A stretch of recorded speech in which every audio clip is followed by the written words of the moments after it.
Indy feigned hurt when Hovm asked who she was. The feline woman's eyes widened as she gasped dramatically and sat up straight with her delicate fingertips pressed against her chest. It was as if his ignorance physically wounded her. "You don't know who I am?" Indy's question hung in the air in a perfect blend of mock offense and shock. With theatrical grace, both of her elbows gently hit the table as she cradled her face in her hands. "But I'm so famous in this town already. Tilda," she cooed in a honeyed voice that dripped with faux disappointment. She then leaned her head to one side in a tilt until it came to rest on one side. "Graceful, intelligent, beautiful, attractive, regal." Each quality was punctuated with a flick of her finger, her smile growing wider with each self-proclaimed virtue. That should narrow it down. Indy's tail flicked happily behind her, curling and uncurling in lazy, satisfied arcs in lieu of the kingpin's confusion. Hovm appeared utterly taken aback by the sheer audacity of this woman. His face cycled through a captivating sequence of bewilderment, shifting to indignation and finally settling on wary annoyance. What? His mouth moved silently like a fish suddenly finding itself on dry land, realizing that the fundamentals of breathing had changed. Without warning, he then twisted in his seat to glance back at his freelancer guards, seeking some grounding in their reactions but found only the same puzzled looks mirrored back at him. The blonde spearman's brow was furrowed in absolute confusion while the duelist had subtly shifted his stance, reassessing the threat she posed now that this strange feline had entered the equation.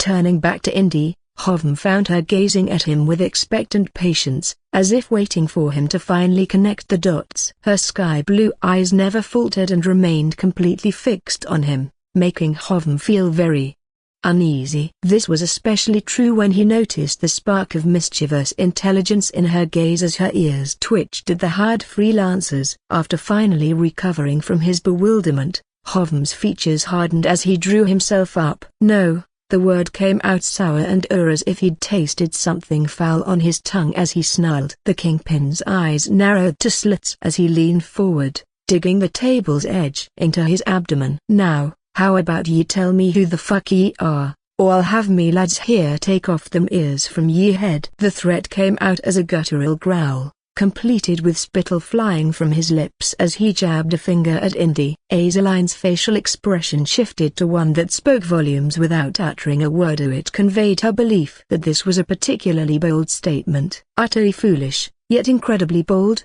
especially when Indy frowned. This was definitely not going to end well for them, and Azeline couldn't help but twitch the corner of her mouth upward in grim anticipation as she sat back to witness the inevitable fallout. However, Indy's pout faded, replaced by a more mischievous smile as her tail began to swish merrily again. She straightened up in her seat once more with an air of dignity, squaring her shoulders and lifting her chin in a display of courtly etiquette.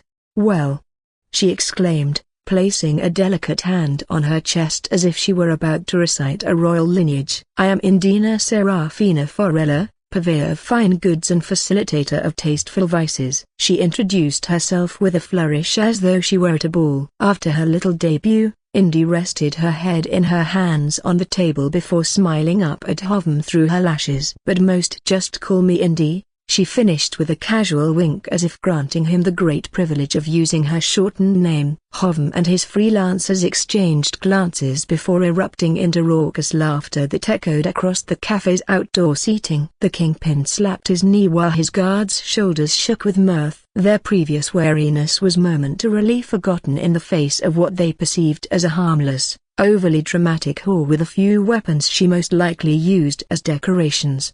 All the while, Indy just sat there, smiling sweetly as if she were merely waiting for the children to finish their tantrums. "The smuggler and whore? You really the one Imma's been talking big about?" Hovm finally managed between chuckles, wiping a tear from the corner of his eye. He turned to Azeline with an expression of utter disbelief. "I thought you were some hulking and menacing monster." The slight carried a tone that suggested they thought of her as some frivolous creature. In response, Azeline huffed in amusement as she simply shrugged. Refusing to answer or even dignify his assumption with a response, Azeline instead turned her gaze to Indy and saw that she continued to stare at Hovm with that fixed smile, though something in its quality had shifted. What had been playful had become predatory, like a cat eyeing a particularly stupid mouse that had wandered too close to its paws. Shaking his head, Hovm glanced back at Indy and licked his lips in a way that was so repulsive it made Pharaoh visibly recoil at the edge of the cafe.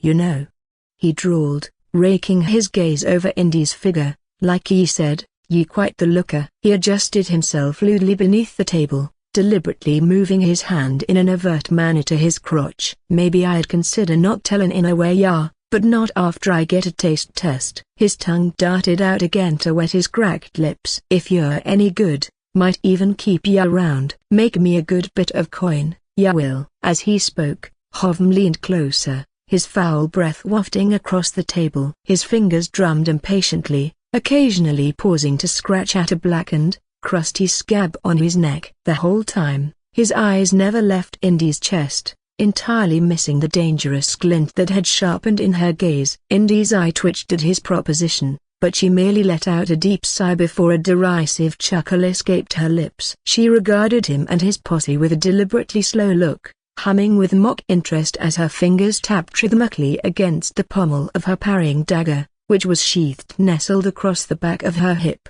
"How disappointing," she spoke with an edge that dripped with disdain. The feline then languidly stood up from her chair, arching her lithe back in a stretch that displayed her extraordinary flexibility that was signature. "One's subordinates truly reflect oneself," she observed coolly, swirling the pommel of her dagger in lazy circles as she straightened to her full height. "Very well." Indy's voice retained its playfulness, but it had a glacial edge. "We'll skip the pleasantries then, shall we?" As she spoke, her fingers closed around the hilt of her parrying dagger, drawing it from its sheath with a deliberate slowness. The blade caught the morning light and sent it dancing across the cafe's weathered tables before emerging fully with a rapid, aggressive shing that silenced all nearby conversation. Indy leveled the dagger at Hovm like a promise of blood to come, its polished point hovering in the air. Even though the feline maintained her smile, Indy's gaze had transformed completely. Gone was the playful glint in her eye, replaced by the cold, calculating stare of a hungry cat sizing up a particularly scrawny mouse. "My intentions were to engage in some semblance of negotiation," she continued, her tail now perfectly still behind her. "I was even considering offering some coin for your services." A mirthless smile curved her lips, showing off her long and sharp canines. "Now, though, I think my generosity is a little bit broken bar wasted." The threat was delivered in a tone reminiscent of someone who had ordered executions as casually as others might order breakfast. Hovm's face contorted with rage as he slammed his hand down on the table. "Have ye lost yer mind?" he roared, his voice cracking with indignation. "Ye dare point a fucking dagger at me?" But, before he could finish his tirade, Indy's offhand shot to her belt with lightning speed, and in one fluid motion, she pulled her eating knife and drove it downward with a terrifying force. The blade pierced straight through Hovm's hand and embedded deeply into the wooden table beneath. Staring down at the blade in shock, Hovm's mouth hung open in a perfect circle of bewilderment before reality caught up with his nervous system. A high-pitched shriek of pain escaped his lips as he instinctively tried to yank his hand free, only to find himself pinned firmly to the table. His guards were already in motion as their training overcame their momentary shock. The spearman lunged at Indy, thrusting the wicked point of his weapon directly at her chest, but the cat was already a step ahead. Her body twisted with feline grace as she sidestepped and kicked off the ground, putting several feet of distance between herself and the now drawing duelist. The second freelancer's falchion flashed out, swiping at Indy as she took her step backwards. Ever the slippery one, Indy pivoted and swept her parrying dagger upward, deflecting the duelist's backhanded slash with a metallic clang that sent sparks dancing through the morning air. In the same motion, she ducked under the thrust of his secondary dagger and dipped effortlessly beneath his armpit, like water flowing around a stone. As she passed, her parrying dagger sliced through his gambeson and plunged deep into the soft tissue of his liver. The man's eyes widened in shock, and his breath caught in his throat as the blade twisted before withdrawing. Using his own momentum against him, Indy then harnessed her mana-enhanced power and pushed the now wounded duelist, sending him stumbling into the screaming crowd that was frantically trying to disperse. Tables, chairs, and cups flew into the air as patrons scrambled away from the sudden violence. Outside the cafe's perimeter, onlookers gawked from what they believed was a safe distance while thugs lounging on the street corner laughed at the spectacle, pointing and making impromptu bets on the unfolding melee. Seeing the incapacitated duelist tangled in the mess of pedestrians and overturned furniture, the blonde spearman moved to cover his comrade. After planting his boots firmly in a defensive stance, the freelancer leveled his spear at Indy while his eyes narrowed and his body coiled like a spring. With precision honed from years of combat, the spearman instinctively gauges the distance to his target and thrusts his weapon forward in a flawless jab. The attack was textbook, as the long, sharpened tip whistled through the air, but Indy had already shifted her weight to the side. Her body flowed around the strike, and anticipating a follow-up, she extended her arm in a calculated arc, deflecting a sideways swipe and directing the spear's sharpened point into the ground.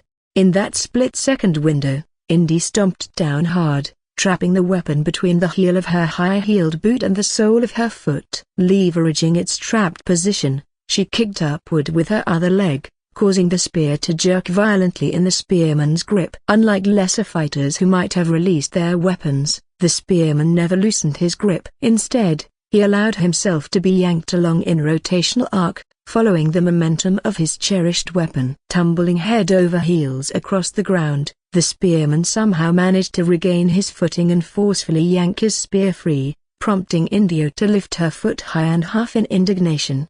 But whatever small amount of breathing room the spearman managed to gain was swiftly extinguished as he instantly hurled his spear horizontally to intercept Indy's parry dagger. Another deafening clang resonated as metal met metal, but the feline was already in motion again. She twisted her body in a fluid, almost dance-like manner and executed a spinning back kick that struck squarely against the right side of the spearman's abdomen, right where his liver was located. The impact of the blow crumpled his plated armor inward, the metal groaning in protest as an unimaginable wave of pain was sent through him.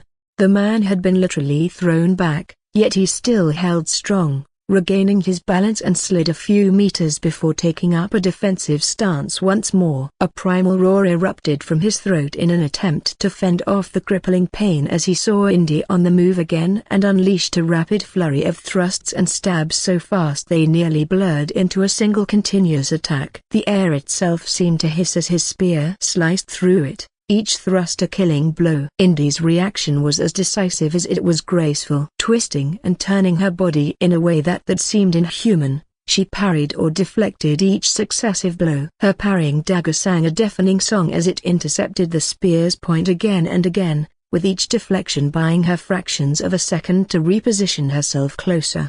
When the opening she had been waiting for finally appeared, a thrust extended just a fraction too far, Indy darted into the spear's guard like a streak of lightning. The man attempted to retract his weapon to counter her, but it was too late. He felt another, much lighter, impact against the bent, heavy plates of his armor on his side where she had kicked him earlier. Desperately pivoting away, the spearman swung his spear in a wild, sweeping arc, aiming to either knock her aside or create some distance between them. "You fucking whore!" he roared in anger as he adjusted his stance, realizing the feline had created quite a bit of distance between them. However, he noticed that she had positioned herself quite far away. The woman appeared completely unfazed by the fury aimed at her, almost bored. She stood there with perfect, graceful poise, her weight delicately balanced on the balls of her feet, one leg slightly forward in a stance that emphasized the curve of her hip. Her parrying dagger remained elegantly raised at shoulder height, pointed directly at him, while her free hand rested at the small of her back, accentuating her slender waist and the feminine arch of her spine. Despite the deadly intent of her posture, there was an undeniable grace to her presence, as if she were prepared for a court dance rather than a fight for her life. The spearman noticed with growing unease that the woman hadn't even drawn her sword, the rather plain hilt still rested untouched at her hip. She was toying with him, meeting his desperate assault with nothing more than an offhand weapon and an infuriating half-smile that never quite reached her eyes.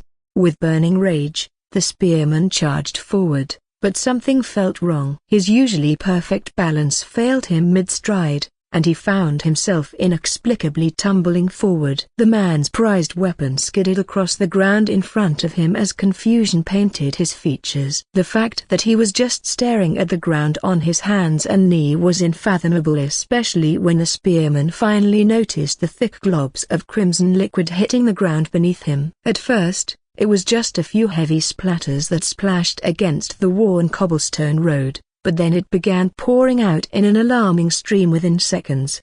As Freelancer's life essence formed a rapidly expanding puddle that seemed impossibly large beneath him, a wave of dizziness crashed over the man as he straightened up. His vision swam and darkened at the edges while he clumsily fumbled at the pouches strapped to his belt. His fingers grew numb as they desperately searched for the healing potion he always carried, but in his haze, the spearman ended up scattering a whole manner of possessions across the ground. A few coins, a sharpening stone, scraps of parchment, and a small carved figure all tumbled out as he fought against the encroaching abyss.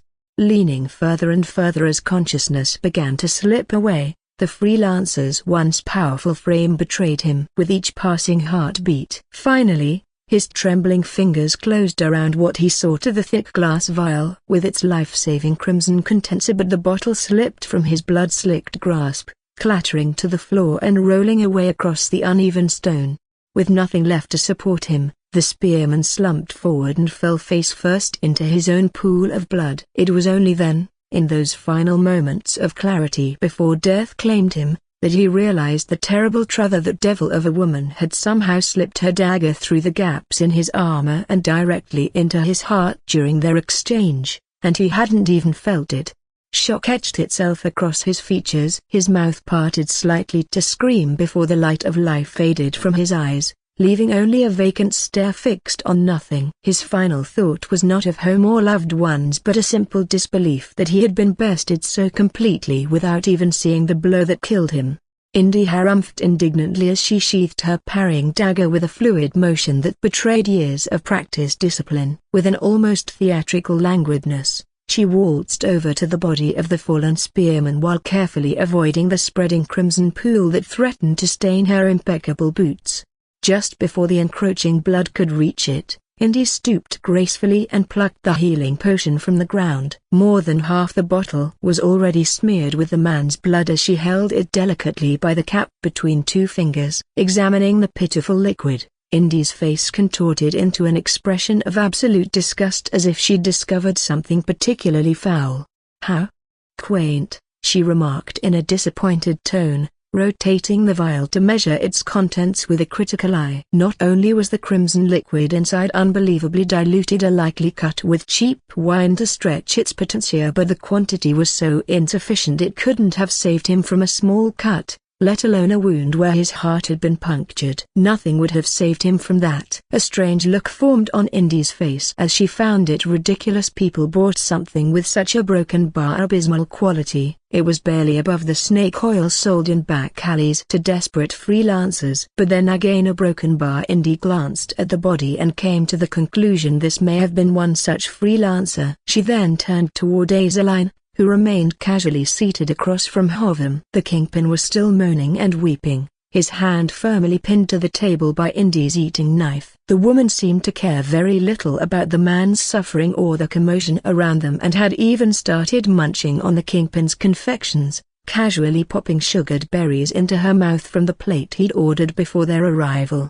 "Azaline, dearest, how much do you believe something so insufficient is worth?" Indy asked in a voice that carried the same disdain she might use when inquiring about a particularly shabby peasant's hovel. Azaline looked over her shoulder, narrowing her eyes at the vial as she chewed thoughtfully. Maybe an entire gold?" She gave a non-committal shrug before turning back to select another berry from the plate. Indy's face scrunched in utter disbelief as she glanced back at the vial, giving it a gentle shake and observing the liquid inside swish around like ordinary water. The sight only confirmed how severely diluted this so-called healing potion truly was. "Perhaps I should have already doubled our prices then," she muttered under her breath, still holding the bottle with clear distaste. She turned her attention back to Azaline as a contemplative expression crossed her face. "Do you think the life of such a humble freelancer is worth the price of this potion?" The final word dripped with such derision that it was barely recognizable. It was as if she couldn't bring herself to dignify the thing with proper pronunciation. A thoughtful hum escaped Azaline's lips as she popped another berry into her mouth, seemingly deaf to Hovm's incoherent pleas for mercy. The Kingpin's words had devolved into a pitiful jumble of whimpers and half-formed promises, punctuated by sobs each time he unconsciously shifted his pinned hand.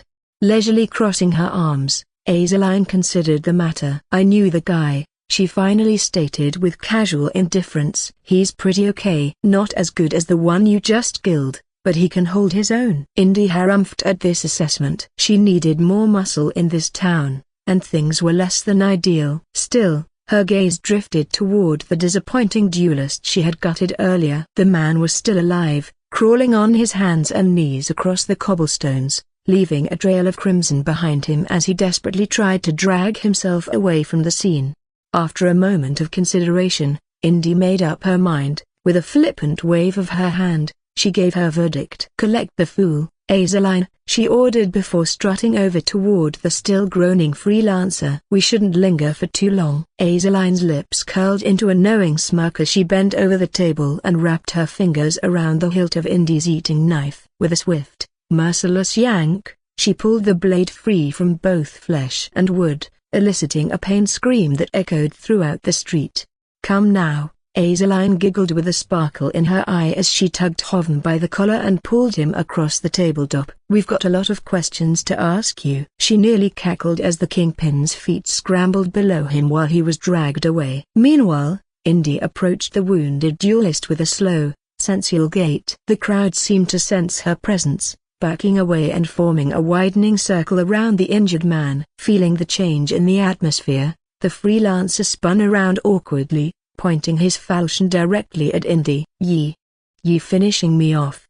he managed through clenched teeth. His weapon wavered unsteadily in the air between them as his hand trembled. Indy didn't respond right away and simply stood there, out of reach. A thoughtful finger rested against her chin as the feline tilted her head, examining the freelancer like a curious specimen while her tail swayed lazily. "Well," she finally drawled, "that is entirely predicated on how much loyalty you have towards your previous employer." She emphasized the last words with a hint of mockery. The freelancer winced as pain racked his body. His breathing grew even more labored as he took a moment to consider his options. After a moment, the duelist's arm gave way, no longer able to support the weight of his weapon, causing his falchion to clatter to the ground with a resonant clang that seemed to punctuate his surrender. "I got none for that cheap shite," he gasped, using his free hand to support himself as he slumped further down. "I was just paid to do a job for the bastard." A nefarious smile spread across Indy's lips, causing her sharp canines to glint in the morning light. With casual indifference, she flicked her wrist and tossed the healing potion at the man. "Good," she purred. "You should find working for me much more amicable." Hovm clutched his mangled hand to his chest as he stumbled through a narrow, fetid alleyway. Moonlight barely penetrated the cramped passage, casting just enough light to reveal the Kingpin's battered face. A nasty collection of swollen bruises bloomed across his features like rotten fruit, while several deep cuts had crusted over with dried blood. His right eye had nearly disappeared behind puffy, discolored flesh or clear proof of the thorough questioning he'd endured. But it wasn't his battered face that spoke of the suffering he had endured. Instead, the hand that Indy had initially stabbed now had bloody bandages clumsily wrapped around raw, throbbing stumps where his fingers should have been. Each heartbeat sent fresh waves of agony shooting up Hovm's arm, forcing him to cradle the mutilated appendage against his chest as he shuffled forward. Behind him walked the very freelancer he had hired to handle Azal, the other duelist who had oh so spectacularly failed in his duty. Now, the man's loyalties had shifted with the wind, his hand firmly planted on the back of someone else's neck. The prisoner was of smaller stature, dressed in a rather fancy imperial uniform but now soiled with grime and blood. A rough burlap hood covered their head, and their hands were tightly bound behind their back with coarse metal wire that had already worn a skin raw. Hovm looked over his shoulder, his face contorting with hatred as he spat, "Orin, you're a backstabbing rat fuck, you know that?" The duelist barely acknowledged the insult, merely glancing at Hovm before roughly shoving his prisoner forward. The sudden push elicited a muffled feminine yelp from beneath the hood as the captive stumbled and tripped over an uneven cobblestone. Unable to catch herself with her hands bound, the prisoner landed face first on the filthy road and grunted, "I'm a freelancer, not one of ye goons, ye cheap fuck." Beside us a broken bar Orin drawled with complete indifference, "Ye shouldn't be expectin' any loyalty when ye go around pissin' on basilisks." He made no move to help the prisoner up, simply waiting as she struggled to right herself with her face still shrouded in darkness. "That cat lady would have gutted me like a fish if I hadn't switched sides." "Can't say the same for poor Dalen. Bastard didn't even get the chance to cross a piece of shite like you." A hint of genuine regret colored his voice as he mentioned his fallen comrade, the only sign that anything human remained beneath his mercenary exterior.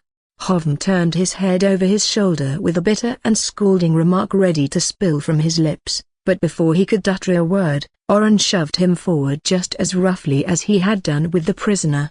"Shut your mouth," the freelancer growled as Hovm stumbled forward, using his only good hand to catch himself. "The lady said I'm to split your throat open with me eatin' knife if ye give me any problems." The threat wasn't delivered with any particular menace, just the flat, matter-of-fact tone of a man stating terms of employment. Orin then reached down and grabbed his imperial captive by her small ceremonial cape and hauled her up like a sack of potatoes before planting her unceremoniously on her feet. Once she was steady, Orin gave her another shove forward, though this one was noticeably lighter, just enough force to keep her moving without sending her sprawling again. Hovm glared at Orin with undisguised hatred as his teeth ground together so hard they threatened to crack. Just before they entered a juncture where several alleyways converged, he growled out one final threat. "When this is all said and done, I'm gonna enjoy puttin' ye in the fight pit with me brute," he snarled in a voice dripping with venom. "Gonna make sure he squashes that ugly little mug of yours nice and slow. Gonna watch every bone break, one by hour." "Oh, is that so?" A well-known giggle echoed through one of the narrow corridors. "Threatening the help now, are you?" Indy's face emerged from the darkness around the bend at the junction. The moonlight caught her cream-colored hair, illuminating her silhouette and creating a soft glow that resembled an ethereal halo around her feline features. Her blue eyes seemed to absorb the little light available, reflecting it back with a predatory intensity. A look of pure horror crossed Hovm's face as he clutched his mutilated hand and instinctively backed up several steps. Indy came to a stop just as that blonde Azaline came into view with lips curled into a cruel smirk that screamed the Kingpin had just made a mistake. But then a third figure appeared that made Hovm's blood run cold. A petite human woman in a dark gray dress and practical brown boots. Her vibrant red hair was tied into two braided pigtails that hung over her shoulders like twin flames as she fixed Hovm with an irritated glare. With her arms folded across her chest, she regarded Hovm as if he were some kind of vermin scurrying past her, something to be exterminated rather than acknowledged. Recognition dawned over Hovm as his mind raced 1,000 miles a second. This was the very redhead he had been trying to flush out for weeks, and the irony of his current predicament did not escape him. In the span of a single day, he had transitioned from hunter to prey. The realization that his carefully crafted plans had crumbled so spectacularly drove him to take a few more desperate steps backward, driven by pure survival instinct. However, the Kingpin's attempted retreat was cut short by a rough press of Orin's hand against his back, shoving him forward once more. "Orin," Indy said, her voice carrying the same disdain one might use when ordering a servant to dispose of trash. "Your eating knife, if you would please." She extended a slender hand as she continued her approach with seductively swaying hips. Hovm's eyes widened to saucers as panic truly set in. "No, no, no," he pleaded, raising his hands in a desperate attempt to ward off the inevitable. His words came out as little more than strangled whimpers, and his earlier bravado he showed to Orin completely evaporated in the face of genuine fear. Orin smirked at the Kingpin's terror, clearly savoring this reversal of fortune. With deliberate slowness, he unsheathed his eating knife from a small leather holster at his belt. Unlike Indy's ornate dining implements, his was rather plain. In his hand Oren held the wooden handle that was worn smooth from years of use, and dramatically showed off their unremarkable and worn blade for the meticulous edge the freelancer maintained on it. It was a utilitarian and unadorned commoner's tool, yet somehow that made it all the more menacing as in Indy's hand. Indy approached Hovm with languid, predatory grace, the eating knife held delicately between her fingers. "I do recall saying I'd punish any," she purred, tapping the flat of the blade against Hovm's throat before continuing, "Any undue behavior." "Did I not?" Hovm's entire body began to tremble as true terror took hold. "Please, please, I'm sorry," he stammered out in a desperate rush. "Won't happen again. I swear on me mother's grave, I swear it." Beads of sweat started to form on his forehead despite the cool night air, and his one good eye darted frantically between the knife and Indy's merciless gaze.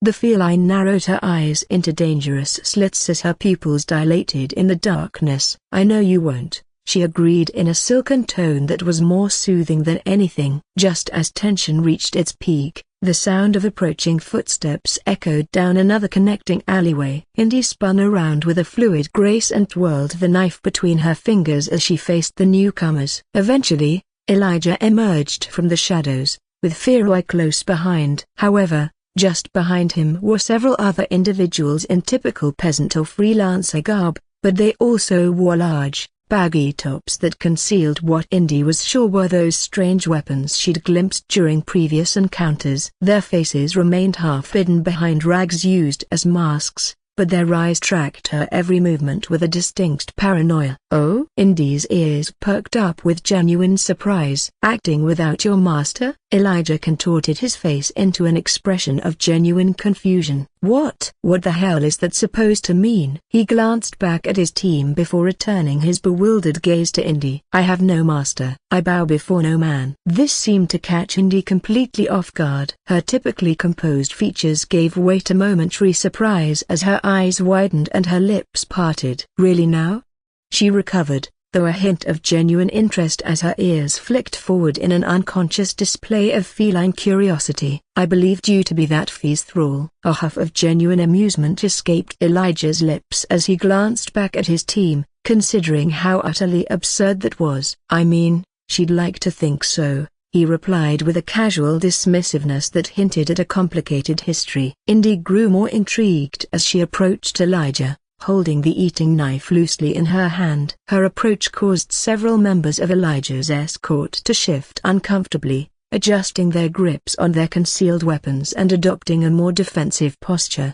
She seemed to notice this subtle change and curled her lips into a knowing smirk as her gaze swept over the masked men. "Oh, do relax," she chided playfully. "I'm simply curious." Leaning toward Elijah, Indy tilted her head up to look at him and examined his face with an undeniably feline grace. She then began to circle around him, her head shifting from side to side as her tail swished languidly behind her. The gesture was both predatory and strangely intimate, like a cat inspecting something that had unexpectedly piqued its interest. "Besides," she added casually, "I'm not so keen on dying by." Her gaze suddenly shifted upward, focusing on a rooftop far down the alley exactly where Elijah's team had positioned a sniper for overwatch. Without breaking her stride, she then turned her head toward another alley, eyes locking onto a second rooftop where the second team was located. Elijah's gaze hardened as he grew increasingly uncomfortable around this feline. Even the other operators had become restless when they realized their supposedly hidden assets had been completely compromised. It was clear that this cat girl was far more problematic than they had initially assumed, especially as Indy's gaze lingered knowingly on one spot while she completed her circle around Elijah. "What did you call them again, Azaline darling?" "Boomsticks?"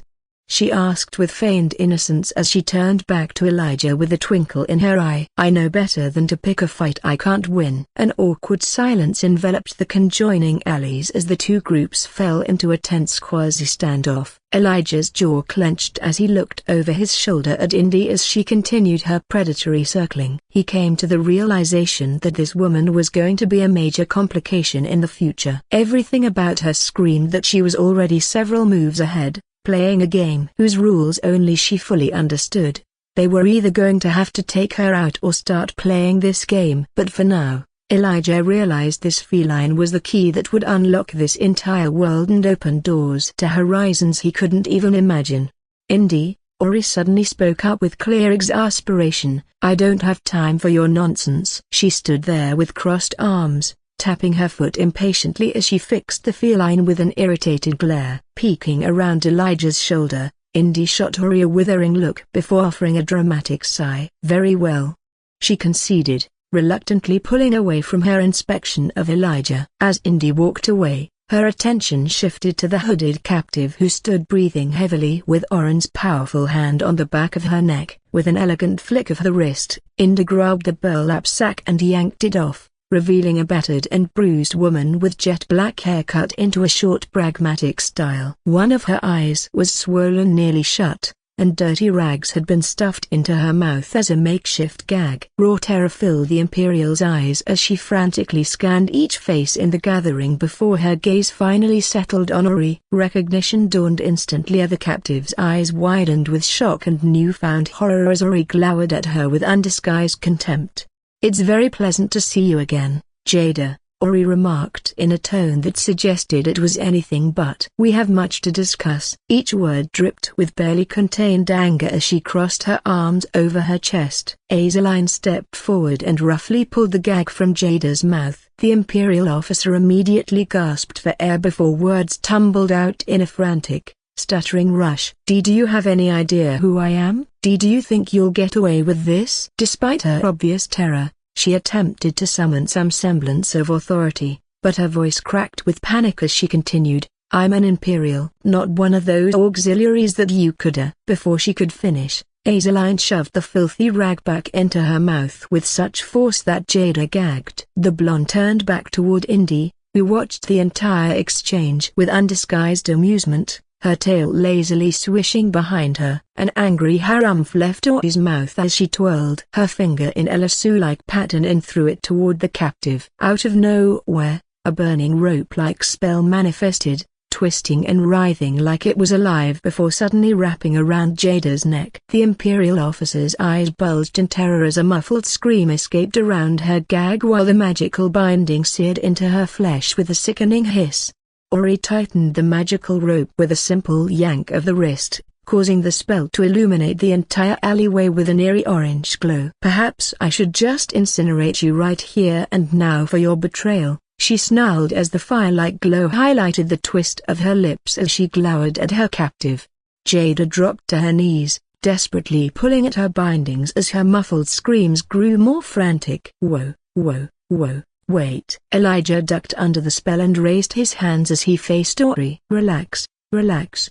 Look, we need her too." He emphasized each word carefully as his eyes shifted to the magical noose. "And we need her alive." Shooting Elijah a scalding glare, Ori kept one hand perpetuating the spell while using the other to jab an accusatory finger at him. "You."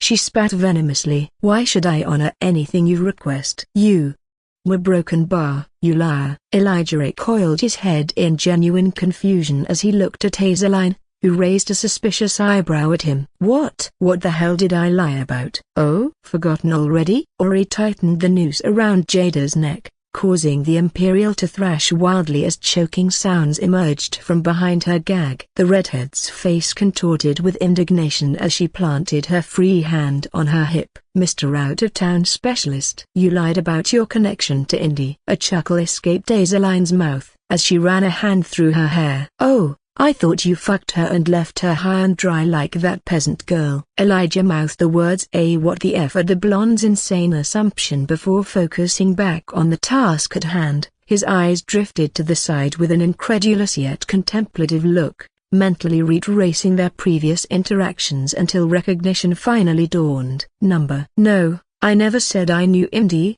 he countered firmly. I said I knew Azaline, which is true. Ori's mouth flapped open and closed several times in angry confusion. Her brow furrowed as she mentally revisited their conversation back in that ruined office, trying to recall his exact words. Finally, she turned to Azaline with a questioning look. I mean, a broken bar. He's not exactly wrong. I've been traveling with him for a while now. Azaline shrugged as she watched Ori's face undergo a fascinating transformation. Her indignation gave way to uncertainty, then embarrassment, before settling into stubborn annoyance. Her cheeks flushed a deep crimson that nearly matched her hair as she realized her mistake. The magical rope around Jada's neck loosened slightly, though it remained firmly in place as Ori struggled to find words that would save face.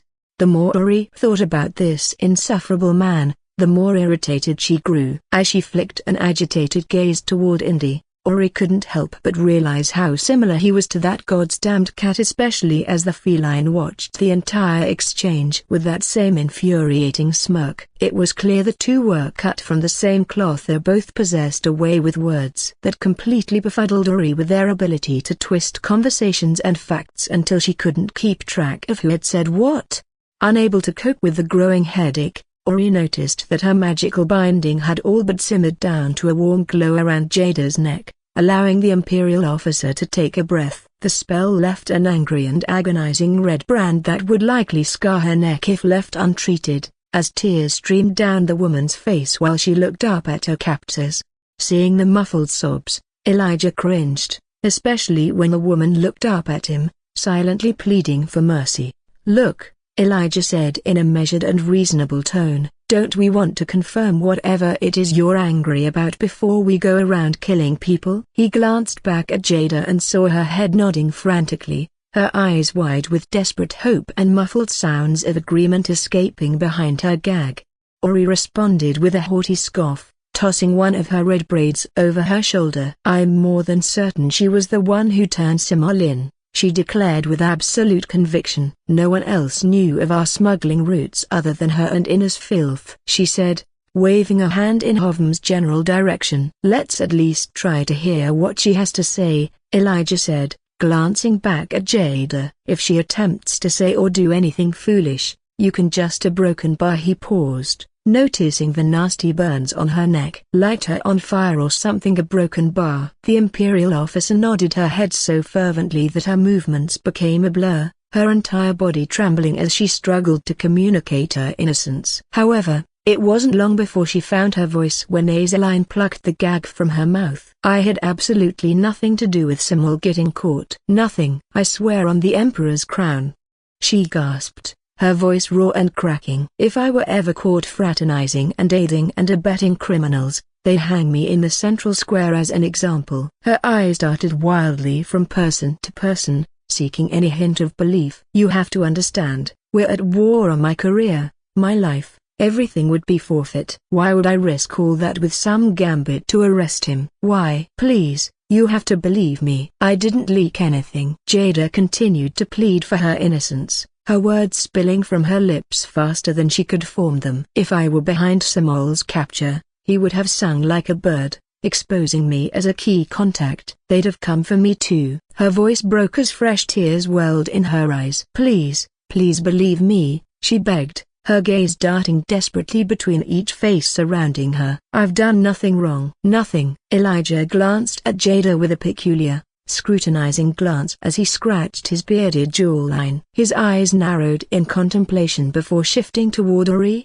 who held onto her skeptical expression. She didn't want to believe the Imperial's confession, but she wasn't entirely sure her suspicions were correct. However, it ultimately didn't matter to Ori. She didn't want to leave anything to chance, so her eyes hardened and looked back to Jada. I don't see any reason for anyone else to leak information about the smuggling route, Ori said, her voice hardening with renewed conviction. Inna's own operations flow through there, so why would he destroy his own cash flow? The magical infused rope began to glow with increasing intensity as her anger mounted, casting a harsh orange light across her face. Jada's eyes went wide as saucers at the sight of the brightening spell, staring at it as if she were facing the hells themselves. Her breathing became rapid and shallow as she saw unimaginable suffering before her. What if that's what he wanted? Elijah's voice chimed in, cutting through the tension and catching everyone's attention. Feeling the weight of each piercing gaze, Elijah cleared his throat and elaborated. I mean, it just sounds like a takeover to me. Remove key players and put your own guys in. He gestured vaguely with his hands as he spoke as if he were sketching the concept in the air. Classic power play. As the words left his mouth, Indy's eyebrows shot up and her smirk widened into something almost joyful as she shifted her gaze from Elijah to Hovem. The man had remained eerily quiet throughout the exchange. There was not even a peep about the mangled hand he clutched protectively to his chest. Indy hummed with her own thoughts starting to churn and her tail curling like a question mark behind her. A fascinating theory, isn't it? A profound silence reigned as everyone followed Indy's line of sight to Hovem. The kingpin shifted uncomfortably under their collective stare as he tightened his grip around his mutilated hand. Humor me, man from a strange and faraway land. Indy's voice carried a dangerous playfulness. Jada's frantic breathing abruptly stopped as she looked up at Elijah with stupefaction crossing her battered face. The Imperial officer's gaze darted between him and Indy, trying to make sure she wasn't reading too far into what she had just heard. What is it your people would do? A hint of anger entered Indy's voice as her eyes never left Hovem. If you have rats in your home trying to drive you out. Elijah remained quiet for a beat longer than was comfortable after trying to reconcile being so overtly outed for what he really was. Everyone in the alleyway stared at him, awaiting his response while the operators behind him tensed subtly as their hands itched to rip out their concealed weapons.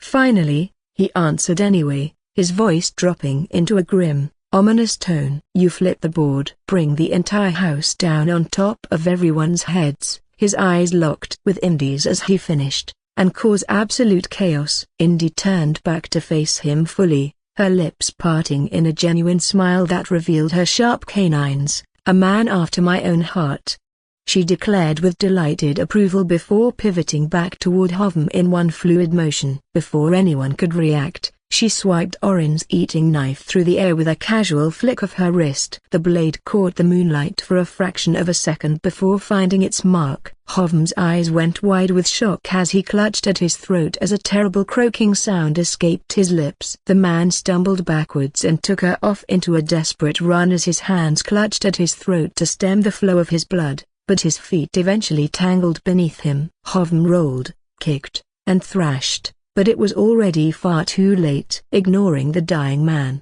Indy turned to face Elijah and Azaline, wiping the blade clean on a handkerchief she produced from nowhere. Her smile remained, but her eyes had taken on a serious, calculating quality that sent a chill down the spines of those watching. I'm sure you won't mind participating in removing a few rodents in town, would you? She asked with a delicate tilt of her head, as if inquiring about something as mundane as the weather. The bloody scene behind her created a macabre backdrop for her casual proposition as everyone tried to process what in the hell was happening.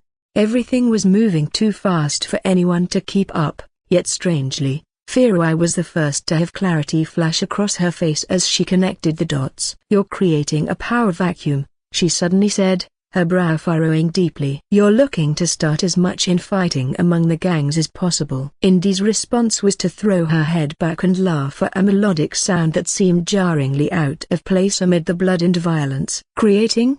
She corrected with theatrical offense. My dear, I'm merely accelerating what was already inevitable. Her tail swished with pleased satisfaction as she gestured to the alleyway around them. Ina already had all the pieces in motion. She then looked down at Jada, who was staring at Hovem's dying form with horror etched across her features. Congratulations, Indy purred, crouching down to Jada's level with feline grace. You're now a traitor to the Empire. Don't worry, your secret is safe with us. She winked conspiratorially, as if sharing a private joke. We're all in the same boat after all. Toy Vaughn stepped through the door of her brand new office with an exhausted sigh. Leaning against the wall now that she had some privacy, the woman finally got a chance to look around. She took in the polished hardwood floors and tasteful government-issued DA copyright core that befitted someone of her station as a newly minted chief of the Paranormal Response Intelligence Strategic Mission Center. Running her fingers along the edge of the expansive mahogany desk, Toyvone felt a subtle tinge of glee due to the upgrade from the standard issue furniture that populated most of Langley's offices. It was a silent acknowledgement of her greatly expanded authority and responsibilities. A year ago, she would have been absolutely ecstatic to receive such an esteemed and prestigious position. As the head of an entire mission center, Toyvone would have excitedly called her further back in Helsinki to share her accomplishment. While carefully avoiding classified details, she would have allowed herself to crack open that $300 bottle of whiskey and revel in finally being among the elite she always believed herself to be. But now it felt like anything but the blessing Toyvone thought it was. The crushing pressure, the overwhelming expectations, the quagmire of responsibility all that weighed down on her so heavily that it felt like her spine was starting to compress with each breath. The Paranormal Response Intelligence Strategic Mission Center went far beyond the focus of a specific region or tasking that was standard with an ordinary mission center, and not to say any mission center was ordinary. Toyvone's responsibilities spanned two worlds and a war where the fate of mankind rested firmly in her hands. Toyvone headed an entire sub-organization that quite literally held the fate of two worlds in her hands, and it could end either extremely badly or set them on a path of such unforeseen prosperity that it would dwarf anything in recorded history. The stakes have never been higher, with the need to perform just as critical, and if Toyvone were honest with herself, she hated it. Settling into her plush leather chair, Toyvone grabbed a few top-secret files she had been reviewing earlier and went over them again. There were people relying on her, and she couldn't afford to cave into the pressure when an unimaginable number of lives, money, and political capital were at stake. She had a presidential mandate and a public mandate to execute the hidden hand of this war, and she would do so to the best of her ability, or at least until they replaced her. And God did Toyvone wish that would happen sooner rather than later. As she poured into her work, the chief's suspicions from the initial reports had proven correct. The Boy Scout she had been keeping an eye on was exactly that, a Boy Scout. Not the kind whose natural instincts for fieldcraft outweighed his discipline issues, but the clean-cut, follow the rules, and standard operating procedures type.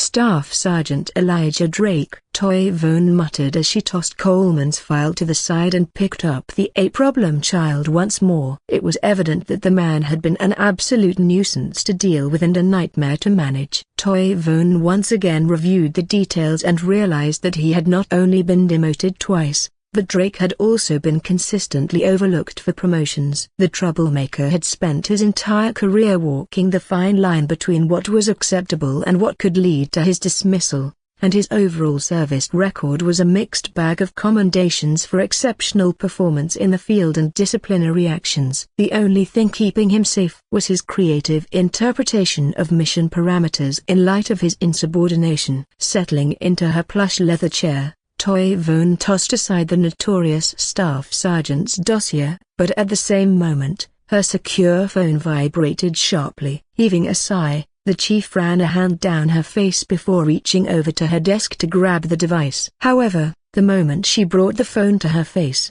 Toyvone couldn't help but raise an eyebrow. The notification wasn't the usual update or message she'd receive. Usually, she'd just get pinged that she was needed for yet another meeting or a cable about another dead end from one of her field agents. But this time, she received a notification that there was a high-priority cable that had bypassed the regular analytical pipeline and was sent straight to her terminal. With her interest piqued, Toyvone tapped her access code, went through a few biometric screenings, and activated her secure terminal.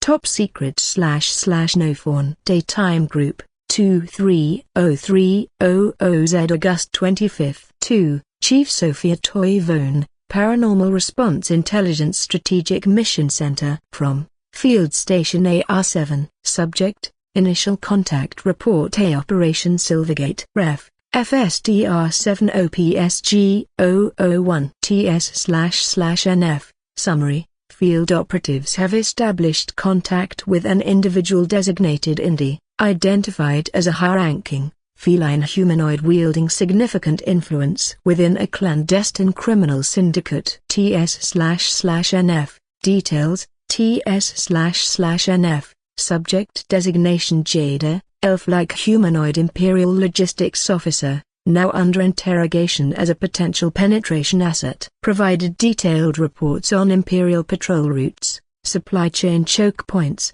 and guard rotation patterns. TS//NF. Assessed reliability, unknown. Establishing assessment. TS//NF. Subject designation Indy, feline humanoid suspected of aristocratic background, commanding significant criminal enterprise. Demonstrates exceptional tactical acumen, superhuman abilities, and unexplained awareness of operational security measures. TS//NF. Warning: subject exhibits extreme violence with minimal provocation and possesses combat capabilities far exceeding Tier 1 operators. Executed local power broker without hesitation or warning. Currently pursuing destabilization campaign against rival within the same syndicate. TS//NF. Note: subject appears to have identified team's true nature and intentions without compromise of cover. TS//NF. Assessed reliability, unknown. Exercise extreme caution. Top secret //no fawn.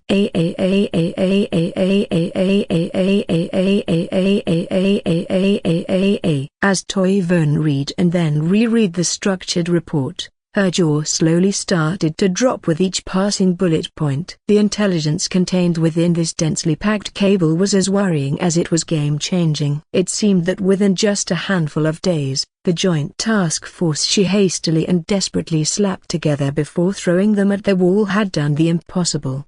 The significance of what was in this cable couldn't be overstated. With this Jada asset, they were going to receive an astronomical tactical advantage. If they prove reliable, US and NATO forces were going to get information on Imperial patrol routes they could exploit, supply chain vulnerabilities they could target, and most importantly, a foothold within the Imperial command structure itself. But what made Toyvonne really lick her lips was the long-term implications. If handled properly, this fledgling network could expand all across that dimension. The intelligence they could gather, the technologies they could acquire, the strategic positioning they could establish. It was the kind of opportunity that came once in a generation, if that. This could be the foundation upon which America's position in this new world would be built, securing resources and influence that would reshape geopolitics back home forever. And it had all happened because some problem child Greenberry apparently had the audacity to ignore not only protocol but all common sensibility and make friends with the most dangerous criminal element he could find. As she continued scrolling through the details, Toyvonne found herself completely at a loss for words. Making inroads with a criminal underground was one thing that was practically page 1 of the CIA playbook. But to make connections with someone holding significant authority in some unknown syndicate, have said authority begin dismantling the current power structure within the town, and then not just capture an Imperial logistics officer but actually turn her in?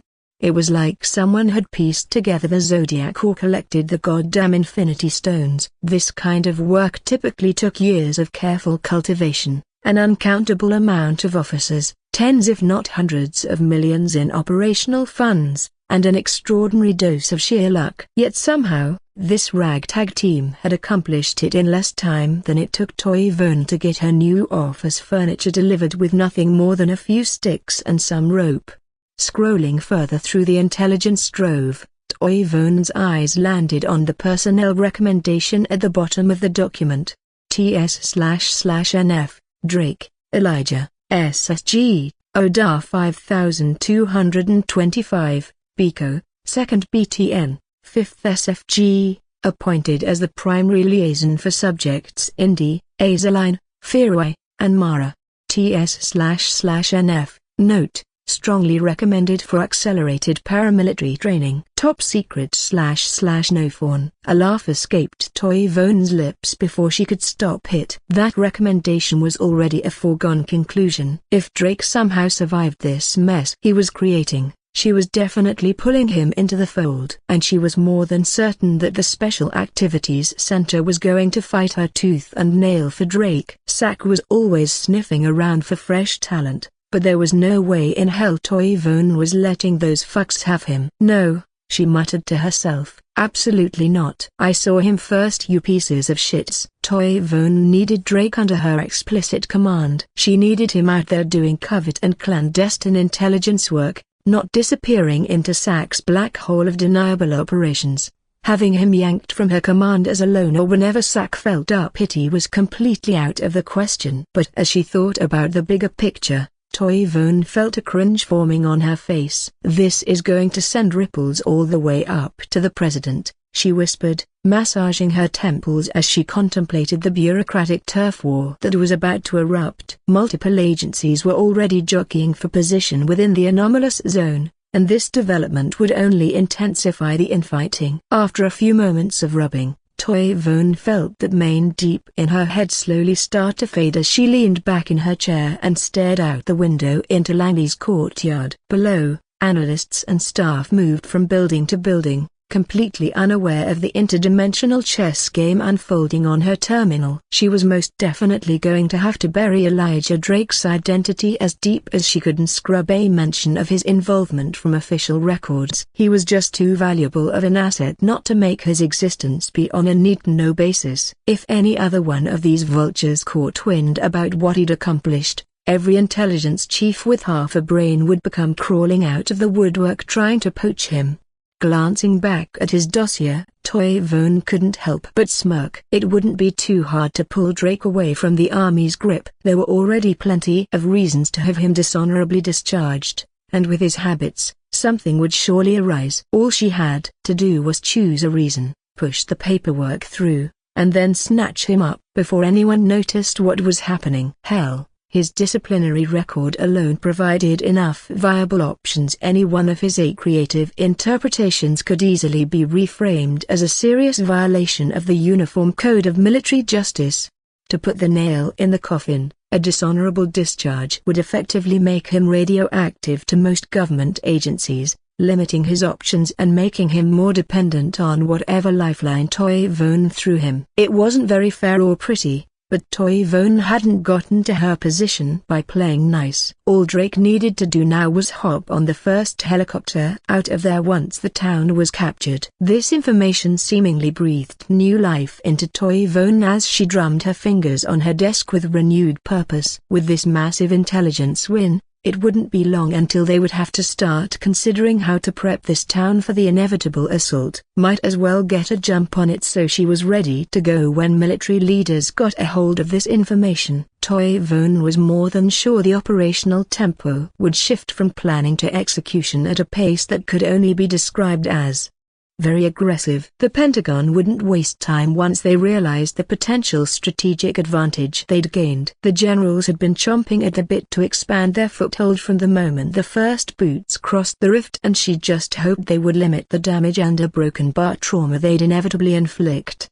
But as those thoughts crossed her mind, far beyond the comforts of her office on the other side of the rift, destruction was all that the other world knew in this moment. As this strange new world sun drifted loftily over the horizon, it painted the sky in hues of amber and crimson. However, what should have been a sleepy scene of picturesque beauty was instead racked with a dense layer of smoke and grime. Upon a rather large rise in the earth, stripped bare of its trees, a hill affectionately named Hill 4 bristled with all kinds of artillery batteries that hammered away at targets far out of sight. The constant, rhythmic eruptions that came from the howitzers shattered any semblance of peace that might have existed in this alien landscape. Each concussive blast and each violent hiss of rockets sent birds scattering from distant trees and into orange hues. "Stand by!"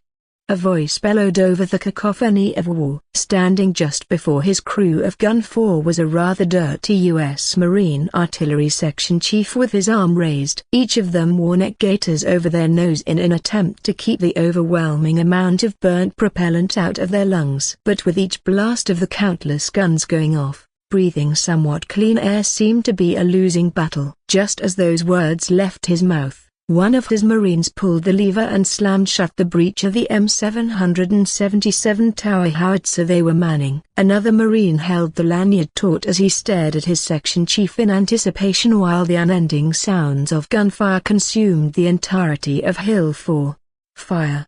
The section chief yelled, dropping his arm in a sharp, downward motion. The gunner pulled on the lanyard without hesitation. A near-blinding fireball and a deafening blast erupted at the end of their gun that sent another 155 mm high explosive round screaming toward the unfortunate souls beyond the horizon. The massive artillery piece recoiled violently, rocking back on its hydraulics before settling into position for the next round. Just before the gun finally settled back into its original position, the Fire Direction Center, FDC, erupted on the radio, relaying another fire mission.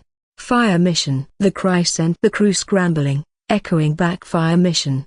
As they prepared to receive their new targeting data, the radio crackled back to life, giving instructions to each gun in sequence. Gun 1, Quadrant 281. The FDC's voice cut through the chaos. The crew of Gun 4 immediately got to work even though that command wasn't for them, but they all knew they were going to be firing in that general direction. The gunner twisted the elevation wheel, raising the massive barrel skyward while the assistant gunner checked the bubbles on the sight to ensure they were level. The FDC methodically worked through each gun's instructions, giving them the targeting data until they finally reached Gun 4. Gun 4. 15 rounds, deflection 3284, the radio squawked. Deflection 3284, the section chief verified. Hearing that call, the crew worked the hand wheels, orienting the gun with practiced efficiency. The massive barrel swung to the left as sweaty and grimy Marines worked to orient their massive weapon. Deflection 3284, verified. The gunner shouted, his voice straining to be heard over the thunderous symphony of other batteries firing in sequence. Quadrant 281. The FDC's voice came back. Quadrant 281. The section chief acknowledged, clicking his radio. Having already begun adjusting the gun, the crew just double-checked that they were on point, squinting through the sights as the fading sunlight made their job that much harder. 281. Verified. The gunner called out, confirming they were ready for the kill. It was time to get the show on the road. The section chief moved to better orchestrate his crew as he adjusted the gaiter over his nose to get the toxic propellant out of his lungs. He yelled, calling for a high explosive, point detonating round. He verified. The loader shouted back as they slid the massive 155 mm round into the feed tray with a metallic clunk. The round slamming into the metal tray would have been deafening on its own, but the overwhelming cacophony around them made it sound no louder than a pin dropping. As the feed tray lowered, the massive Marine used his ramming staff with a near-running start to slide the round into the chamber before quickly stepping aside. While most guns employed two rammers, this behemoth shoved the hefty chunk of metal and explosives into the breech himself. Charge 2. The section chief ordered. Another Marine shoved the propellant bag into the breech as ordered, saying, Charge 2, verified. Now it was time to triple-check everything. A mistake's cost lives in this business. The section chief repeated their aiming coordinates. Deflection 3284, 3284, verified. The gunner responded without hesitation. Quadrant 281. Quadrant 281, verified. Immediately came the response. A few moments of silence reigned over Gun 4's crew, except for the continuous booms of the other batteries, but it didn't take long before the FDC's voice cut through once more. Stand by. Stand by. The section chief echoed to his crew as the lever of the breech slammed shut with a satisfying clank. The section chief raised his hand again, causing every muscle in his body to tense as the crew awaited the command. They had been at this for hours, and the section chief could feel the fatigue creeping in, especially as time seemed to stretch in those moments. However, he knew that once the gun went off, adrenaline would kick in, and he would be up and going in no time. Fire! The FDC ordered. Fire! The section chief damn near shouted at the same time, throwing his arm down in a sharp, decisive motion. Gun 4 erupted along with every other gun in the battery, their combined fury unleashing a wall of death and destruction across the landscape. The gun rocked violently back on its hydraulics, belching flame and smoke as another round was already being prepared. PD, charge 2. The section chief immediately yelled as muscle memory took over before the gun had even settled back into position. The crew moved like a well-oiled machine built from countless hours of drilling and real-world fire missions. The loader already had the next round in his hands, sliding it into the feed tray as the rammer shoved it deep into the breech. PD, verified. Came the automatic response, followed moments later by, charge 2, verified. As another propellant bag was shoved into place, Gun 4, along with every other gun in the battery, resembled a hive of agitated bees. Soldiers and Marines scrambled across their positions, each knowing exactly where to be and what to do without having to be told. Bodies twisted and turned in the orange glow of the setting sun, working desperately to keep the steel rain falling. The dance continued, checking deflection, verifying the quadrant, ensuring charge, all while rocket artillery fired massive and deadly payloads, illuminating the entire hill with each launch. Regardless of what was happening, the hill had produced a never-ending rolling thunder since morning. Stand by! The section chief bellowed as the breech slammed shut once more, his arm shot skyward with finger pointed toward the heavens in a damn near religious gesture. The moment hung suspended for a fraction of a second before his arm slashed downward. Fire! The lanyard was yanked, sending the howitzer to buck violently once more, adding its fury to the orchestra of destruction playing out across Hill 4. As the crew immediately began the process again, the section chief wiped grime and sweat from his forehead with the back of his hand, leaving a dark smear across his skin. PD, charge 2. They still had 13 more rounds to go just for this fire mission, and he was damn sure another would pop up not too long after. The radio chatter suggested the Imperial forces had attempted some kind of counterattack, and the mishmash of artillery groups were working to shatter their formations before they could organize an assault.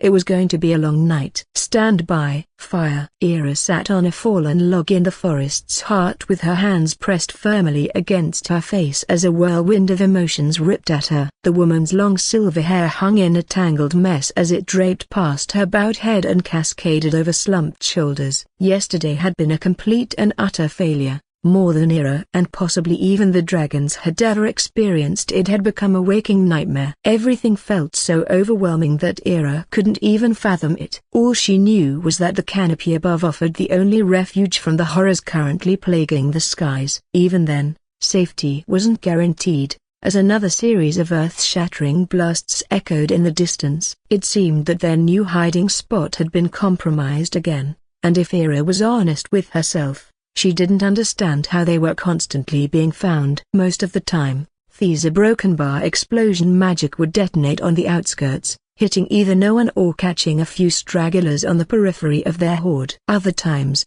a massive eruption would ensnare a group foolish enough to gather in the clearing. It was obvious they were being watched from the sky, but even the few dragons that bothered to stay with them could not reliably identify who or what was observing them. The few times they did, it was by sheer luck, and the strange aerial beast was so far away that it rivaled or even surpassed draconic sight. It was maddening. Accompanying the blasts were the sounds of war's aftermath permeating the woodland sanctuary. Pained screams from wounded riders echoed through the trees, while the mournful howls of maimed wyverns created a haunting chorus that seemed to shake the very leaves. The proud aerial corps, once one of the most elite forces in the territories, had been reduced to chaos and disarray in mere hours. Officers of the several wyvern corps ran around in a panic, shouting contradictory orders that only added to the confusion. Some bellowed at riders to secure mounts and hunker down, while others screamed to hurry and take to the skies, insisting they couldn't stay in one place for long. "Get those beasts under control and find cover," roared a captain with a bloodied face, his singed uniform hanging in tatters. "Mount up. We need to relocate before the next barrage," countered another, her eyes wild with fear as she gestured frantically toward the sky. The commands overlapped and collided, contributing to a deadlock as riders stood paralyzed, unsure whose orders to follow. Many simply froze in place, clutching reins or saddles while their mounts shifted anxiously beneath them, picking up on their riders' distress and amplifying it with their own. It wasn't long before another series of explosions ripped through the forest, physically rattling the trees around Ira. Whatever was being thrown their way seemed to be getting closer, especially as an unnatural and horrible sound of rushing air accompanied each blast. The sound triggered immediate terror in both rider and mount, as they risked being skewered by those unholy projectiles rather than showered with tiny fragments of metal or basically liquefied by shock waves. Ira's hand slid down her face as she sucked in a deep breath through her mouth, as a quiet sob escaped with it. Looking up at the dense canopy with red, puffy eyes, she choked out, "Fucking infinite hells. What's even going on?" Her voice was thick, with a stuffy nose and raw emotion as panic ensued in the background. Skadi looked up at Ira pitifully, nudging her leg with his enormous head. His eyes reflected a sharp intelligence that separated wyverns from common beasts, an awareness that seemed to comprehend not just her physical distress but the deeper anguish of hopelessness that tore at her soul. The massive creature shifted his body around his master, his scaled bulk forming a protective semicircle as if to shield Ira from the pandemonium that surrounded them. The wyvern captain's mount had emerged from the day-long massacre relatively unscathed, which was more than Ira could say about the majority of the conjoined wyvern corps command. They had flown at the very front, seeking the most glory or any chance to boost their likeness of a promotion. Oh, how foolish that had been. Now, only a handful of captains remained, leading a veritable horde. Even the marshal was unaccounted for, presumably obliterated in the first volley of those terrible, invisible strikes that caught them so off guard. No one had seen him fire. There had been too much chaos, too many bodies plummeting from the sky all at once. Ira was lost in a fog of despair and indecision. It seemed no matter what path they chose, whether they took to the skies or hunkered down, they were doomed to face an unimaginable loss of wyverns and their riders or outright annihilation. The enemy's reach appeared limitless, their weapons unfathomable. How could they fight against something they couldn't even see? Her tear-filled eyes scanned the chaotic forest clearing,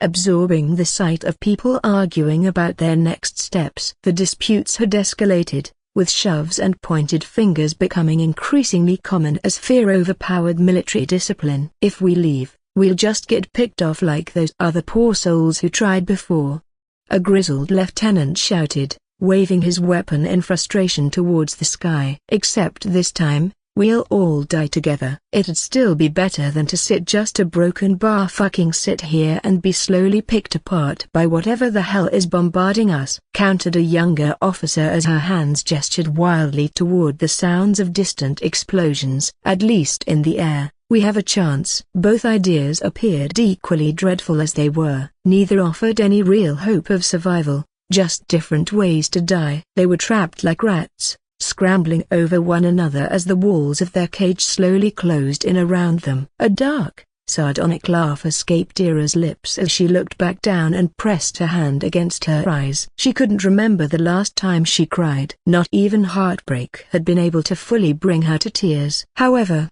when faced with a situation where there was no winning move and the only certainty was death without the ability to fight back, it affected even the strongest of folk. The chuckle had startled Skadi, who tilted his massive head in confusion at his master's seemingly inappropriate reaction. The beast knew his master only made that sound when overcome with joy, but there was no joy to be found anywhere, especially when another explosion made his master jump. This one was close, way too close. So much so that the ground beneath them trembled, and the shock wave rustled through the leaves above. She whipped her head up, sending her messy hair flying as Ira instinctively scanned for incoming threats. As she looked around through gaps in the foliage, Ira noticed that smoke and dust had been kicked up in a clearing a few hundred meters away. It was a rather convenient view considering the density of the forest. Although mostly obscured, Ira still managed to make out a small cluster of mangled bodies belonging to riders and their mounts, all strewn about. The poor fools had gotten too close to each other while exposed by small breaks in the thick canopy. It was clear that whatever was hunting them seemed to target groups, especially those visible from above. They couldn't quite pin down the main body of people, but each explosion indicated they were being pinpointed. With the frequency of these explosions increasing, it wouldn't be long before they would have to make a mad scramble to escape or face death. Ira looked up to make sure she wasn't making the same mistake as those unfortunate souls and saw that the canopy above her completely covered her. It seemed that this entire forest was either gloam birch or fewwood trees, and their intertwining branches formed a nearly impenetrable ceiling. The pale red luminescence of the fewed leaves seemed to be a complete godsend and obstructed vision from above enough to keep the vast majority of the horde hidden. She couldn't help but feel the bitter irony of the situation. The one enemy they had been training to fight for generations had become their salvation. While not exactly in the Druids' part of the forest, Ira was much closer to those damnable Fey than she felt comfortable with. Or rather, a broken bar should she find comfort in their presence instead of this new enemy? Ira couldn't tell. Either way, the Wyvern Corps had ventured close enough to be within spitting distance of Fey territory, and it wouldn't surprise her if the Anris or even a fairy popped up to either attack or try to strike a deal with someone. One could never tell with the Fey, regardless of which sect or faction they belonged to. Their moral compass pointed in literally every direction, and their concept of fair exchange often left mortals dead, making it hardly worth speaking to them. One day, they'd help you out of the kindness of their hearts and offer you a spectacular deal on any contract that makes you sigh. A few fortunate souls had benevolent patrons who empowered them in ways beyond normal means. At the same time, those very same benevolent patrons would enter another pact with someone else, leaving them crippled for life in some way or another. The last thing Ira wanted was to run into one that was a tad bit more on the malevolent side and end up a frog or some insect for the rest of her life.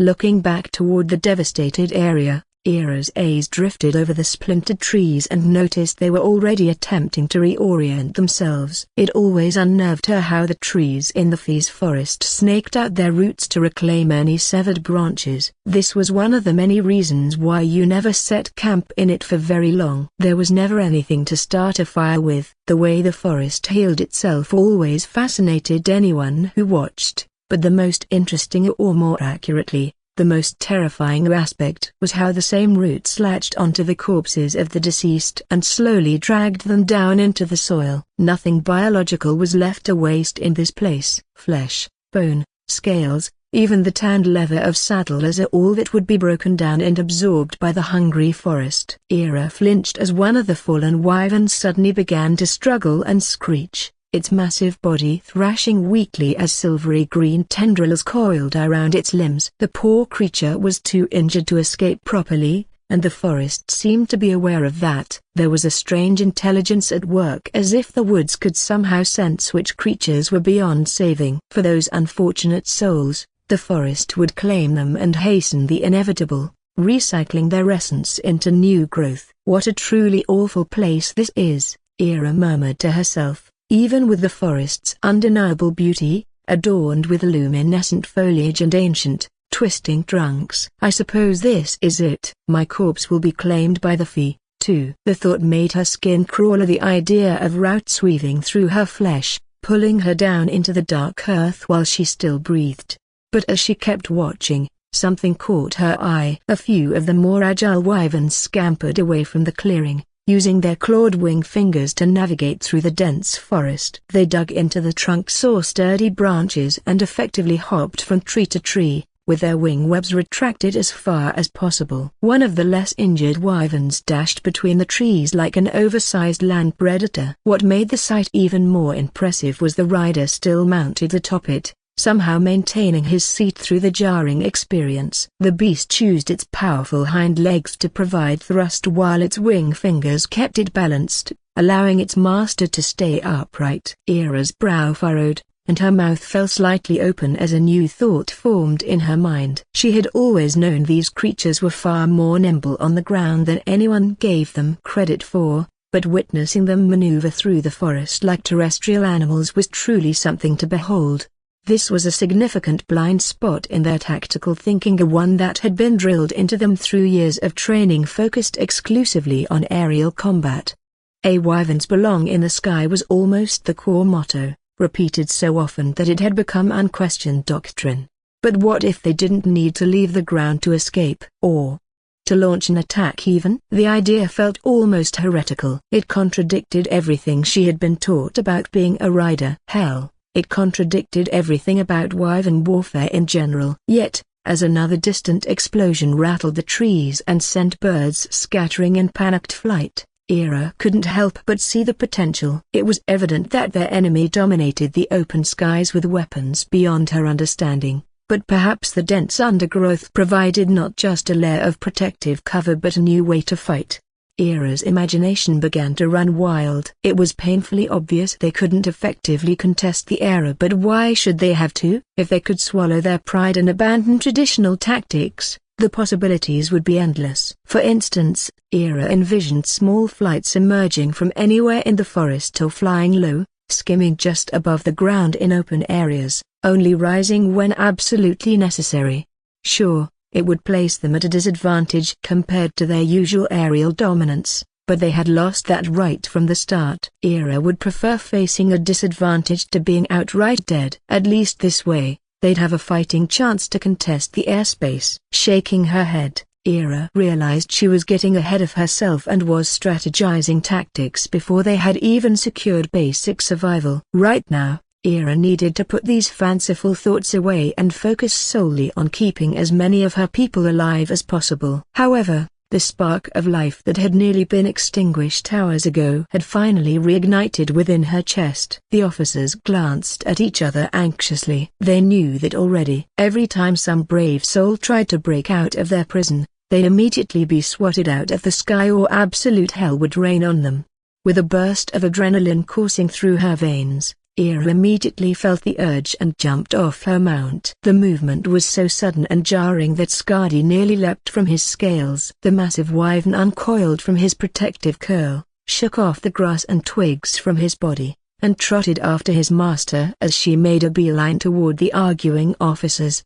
All right, enough of that." Ira's voice cut through the chaos like a blade, silencing the bickering officers mid-sentence. The officers turned their heads toward her, their expressions ranging from surprise to relief that Samionia Anionia was finally taking charge, while the few surviving captains still looked lost. Wing Master Mari stood with his arms crossed, with a frustrated look, while Captain Renissa kept glancing nervously skyward, flinching at every distant explosion. The rest remained silent, either too shell-shocked to contribute or too uncertain about what to say.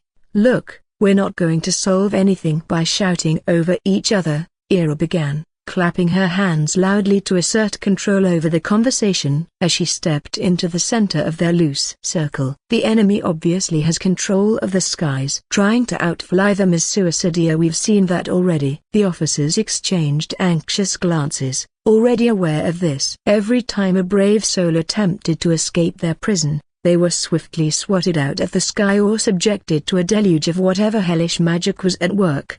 "So what, we just sit here and wait to die?" challenged a younger officer who had been advocating for flight, though her voice had lost much of its earlier conviction.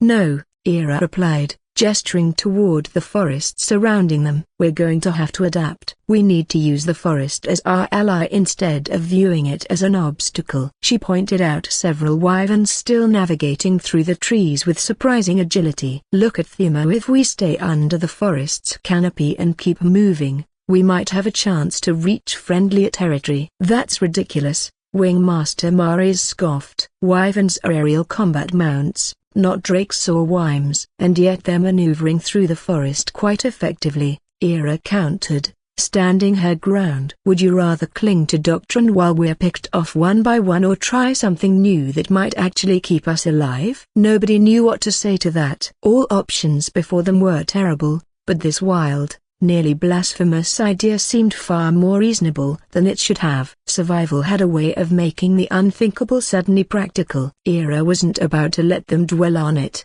However, she needed to get them up and moving before anyone could voice dissent, or before that infernal magic truly unleashed its fury upon their position. Every second spent debating was another second the enemy had to locate them. She straightened up and yelled, "Skadi!" causing her wyvern to rise to its full, massive height. The beast towered over the other wyverns surrounding it, making them shy away from such a blatant show of intimidation. The message was clear. She was not going to accept a no for an answer. After seeing that the rest of the officers were sufficiently cowed into silence, Ira finally spoke up. "I'm taking charge of the Combined Corps," she announced in a tone that brooked no argument. "Does anyone contest that?" She swept her gaze across the gathered officers with a glare that carried an unspoken threat. Several faces appeared uncomfortable as they looked around with an expression that indicated they wanted to protest. After all, there were captains with more seniority present, but no one dared to speak up. But it was only until Captain Renessa, the most senior captain that was still living, spoke up to voice her support. I vote for Captain Ira to be acting wing marshal." Her voice carried clearly through the tense silence. A moment of silence followed before, one by one, they lowered their heads in deference or offered reluctant nods. Eventually, a few more voices chimed in, each adding their right to the chorus. Caught up in the wave of eyes, even the skeptical Wingmaster Maris ultimately expressed his acceptance. There was little point in contesting when everyone else had agreed, and the burden of leadership during such a crisis was one few truly desired. Ira stood there with her still red and puffy eyes from her earlier sobbing, but the weakness she'd shown before had been replaced with an iron resolve. Sweeping her gaze across the forest at the officers who now looked to her for direction, Ira found her course, and with it, a new purpose and, more importantly, a plan that just might keep them alive. "Good." She clapped her hands decisively. "Get to your wings and spread the word. We move through the forest, not above it. Keep the wyverns under the canopy at all times. We leave as soon as possible." There was a moment of silence, as the wyvern riders composed themselves in front of their new acting marshal. They straightened their uniforms and adjusted their weapons, as small gestures to reclaim some sense of military bearing after hours of disarray. Then, as one, they responded with a strong, "Aye, ma'am." Relief was etched on every face and evident in every voice as commands echoed through the forest. The men and women of the Combined Wyvern Corps were just glad someone had finally taken charge of this clusterfuck and given them a direction, regardless of how unconventional it was. A horde of beasts flowed through the forest like a flood as the Combined Corps fled under the cover of night. The riders were nearly blind, with only the faint luminescence of the foliage above them lighting the way. However, the wyverns' enhanced vision kept them on track and moving as they headed north. The wyverns appeared to be in their element, acting on ancient, untamed instincts like their smaller, feral cousins. It was as if something primordial awakened within them when they were forced to leave the skies. Perhaps this reflected how they hunted before humans ever tamed and trained the first of their kinder stealthy predators, navigating through dense forests instead of the sky-dominating force they had become. What truly amazed Ira, however, was how the wyverns moved. It completely defied what most of their riders has believed possible. These massive creatures are bred and trained for countless generations as aerial mounts now moved with a grace characteristic of terrestrial predators. They used their sharp wing claws to grip trees and steady themselves before using their powerful hind legs to propel forward. It was almost as if these hulking beasts were leaping from trunk to trunk while somehow keeping their riders relatively safe as they squeezed through tight spaces.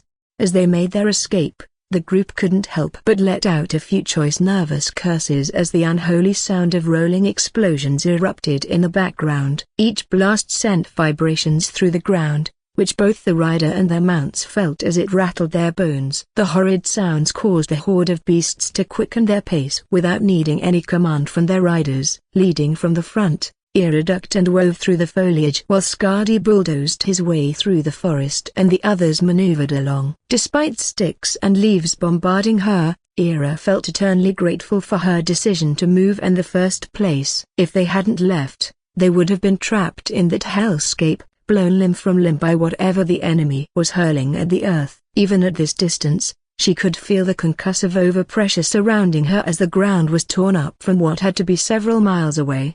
Ira squinted and let out a yelp of pain as her face collided with yet another branch, snapping it clean off. A grumble of indignation escaped the woman's lips as she wondered why the hell she even bothered wearing a helmet when most of the foliage was hitting her squarely in the nose. But as her oversized wyvern pushed through the thick underbrush, Ira leaned down and hugged Skadi's neck while cursing under her breath. It was evident that this would be a long, uncomfortable journey, especially since they were carrying their wounded with them. If they left the injured behind, this damned forest would eventually claim them if it were allowed to deteriorate. Ira didn't know how dreadful being absorbed by the forest was, but she imagined it had to be among the top 10 worst ways to die. But as the horde maneuvered their way to safety, the haggard Knight Captain sure rubbed his arms in anxiety-riddled paranoia while stumbling down a well-maintained stone road hundreds of miles away. As he approached, the man's slowly healing eye glanced over the massing of proper Imperial forces gathered in front of the grand entrance to Aldenshire, his original destination, before getting captured. Or was he captured? At this point, Shaw couldn't really tell what was real or what wasn't. His mind was a shattered mosaic, a relentless barrage of images that refused to settle into memory. One moment, he remembered the searing sting of blows delivered by that giant woman with golden hair whipping around like a tempest. But what really stood out to his murky mind were the grotesque, green-skinned devils who snickered and snarled at him as they conversed with Shaw like old friends catching up. The Knight Captain had suspected they would ask endless questions about the Empire, but the demons seemed more interested in whatever trivial nonsense popped into their heads. Shaw's trembling hand flew to his face in a frantic attempt to regain clarity. His fingers tangled through disheveled strands of hair as they pressed firmly against his eyes, smudging the hazy remnants of a tortured vision. In that feverish moment, every nerve seemed to short-circuit as the hair on his body stood on end. In a desperate attempt to maintain control over his thoughts as they collided like shattered glass, memories and fabrications began to mesh together while Shaw rubbed his face harder. One moment, he was certain those ghastly, green-skinned fiends had unleashed some unholy, mana-draining sorcery. Just recollecting such forbidden, vampiric sensations sent shivers cascading up his spine. It felt as if some unholy demon had drained the very essence of his life. What did they do to me?" he muttered, his voice raw with a blend of anguish and disbelief. His mind was battered by a mix of truth and twisted fantasy. Each detail warped under the weight of his fractured sanity as he recalled how those green-skinned demons pummeled him senselessly while whispering honeyed words. In the sudden stillness that followed his collapse, Shaw's world swam in a haze of fragmented, half-formed nightmares. Just as the echo of his anguished groan faded into the night, a voice cut through his delirium. At first, his ears caught only a venomous snarl, a sound that was eerily familiar, reminiscent of the tone of that horror who sold him out to those green-skinned devils in the first place. "You disgusting freak, we should have killed you when we could." The words sent a jolt of pure terror coursing through him. Instinct took over as Shaw slammed his back against the cold, unforgiving wall and swung his sword around him. A terrified yelp escaped the unknown voice's mouth, as Shaw's head swiveled around with a feral look in his eyes. What did you say to me?" "I'm the Knight Captain of Count Harmswood," Shaw bellowed in stuttering rage. Fallen to the floor and backpedaling as fast as they could, the scruffy female mercenary created as much distance as possible before raising her hands in a placating gesture. Whoa. "I'm just asking if you're all right," the man pleaded, her tone gentle yet edged with caution. "I didn't mean no harm." "You were stumbling around." Shaw's face contorted into a mask of confusion and fear as he shook his head from side to side, taking in his surroundings. At first, he thought that treasonous whore, Ira, was standing right next to him, whispering her venomous insults and turning the count against him as she always had. But instead of the despised wyvern captain, he found only a terrified half-blooded elf and a half-woman scrambling away from him in fear. Her blade staff had clattered to the ground, where she had dropped it in her haste to retreat from his sudden aggression. The knight captain's chest heaved as if he had just run the full marathon in plate armor, his lungs burning with each ragged breath. Despite the cool evening air, beads of sweat streamed down his face, soaking the collar of his tattered tunic before reality began to seep back into his fractured consciousness slowly. There were no green-skinned demons here. No era, just a frightened stranger. He had nearly cleaved in half. Steadying his breathing, Shaw finally lowered his weapon, causing the tip of his sword to scrape against the smooth stone. Where am I?" His voice emerged as a hoarse whisper. While Shaw had a vague idea of where he was going, now that he was fully lucid, he couldn't shake the feeling of being lost and confused as he looked around at the spectacular city. The world around him seemed to tilt and sway like the deck of a ship in a violent storm, especially as the dazzling magical lights enveloped his surroundings. The city was a stark contrast to the utilitarian strongholds typically found in the Empire's frontier population centers. Instead of Spartan fortifications, Shaw beheld floating magical spires of the highest echelons of society, punctuating the skyline with their gravity-defying architecture, suspended in midair above massive magical orbs. Some rotated slowly, while others remained perfectly still, yet every structure gleamed with functional and decorative runes that pulsed with power. These buildings dominated the skyline and were likely occupied by the wealthiest merchants, the highest-ranking members of the Arcane Consortium, or solitary mages capable of challenging fully grown elder dragons. But among these grand, levitating structures, the smaller yet equally impressive towers accommodate businesses and even solitary floating homes. Despite the breathtaking views on display, the city's lifeblood was much more striking as the streets buzzed with a kaleidoscope of people. Alden Shore was a melting pot of ethnicities, peoples, and cultures as merchants, mages, and freelancers navigated the thoroughfares while Imperials patrolled the open plazas and elevated walkways. Scholars in flowing robes lounged at cafes, debating magical theories beneath floating lanterns, while traders sold exotic goods from distant realms. The air here carried a different flavor and was charged with arcane energy that made Shaw's skin tingle uncomfortably. But to a career soldier like Shaw, it all seemed dangerously exposed and impractical. Where were the defenses? The choke points? The fallback positions? This place of wonder and commerce would fall in hours if faced with a proper siege. As the defense of such an extravagant city crossed Shaw's mind, the freelancer's startled expression shifted from fear to bewilderment, and she stared at him as if he'd grown a second head. "You don't know where you are?" "Really?" Her tone wavered between genuine concern and rising suspicion. The freelancer slowly started to rise and cautiously reached for her blade staff. Yet, even when the poor woman was being careful and deliberate, the subtle movement was still enough to trigger Shaw. The frazzled knight captain flinched and quickly raised his sword like a crazed, cornered beast. "Don't ye fucking move!" Shaw shouted as he raised his sword dramatically and stepped a few paces closer. Some hurried mothers ushered their children to the far side of the street while merchants discreetly covered their more valuable wares, preparing for a potential scuffle that might send goods flying. "Stay away from me, you goddamn blight freak!" The freelancer yelled in fright as she quickly stumbled backward to put some distance between them. "I mean you no harm, but I'll freeze like an ice cube if you come any closer," the freelancer threatened, pointing her blade staff at the unsteady man while reciting a spell. Shaw's outburst created a small bubble of empty space around them as passers-by gave them a wide berth. It was clear that they wanted nothing to do with whatever was unfolding, leaving the poor half-elf to fend for herself as she desperately searched for any guards or Imperials who could stop this madman. "Answer me, woman," Shaw growled threateningly, taking another unsteady step forward. "Tell me where I am, or I'll drive my blade through that half-breed head of yours." The freelancer recoiled in disbelief and froze in place. Looking around at the city behind her, The freelancer couldn't help but think that anyone who would ask such an absurd question while standing in the middle of the city's busiest district was completely off their rocker. "You're in Aldenshaw, you lunatic!" she shouted, her voice cracking with fear as she scrambled backward. It wasn't until the woman's eyes finally found a group of Imperials that she took her gaze offshore. "Help! Someone, please help!"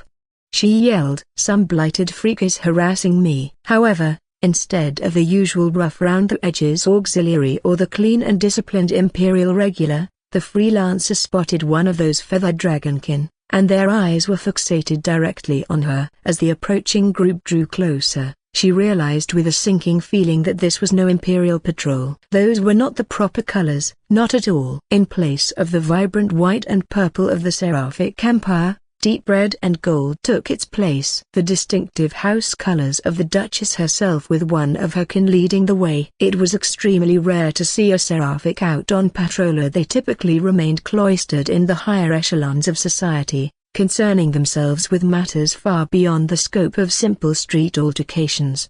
But it seemed today was a first for everything. Before either Shaw or the freelancer could say a word, the regal Seraphic Dragonkin stepped forward with a swift, graceful motion and offered a casual flick of his feathered hand. There was no time for the freelancer nor Shaw to react, as an intense gust of wind seemed to explode from nowhere. The magical blast knocked the air from both of their lungs and sent the offenders tumbling to the ground like leaves. As the Seraphics stood before the groaning offenders, they displayed their magnificent white and teal plumage and growled in a deep voice that rippled with barely contained power. "Would either of you care to explain," he snarled, revealing rows of gleaming, razor-sharp teeth, "why you deemed it appropriate to disrupt the tranquility of the great lady's city during this time of crisis?" His voice carried a distinctive calm and melodic quality, yet it was undercut with a threatening edge that made the very air vibrate with tension.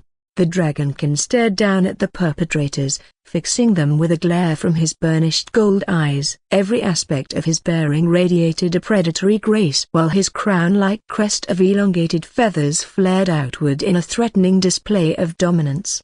But after noticing that Shaw was recovering faster than the woman, the Dragonkin let out a high-pressure snort from his nostrils and lifted his hand in a precise chopping motion. "I wouldn't," the Seraphic hissed, dropping the melodic quality of his voice into a low, menacing growl. Even though he was completely disoriented by the blow, Shaw was already crawling toward his fallen sword, reaching for it with desperate, fumbling fingers. "I am a patient man, but any foolishness will see your head quickly depart from your shoulders," the Dragonkin warned as his feathers bristled to their full, intimidating extent. Shaw's defiance lasted only a moment. The Seraphic's entourage left nothing to chance as they closed in on their cornered prey like a flock of vultures. One guard delivered a brutal kick to Shaw's abdomen before he could fully process the Dragonkin's words. The rest of the escort quickly piled onto him and the hapless freelancer, tossing aside the fallen weapons before painfully twisting his arms behind his back. At the same time, a cold, thick piece of metal snapped tightly around the still-dazed knight captain's neck with a solid clunk. It didn't take long for Shaw to realize what was happening to him. This was no rope or chain but a specialized collar designed specifically to suppress those capable of wielding arcane powers. Just as he sensed something resonating through his very bones, raw and primal panic surged within him. He instinctively tried to draw upon his mana to empower his limbs and break free from their grasp. But instead of gathering within him, his mana transformed into a nascent storm swirling beneath his skin.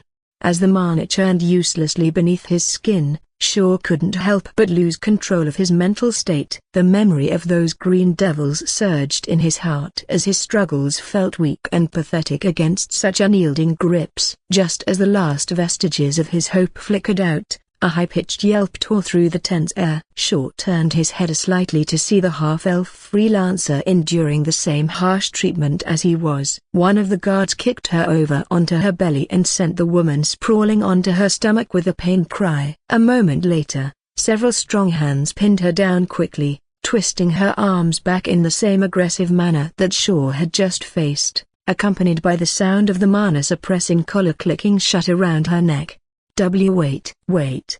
The freelancer shrieked as her face pressed against the grimy road. Her eyes widened in horror as metal shackles bit into her wrists. "I'm the victim here." She began to struggle violently, bucking against the weight that pinned her down, but she was powerless and light as a feather compared to the guard's strength. "You can't do this to me," she continued to cry out in a now sobbing voice. The seraphic dragonkin merely observed the scene unfold with cold indifference, responding only with an elegant and dismissive harumph. "Consider yourself fortunate," he stated while lowering his gaze to a disdainful glare. "The great lady deemed it improper to maim or dismember disruptive elements where they lie upon her city streets. A pity, really." He lowered his hand slowly and smoothed a few slightly ruffled white and teal feathers on his arm with a deliberate, almost preening grace. Then again, he mused softly as a jet of high-speed air puffed from his snout, "Perhaps I may still get the chance later." It would be a fine way to relieve some stress in the face of patrolling these mundane streets. "It's truly a loathsome and lowly duty." With a final,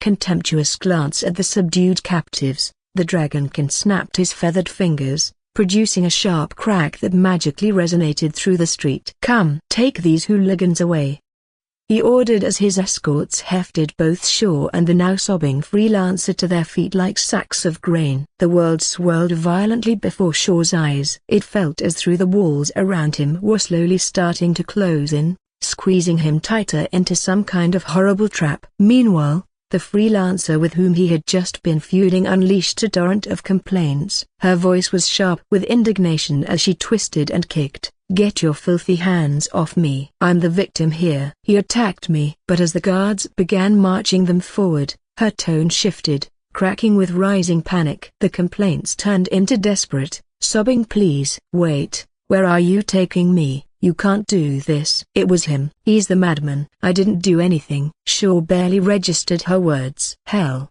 he couldn't even properly grasp his own thoughts as he sucked in hard, short, and ragged gasps while fighting to control his breathing. The cage he felt himself mentally trapped in squeezed his chest tightly as a tide of hyperventilation threatened to consume him, especially when he felt the cold metal of the collar against his skin and the tight bite of the shackles felt all too familiar.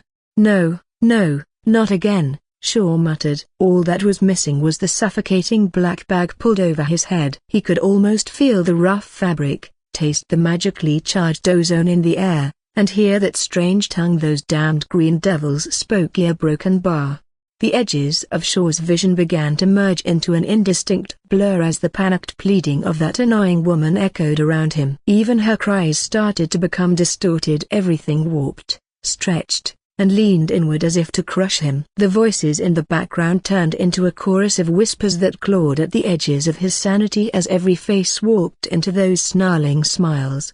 "They're here, broken bar. They found me," Shaw mumbled incoherently as those phantoms started to morph into existence. He could almost see them lurking in the periphery as they dragged the freelancer away while she desperately blamed him for her predicament. Even his captor's skin turned a grotesque green that started to blotch with putrid browns, their eyes burning with a malevolent glee. Then, all of a sudden, a growl pierced through Shaw's schizophrenic haze. It was a sound unlike any other that cut through the air, a distant, grumbling roar of a primal beast. But it was soon followed by another, and then another until they all merged into one. The sound sliced through the fog in Shaw's mind as he snapped his head up towards the south, and his unfocused eyes suddenly sharpened. There, on the horizon, a horde beyond comprehension bloated the moonlit sky, stretching farther than his eyes could fathom. Wyverns, more wyverns than he had ever seen, more than he could have ever imagined existed, flew low against the twilight sky. It was like a living sea of scaled bodies and beating wings descending toward somewhere beyond the city. Shaw stared transfixed as he held his breath, trying to grasp the sheer scale of such concentrated forces. And then a broken bar, he saw it. Amidst the swarm, one beast stood out to an oversized, contemptuous monster that Shaw could never forget. Even in flight, its obsidian scales were unmistakable. Skadi, riding the wyvern, was that unmistakable figure he could never forget, even from this distance. Shaw recognized her immediately by her posture, her silver hair catching the last light, and her very form era. That traitorous whore, the one who had condemned him and abandoned him to the Green Devils. Raw,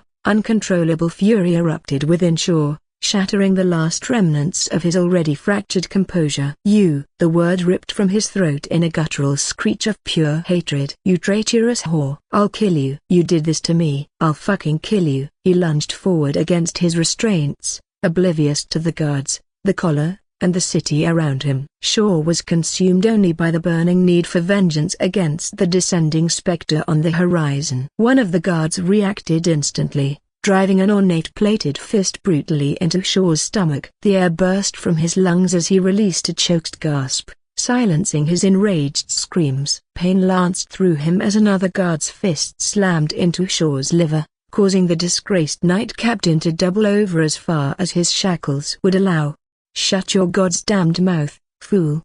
The guard snarled, pushing Shaw forward. Onto his face. Gasping for breath, Shaw felt completely subdued and at the mercy of these people as he was reduced to whimpering sobs. He didn't know what awaited him this time, but the Knight Captain was certain he would endure another round of hell as the escort painfully dragged him by his shackles into the deepening shadows of Aldenshaw. Skadi flared his massive wings, kicking up dust and loose debris as he landed heavily amid the chaotic throng. The impact made Ira cringe as she felt her bones rattle from such rough landing. Normally, she would reprimand her man for being so reckless, but after Skadi had endured hours of running through the forest instead of taking to the skies where he belonged, Ira decided to let it slide. The poor creature was so exhausted that Skadi wobbled forward as if his legs would give out beneath him. As Ira looked around, she noticed it wasn't just Skadi who was having a rough time. The horde that followed them was in the same condition. The veritable sea of wyverns that were touching down landed in the same haphazard manner as Skadi,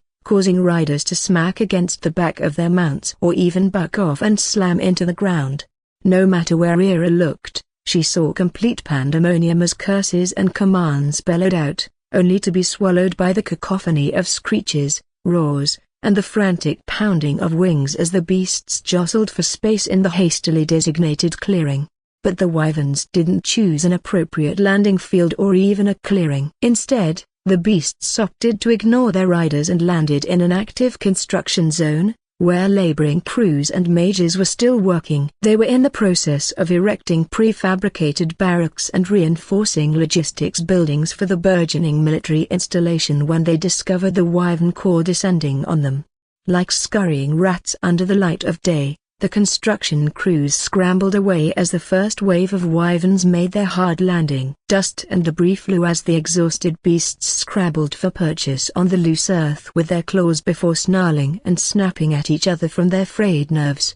The air filled with the screech of protesting metal as one wyvern skidded, its wing clipping the scaffolding and sending workers tumbling. A few poor bastards weren't fast enough. Ira watched in horror as a riderless, thrashing wyvern nearby snatched a screaming man straight from a half-finished roof beam, shaking him violently like ragdoll before discarding him with a sickening thud. Even Skadi wasn't exempt from this fatigue-driven aggression. As Ira fought to keep him calm amidst the chaos, another large, mud-caked wyvern stumbled too close, its rider barely clinging on. Skadi let loose a deep, guttural growl of territorial fury and hissed a warning with his neck frill flaring. The intruding wyvern, equally agitated and exhausted, responded with a challenging screech, prompting Skadi to lunge before Ira could react or even shout a command. Talons met scales, and jaws snapped together as the two colossal beasts locked themselves in a brutal melee, seeking purchase on armored, plated necks. Ira clung desperately to the saddle, jostling all over the place as she yelled, "Skadi!" "No, damn it! Stop!" Calmed. Her command was cut short by Skadi's full-force attack as the beast launched himself bodily at his rival. The sheer force of the impact sent Ira flying backward off her wyvern's back, turning the world into a blur of motion before she slammed into the ground with a solid, gut-wrenching thud. The impact knocked the air clean from Ira's lungs and drove a sharp agony through her back, causing her eyes to widen in pain. As absolute chaos swam in and out of focus, Ira instinctively twisted and turned on the ground, wheezing desperately as she fought to draw a breath into her protesting lungs. In the background, A brutal scrap took place as claws tore scales, guttural roars rang out, and maws full of razor-sharp teeth snapped down on limbs. Trying to escape the frantic clawing and vicious biting, other riders and their mounts scrambled to get away as the two enraged beasts flipped all over the place, locked in a primal struggle for dominance amidst the panicked construction site. Slowly and painfully, Ira had somehow crawled onto her stomach and felt the damp earth cool against her cheek. Gritting her teeth, she pushed herself up to her hands and knees, pressing her forehead against the cool, muddy ground, causing the dirt and grass to cling to her face and tangle in her hair. After sucking in one more desperate, ragged gasp of air to regain some semblance of clarity and gather her strength. Once the woman had finally steadied herself, a different sensation surged through her. White-hot fury. With grinding teeth, Ira's fingers dug deep into the earth as she ripped clumps of grass and soil free. A low chant began to escape her lips as she slowly and steadily pushed herself upright. The spell she was whispered was barely audible at first, but the ancient words seemed to overpower the savage roars nearby. An endless, burning rage flashed in Ira's eyes as she stood tall, ignoring the protesting ache that coursed throughout her body.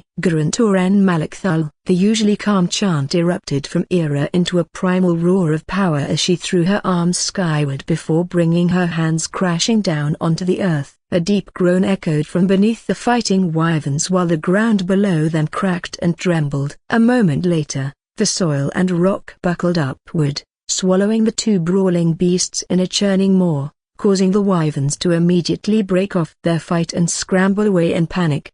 But it was too late. The mouth of the earth that engulfed the struggling beasts swallowed them whole. Once satisfied that the monsters had been subdued, Ira pushed her hands outward in a violent shove, turning the maw into a massive wave that crashed violently across the ground, spitting both Skadi and his rival out, tumbling head over heels like discarded toys.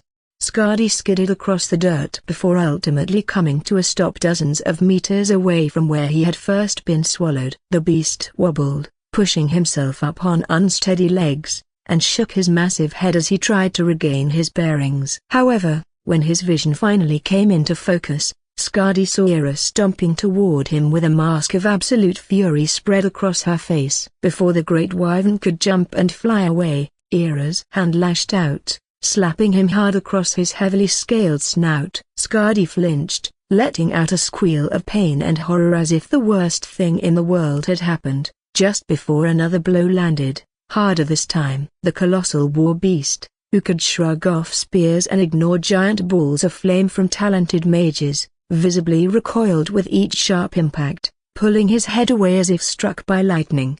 "You little fucking shit," Ira roared, her voice raw with anger as she delivered another stinging slap. "Idiot. You goddamned idiot. What in the hells are you thinking?" In an effort to escape his rider, Skadi stumbled backward and felt as if the sharp slaps struck harder than any physical blow he had endured during his tenure as a war wyvern. The colossal war beast whined pitifully, a sound utterly discordant with his terrifying size and power. Skadi's massive, spin tail curled around his enormous form protectively as he continued to shy away from the furious woman advancing on him. Ira didn't relent, however. Her temper had blown its lid, shattering the composure she usually maintained as she marched forward with one finger jabbing accusingly towards Skadi's lowered head. "When I tell you to stop," she screamed at the top of her lungs, causing her to voice crack, "you fucking stop. Do you understand me?" The woman stalked closer in a relentless fashion and radiated an aura of fury that seemed to dwarf her physical size. In Skadi's eyes, his master was the epitome of doom as he shuffled backward awkwardly, avoiding her gaze while his massive head dipped lower and lower. In a final act of submission and fear, he tucked it completely beneath one of his massive wings, trying to hide from Ira's terrifying wrath. Finally coming to a halt a few paces from the trembling behemoth, Ira stared at Skadi as he remained frozen with his head hidden. But every other second or so, one massive golden eye peeked out intermittently from behind the leathery shield of his wing, warily tracking her movements. Ira kept her finger pointed directly at the spot where his snout should be as her chest heaved with ragged breaths. With a sudden jerk, Ira raised her other hand and jerked her it forward, mimicking the motion of another slapper but stopped abruptly. Even without contact, the massive war beast flinched violently and instantly squeezed his eyes shut as a pitiful grumbling whimper left his mouth before pressing himself impossibly deeper behind his wing. HMPH, a contemptuous harumph escaped Ira's lips as she snapped around in indignation. However, the rigid posture of her fury started to falter as Ira's face scrunched up. Soon after, a groan of pain mixed with her anger echoed out as the acting wing marshal instinctively brought a hand to the back of her hip, where the impact from the fall began to radiate in agony as the adrenaline started to wear off. Still writhing, Ira's glare shifted from her own man to the other offending wyvern. The beast struggled to pull itself out of the furrow created by her spell and limp away. Even its rider was in a sorry state as the young man waddled towards the wyvern uselessly with terror etched on his face. It was then that another wave of anger surged through Ira, but now it was directed at the incompetence before her. "And you!"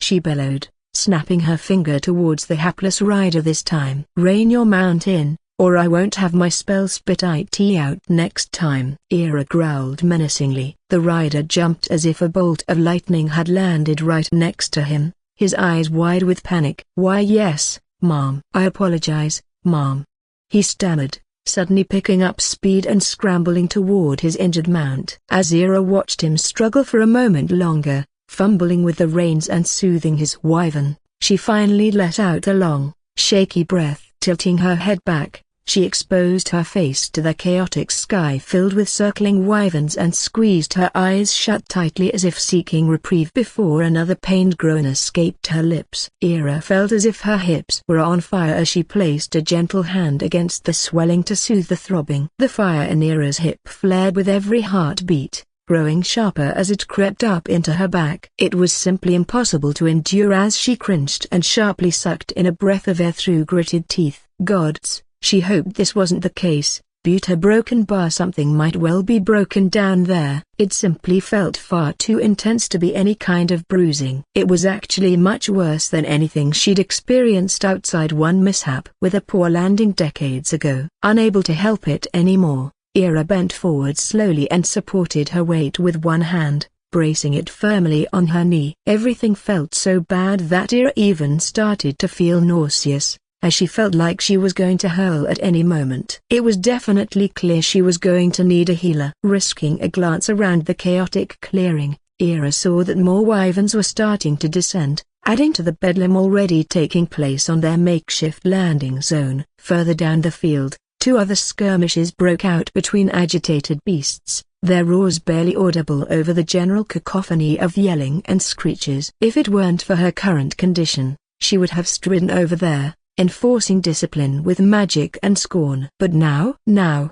she couldn't even muster another curse, let alone play law enforcer. Keeping this disorganized horde from tearing itself apart was secondary to finding help. She needed to locate whoever was notionally in charge of this god's-awful mess and get to a healer, a clinic, a triage station, anything. As the acting wing marshal's eyes scanned the perimeter of the chaotic landing zone, she noticed that most of the scattering construction crews seemed to be heading in the same general direction. Sure, they were all scrambling away from the wyverns that roared or snapped at them, but the crews all seemed to eventually converge toward a cluster of larger, albeit still temporary-looking, prefabricated buildings erected near the edge of the sprawling area. Whatever was there, she was more than certain they would get her some kind of medical attention. Pushing herself upright again with a grunt, Ira began to limp slowly toward the structures, each step shooting a fresh bolt of lightning through her body. Gods damn it!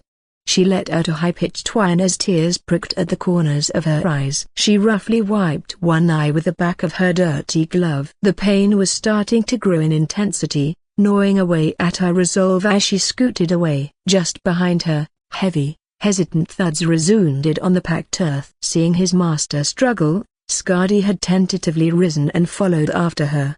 He kept a wary distance at first, but seeing her pronounced limp and the way she favored her left side, Skadi seemed to make a decision even though it was clear he was not yet forgiven. The great wyvern sped up slightly, nudging his massive head carefully past Ira's shoulder before lowering himself deliberately to the ground directly in her path. He laid there in a posture that unmistakably invited her to climb aboard and turned his eyes up at her in a sympathetic fashion. Ira stopped, scowling down at the massive obsidian head near her feet. "You stupid beast," she cursed in a voice thick with lingering frustration. But when she tried to step around him, a sharp, quiet howl escaped her as her hips screamed in protest. Defeated for the moment, Ira glared at Skadi's lowered head, realizing she'd be the biggest fool in the world not to climb on. So, with another groan that turned into a choked scream, she reached out, grabbed onto one of Skadi's thick neck ridges, and began the arduous process of hauling herself onto his broad, surprisingly warm head, shimmying awkwardly into a semi-secure position just behind his crest. Each awkward shimmy and shift of weight felt like the world was ending, causing Ira to whimper with every movement. But through sheer, grit-toothed determination, she managed to haul herself fully onto Skadi's broad head, planting herself firmly just behind his crest with her legs dangling precariously over the beast's neck. At this point, she was sobbing openly while gasping for breath, but the last thing she cared about in this moment was dignity or pride. No longer suffering overshadowed everything else. Sensing the precariousness of her position, Skadi acted with uncharacteristic gentleness. He gingerly lifted his massive head, orienting himself carefully to keep her position as level as possible to minimize the jostling that sent fresh tears streaming down his master's face. Then, with surprising agility for his size and current state, he began to move, scampering away from the lingering scent of expended mana and heading towards the cluster of buildings Ira had been aiming for. As they made their way across the chaotic field, Skadi twisted and turned his body like one of those serpent-like worms, weaving through the ongoing horde of landing wyverns. He sidestepped panicked beasts, ignored the challenging roars of others, and deftly avoided the few new skirmishes that had broken out among the exhausted and agitated creatures. His focus was entirely on delivering his injured and furious master safely to their destination. The heavy thuds of his claws on the packed earth provided a steady rhythm beneath Ira's pained sobs as they left the pandemonium of the landing zone behind them. The heavy thuds of Skadi's feet provided a steady, grounding rhythm beneath Ira's pained whimpers as they navigated to the edge of the chaotic landing zone. But as they closed the distance to the cluster of prefabricated buildings, something strange happened to the horde. The sea of agitated, milling wyverns ahead began to part. It wasn't an organized movement, but a frantic, almost fearful scrambling. Massive beasts shuffled sideways, forgetting their earlier aggression, and bumped into each other awkwardly. Some even abandoned their nascent skirmishes and pulled back with nervous growls to clear a path leading directly toward the buildings Ira sought. It was obvious they weren't making way for her or Skadi. Instead, they seemed intensely wary, almost terrified, of something else within that cleared space, something moving inward. Skadi, however, remained undeterred. He kept marching steadily forward into the widening gap, focusing solely on reaching their destination, even as Ira noted the bizarre behavior of the surrounding horde through tear-blurred eyes. Who's in charge here? Answer me. A shout echoed throughout the field, somehow overpowering the screeching beasts. The voice was laced with undisguised fury and a chilling arrogance that even made Ira instinctively tense as Skadi continued his steady advance. "You imbecile! Does your god's forsaken flock have no leadership? Who is your commander?" The voice snarled again, closer this time. Ira shifted slightly atop Skadi's head, trying to pinpoint the source, a fresh wave of dread washing over her despite the pain. That tone. It was dangerously familiar. "Get your lowly beast away from me before I incinerate it where it stands." The source of the imperious demands and the wyvern's terror didn't remain hidden for long. "Huh? What do you mean, acting wing marshal?" The voice boomed again, angrily echoing from the center of the cleared space just ahead. "What happened to the one I appointed?" Skadi stomped forward a few more paces before halting abruptly. The bristles along his spine stood ramrod straight, and his massive wings flared slightly in apprehension. Ira felt his muscles bunch beneath her as a pair of vicious, burnished gold eyes locked onto them from across the clearing. Unlike the other wyverns, Skadi didn't scurry away, but he was clearly terrified, frozen in place by the sheer force of the presence before them. Ira looked up, past Scardy's now trembling head, and swallowed hard, her earlier pain momentarily forgotten in a surge of pure dread. Standing there, radiating power and undisguised fury, was Duchess Virasha herself, with a few riders kneeling subserviently before her.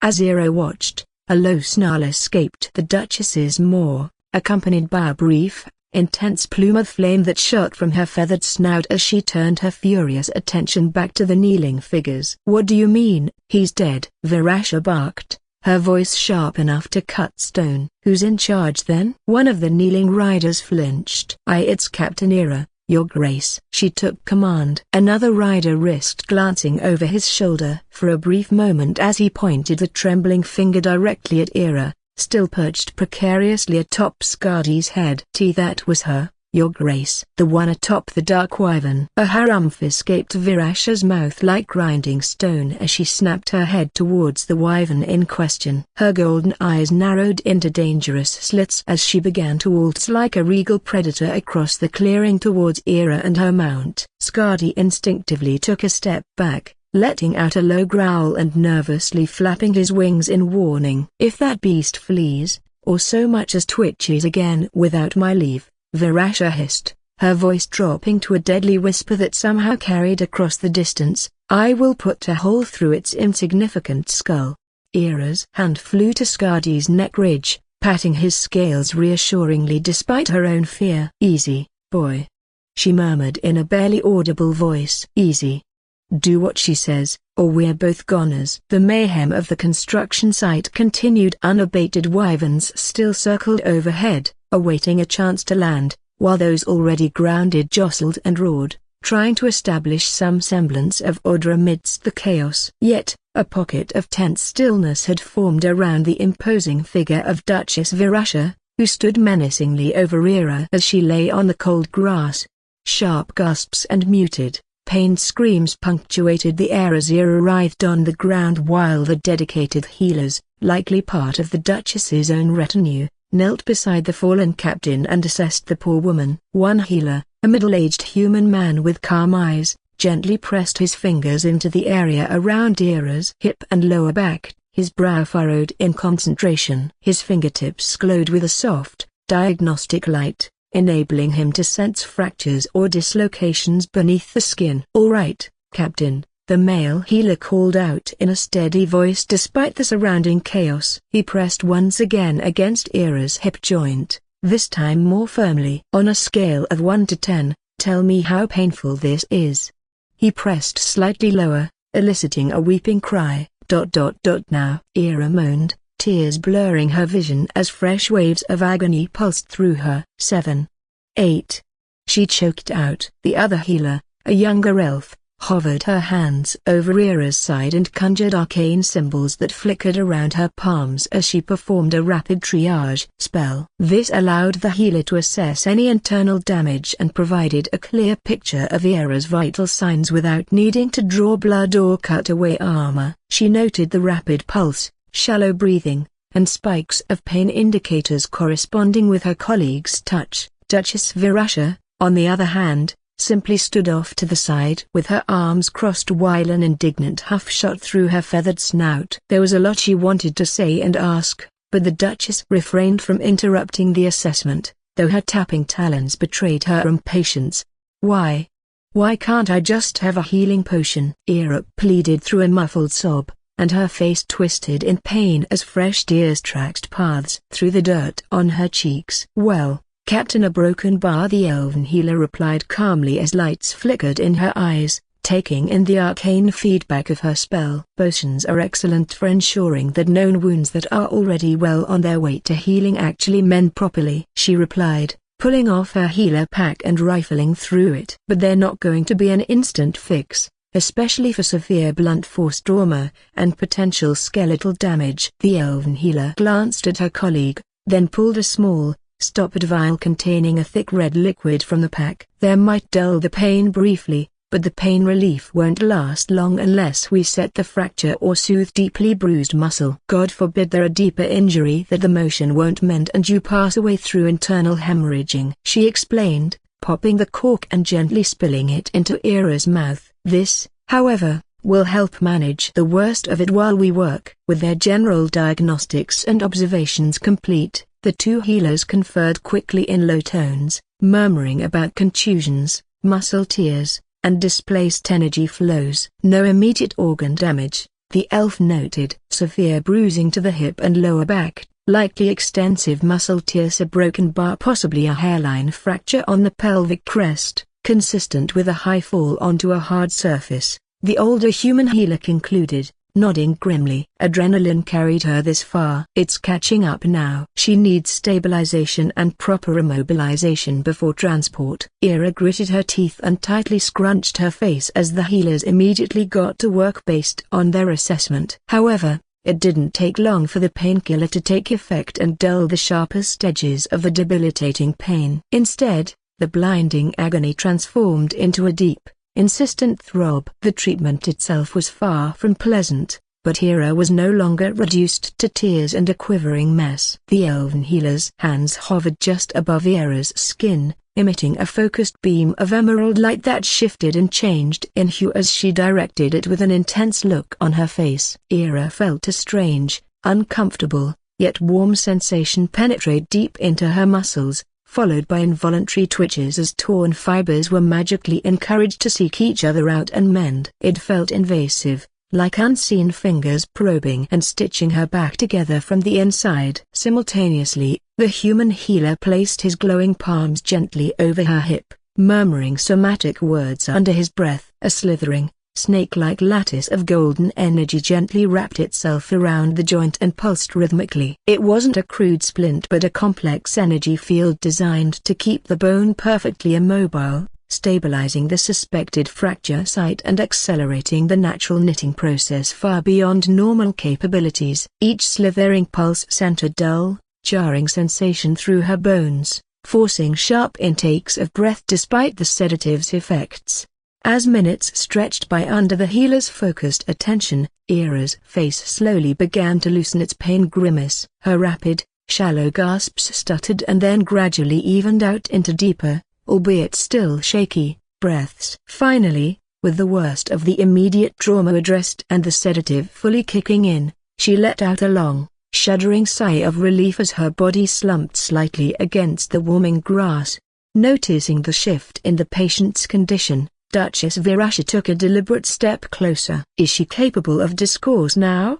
she inquired, directing the question to the elven healer without looking away from Ira. The elf healer glanced up, calmly meeting the Duchess's intense gaze. The vial contained a mixture, Your Grace, a half-rapid-acting healing accelerant, half-mild sedative. It has taken the edge off the pain considerably. She briefly summarized their findings again: severe bruising, extensive muscle tearing, and the likely hairline fracture to the pelvis. Nothing life-threatening, but she will require significant recovery time. The elf nodded towards Ira. She should be lucid enough to answer questions, though exertion is ill-advised. Virasha gave an indignant huff but still nodded curtly, accepting the healer's caution. She approached Ira's side, looming over the injured rider. Ira looked up with a pitiful, unfocused gaze due to the sedative and lingering pain. Even though the captain felt helpless, she still met the Duchess's imperious golden stare. "Acting a broken bar, a wing marshal," Virasha stated, her voice carrying a hint of incredulity but also leaving no room for refusal. "Are you capable of providing a clear and concise report?" Ira's lower lip trembled slightly as a strange, tingling warmth slithered through her lower body, tethering uncomfortably to her muscles and bones. Despite the whirlwind of bizarre sensations and the lingering fog in her mind, Ira forced herself to meet the Duchess's piercing gaze. "Yes, Your Grace," she managed in a weak and raspy voice, yet it was still steady enough to be lucid. A minuscule twitch disturbed the otherwise impassive feathers around Virasha's left eye, a fleeting sign of annoyance at what she likely perceived as a pathetic display. She remained silent for a few moments longer, allowing the weight of her authority to press down on Ira before speaking again in a slow, deliberate voice, carefully enunciating each word. "Explain," Virasha began, her tone deceptively calm. "How, you specifically, came to assume command of this formation?" She paused, letting the question hang in the air. "And detail, precisely," the circumstances surrounding Wing Marshal Borin's departure. Taking a shaky breath, Ira focused past the throbbing in her hip and the fuzziness clouding her thoughts. "Your Grace," she began, clutching the grass, "we were proceeding south as ordered, part of the main interdiction force." She recounted the initial moments of the seemingly clear skies, the sudden, inexplicable losses as invisible projectiles tore through their ranks with terrifying effectiveness, even laying low a dragon. We had no warning, Your Grace. Wyverns, dragons, a broken bar, we were all simply obliterated mid-flight. Wing Marshal Borin. He was near the vanguard. Ira swallowed as she vividly recalled the vanguard simply vanishing. His flight was caught in one of the first volleys. There was nothing left, Your Grace. Command disintegrated instantly. No orders came, just death. Verasha's hand, which had been resting on her hip, clenched slightly in impatience, but she remained silent as her golden eyes fixed on Ira.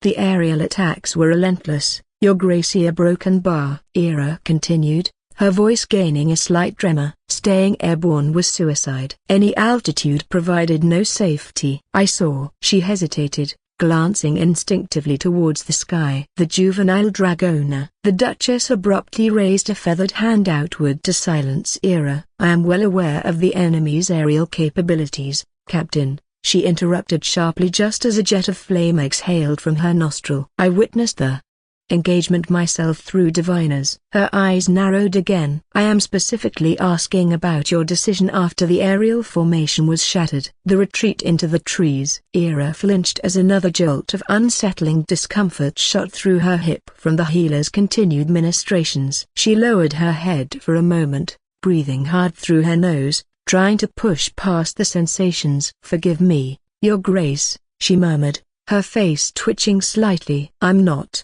accustomed to this level of intrusion. Verasha's expression remained an unreadable mask of cold nobility. Your discomfort is noted, Captain, she replied with a tone devoid of sympathy. Now, continue your report. Gritting her teeth, Ira let out a pained grunt as a sharp stab lanced through her hip, momentarily overriding the sedative's dulling effect. The healers paused their work and murmured between each other while Verasha waited, her unwavering golden eyes narrowing into tight slits. After a few ragged breaths, Ira lifted her head again, pushing through the impromptu operation. Once command was gone, she continued, her voice strained, it was chaos. We were being slaughtered. Remaining high was not an option. A broken bar, she recounted, seeing the few riders who remained high were essentially vaporized. We had to abandon doctrine, Your Grace. The only logical option, the only survivable option, was to use the forest canopy as cover. I gave the order to dive. She described the harrowing descent and the way the dense foliage provided concealment from the worst of the invisible aerial projectiles. Even when we hit the treetops, they were still hitting us, Ira admitted, recalling the terrifying near-miss that had thrown her from Wyvern, but the losses dropped significantly. It was as if their projectiles, or whatever guided them, had difficulty distinguishing between us and the dense woods below. Verasha looked off to the side thoughtfully, one taloned hand coming up to rest pensively on her chin. The rhythmic tapping against her arm ceased as she absorbed the implications. But even when we dipped low, it still wasn't sustainable, Ira forced out, another wave of pain making her wince. We were just taking too many casualties, especially when riders strayed too high. The Wyvern captain gritted her teeth in frustration at how broken bar helpless she was. We couldn't fight back. Hell, we couldn't even see who was attacking us. We were blind, disorganized, trapped. Ira then looked up at the Duchess as if pleading. Yeah, broken bar, I was the one that made the Kala broken bar. I ordered everyone to set down, to hide, regroup, and a broken bar just try to survive. An unreadable yet expressive thought lingered on Verasha's features, as she gazed at the lowly knight captain, whose face seemed to plead for mercy. They both knew what happened to commanders in the imperial military who ordered such a significant truce. For a few moments longer, silence reigned before the Duchess spoke up. And what was the situation on the ground? Did the attacks stop then? There. Ira gulped hard as the dull pain from the healer's work seemed minuscule compared to the terrifying entity in front of her. The projectiles stopped, Your Grace. At least the ones that tore through us in the air, she confirmed, shaking her head slightly as the memory returned. But then, her voice grew heavy with dread. It was replaced by something else. An exhausted sigh escaped Verasha's lips before she stomped on the ground. Out with it. Speak plainly and cease this meek deference. It is unbecoming and wastes valuable time. Ira flinched at the sharp outburst and stared at the Duchess as if she were going to be consumed by flames. Giving a tentative nod, Ira took another shaky breath. Yes, Your Grace. On the ground. The projectile attacks ceased, but she swallowed. We believed. Knew. Something was still watching us from above, hunting us. Anytime any rider or mounter moved even slightly into a break in the foliage, regardless of how small or how brief the exposure. It wasn't long before that exact position was struck. Ira shuddered, recalling the terrifying precision. It was instantaneous. One moment, a rider adjusting his saddle near a gap, the next, just a searing flash and a crater where he stood, like a vengeful star falling directly upon them. She paused and gathered her thoughts, forcing the words past the lump in her throat. Other times, larger blasts, nowhere near as abrupt or precise, but a broken bar more devastating, would erupt overhead and tear through the treetops themselves. Leaves, branches, trunks, a broken bar, flesh. Nothing was safe as it essentially ripped open the creating canopy as if trying to peer inside. Verasha was listening intently now. Her earlier impatience was replaced by heavy consideration as she took in what sounded like the enemy's own form of scrying. Her taloned hand stroked her chin thoughtfully as she processed the grim tactical reality Ira described as the enemy was able to deny the sky and precisely bombard even hidden ground positions. Was this essentially a more capable spirit eagle? If so,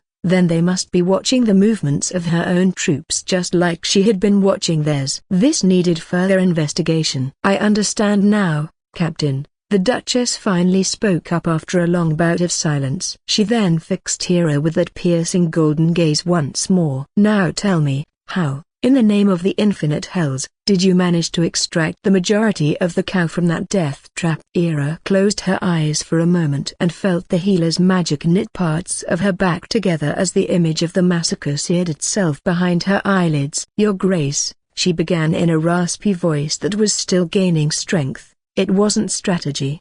Not at first. It was more of a surprise of the moment impulse. Something born purely from hopelessness. She recounted how she had sat there on the forest floor after being thrown, watching the chaos, the futile attempts to rally, the sheer terror as invisible death rained down. I thought we were lost, Ira admitted, her voice trembling slightly. I was ready to give in to despair. But then I saw one of the younger beasts that had been injured from an earlier blast scrambling away. It wasn't flying, it was a broken bar basically sprinting, using its wing claws to propel itself off of broken stumps and its hind legs to push off the undergrowth. It caught me off guard, Your Grace. Ira met Verasha's unwavering stare. How agile they still were on the ground. They weren't particularly. No, they were brutishly clumsy compared to a true Wim or Drakier, but they were still capable. More capable than I ever imagined. A flicker of the revelation returned to Ira's eyes. It gave me an idea. A far-fetched one,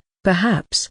But it was a course of action where none seemed possible. Verasha frowned deeply as she listened. The dragonkin's feathered brows furrowed into a dramatic arc while her sharp golden eyes analyzed Ira's every movement, every micro-expression, evaluating not just the report but the very essence of the officer before her. Was this initiative born of true tactical insight or merely the last gamble of a cornered animal? For a broken bar for how I took command, Ira continued, a hint of weariness creeping back into her voice. The other officers were a broken bar. They were panicked. Some had already fled, others seemed resigned to die where they stood. She took another breath. Steadier this time. It was necessary for me to assert command. I must admit, there was some breaking of protocol and rank. Ira glossed over the literal mutiny she had conducted. But Captain Renissa supported my claim, and the others. They needed direction. It was left to a vote, Your Grace. A quick show of hands amidst the explosions. In the end, they deferred to me. She paused, letting the reality of the battlefield decision linger in the air. And so I ordered the retreater through the forest under the canopy and forbade any attempt at flight. Ira saw a flicker of disbelief in Virash's eyes but pressed on. I remembered the old texts, Your Grace. How the wild wyverns, the undomesticated ones, often use terrain before taking wing. It seems, after tens of thousands of years of breeding them for the saddle, they haven't entirely lost that instinct. It wasn't easy, Ira admitted, shifting slightly and wincing as the healers continued their work, moving the horde through dense Fey territory. It was controlled chaos at best. We were hit several times, making our escape, but the frequency of the attacks diminished significantly. The targeted strikes, those that sought out individuals, seemed baffled by the forest cover. We lost riders, yes, but far fewer than if we'd gone airborne or remained static on the ground. She looked up, meeting Virash's gaze again, a spark of fierce survival instinct replacing the earlier despair. We ran, Your Grace. We ran until the explosions faded behind us, until the very air felt different. Only then, when I felt confident we were far enough away, beyond the immediate reach of whatever hunted you, broken bar, she said as Virasha stared intensely at Ira. Only then did I give the order to take flight and make for Oldenshire. Virasha remained silent as her burnished gold eyes fixed on Ira with an unnerving stillness before shooting up to the wyvern captain's still frightened mount. The Duchess's mind raced, dissecting every nuance of the captain's report. Ira's observation about the wyvern's terrestrial agility, born from the ashes of despair, resonated with Virasha's own desperate search for a viable countermeasure. The confirmation that the enemy could target ground forces with such lethal precision, coupled with Ank's assessment of their non-magical weaponry, painted a grim picture. However, there was a silver lining to all of this. It appeared that a pressing need for visual confirmation existed before any strikes occurred. Otherwise, they were shooting blind. This tactical insight, gleaned through catastrophic failure and outright mutiny, was invaluable. It couldn't be overlooked. The Empire, her emperor, had set her up to fail, to be a mere data point in their assessment of this new foe. Survival, let alone victory, would require shattering old doctrines and embracing the unthinkable. This captain, this mutineer, had stumbled upon a potential key, perhaps not to winning, but to enduring. Whether crumbling today or crumbling years from now, the difference lay in adaptation, however distasteful its origins. Every detail Ira recounted of the enemy's patterns, the effectiveness of cover, the wyvern's forgotten instincts are needed to be committed to heart and memory. Normally, Captain, finally, the Duchess spoke, her voice deceptively soft yet laced with the chilling authority that had silenced generals. For abandoning your post in the sky, for disobeying the core tenets of your corps, for inciting and leading a retreat bordering on mutiny, a broken bar, Virasha stated, taking a slow step closer, causing the healers to instinctively pause. I would incinerate you where you lie. Ira visibly winced as fear clouded her sedative-dulled eyes. The primal terror of the Duchess's wrath overrode even the healer's magic. Virasha let the threat linger, savoring the captain's palpable fear for a moment before continuing, with cruel amusement flickering in her gaze. However, she purred like rocks grinding together, I believe I have a worse fate in mind for you. Virasha leaned down slightly, bringing her feathered snout closer to Ira's dirt-streaked face. Congratulations, Acting Wing Marshal Ira, the title was spoken with biting emphasis. Effective immediately, you are being promoted to bear the title.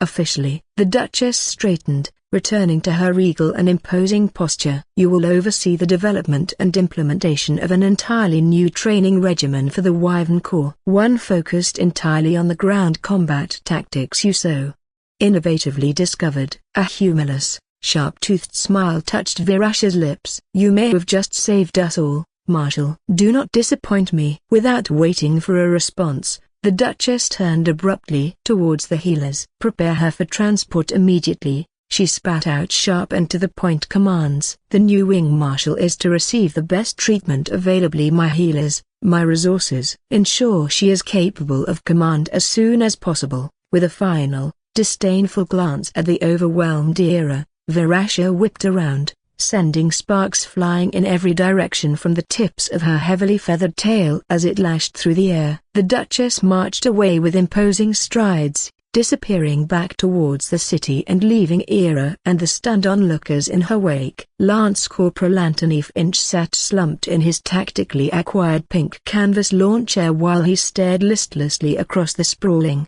chaotic expanse of the quickly growing forward operating base Cambridge. His dirt blonde hair, cut into a severe hand-tight, was matted with sweat and grime as he tried to hide under an umbrella. The relentless heat radiating from the sun overhead left Finch with his mouth hanging half open in an attempt to cool down from the otherworldly star that always seemed to be stuck perpetually in the late afternoon. The fob itself was hastily carved into the alien landscape just beyond the shimmering distortion of the Ohio Rift and was a maelstrom of activity. It was truly a monstrous testament to the sheer logistical might the U.S. military brought to bear when faced with the impossible. They had basically erected a small city on otherworldly terrain in just a week. Finch watched as a convoy of strikers rolled past his position, kicking up purple dust that drifted lazily in the afternoon light, while behind them, an endless procession of supple trucks continued along. The trucks carried everything: prefabricated barracks components, communications equipment, weapons, ammunition, food, water purification systems, medical supplies, and crap Finch couldn't even hope to identify.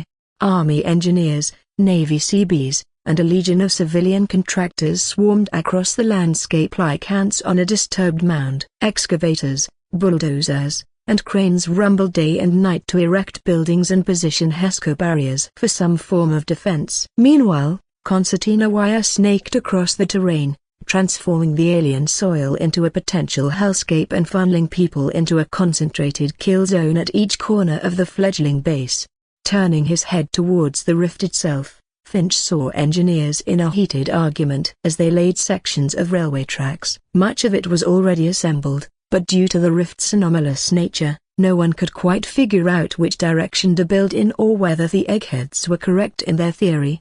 Most of it went over Finch's head when he remembered overhearing the other day that it was possible to have tracks converge towards the rift, and each way would pop out in a different direction. The mere thought of such a broken bar physics fuckery seemed to hurt the Lance Corporal's brain so much that he immediately wanted to grab the nearest pog and shove him into a locker.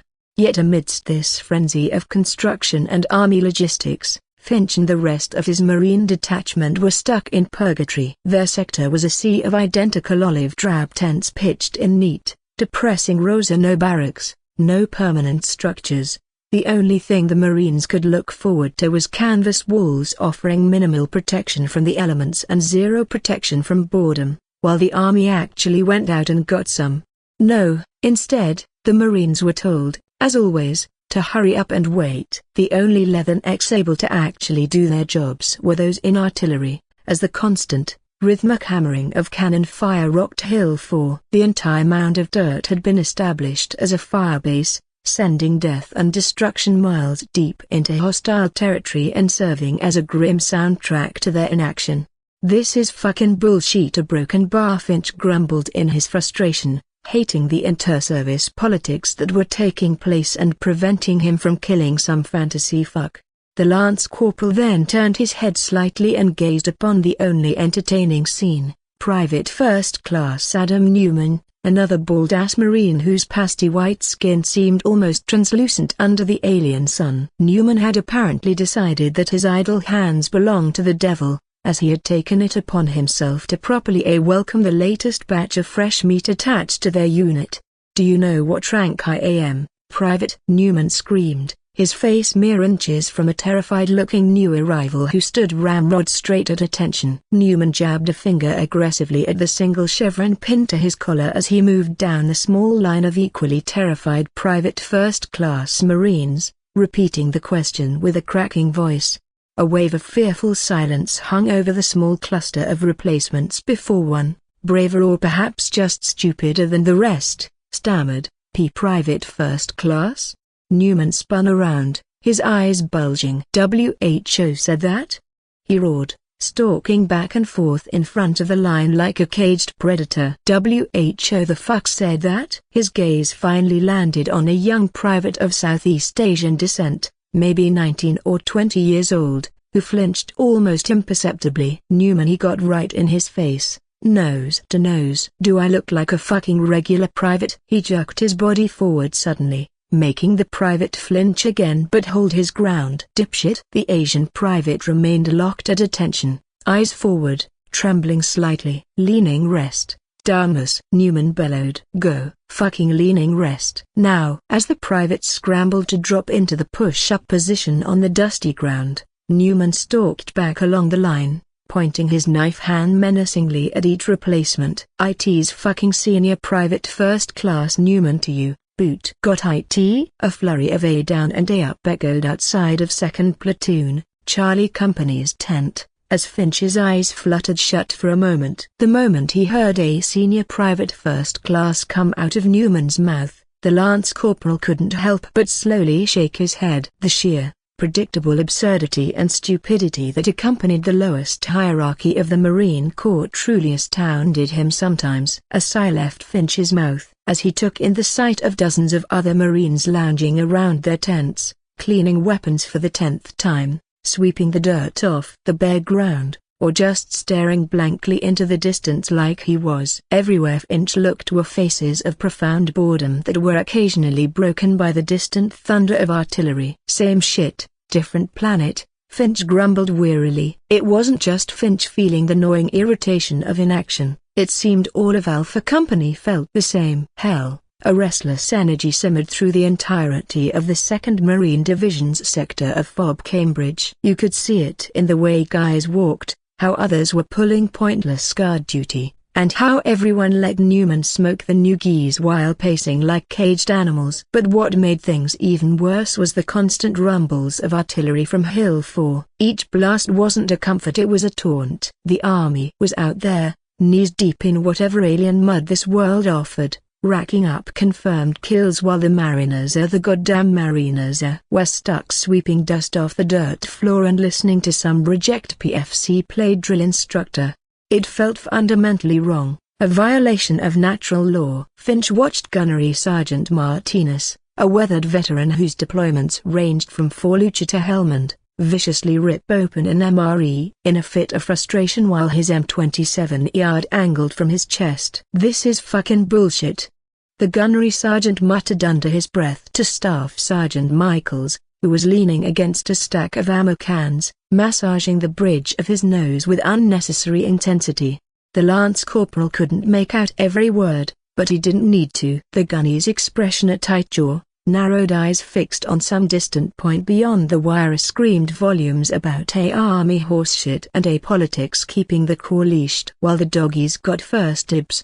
"Stop fucking looking at me, Finch," Martinez snapped in Lance Corporal's direction like a heat-seeking missile. "Good to go, Gunny," Finch replied, immediately turning his head away towards another part of the camp. Doing as he was told, Finch instead focused on a cluster of tents and watched as his company's First Sergeant Graves, paced a short, tight path in front of the company HQ. The graying man was busy yelling at some poor son of a bitch on the other end of his satellite phone while clenching and unclenching his fists at his sides.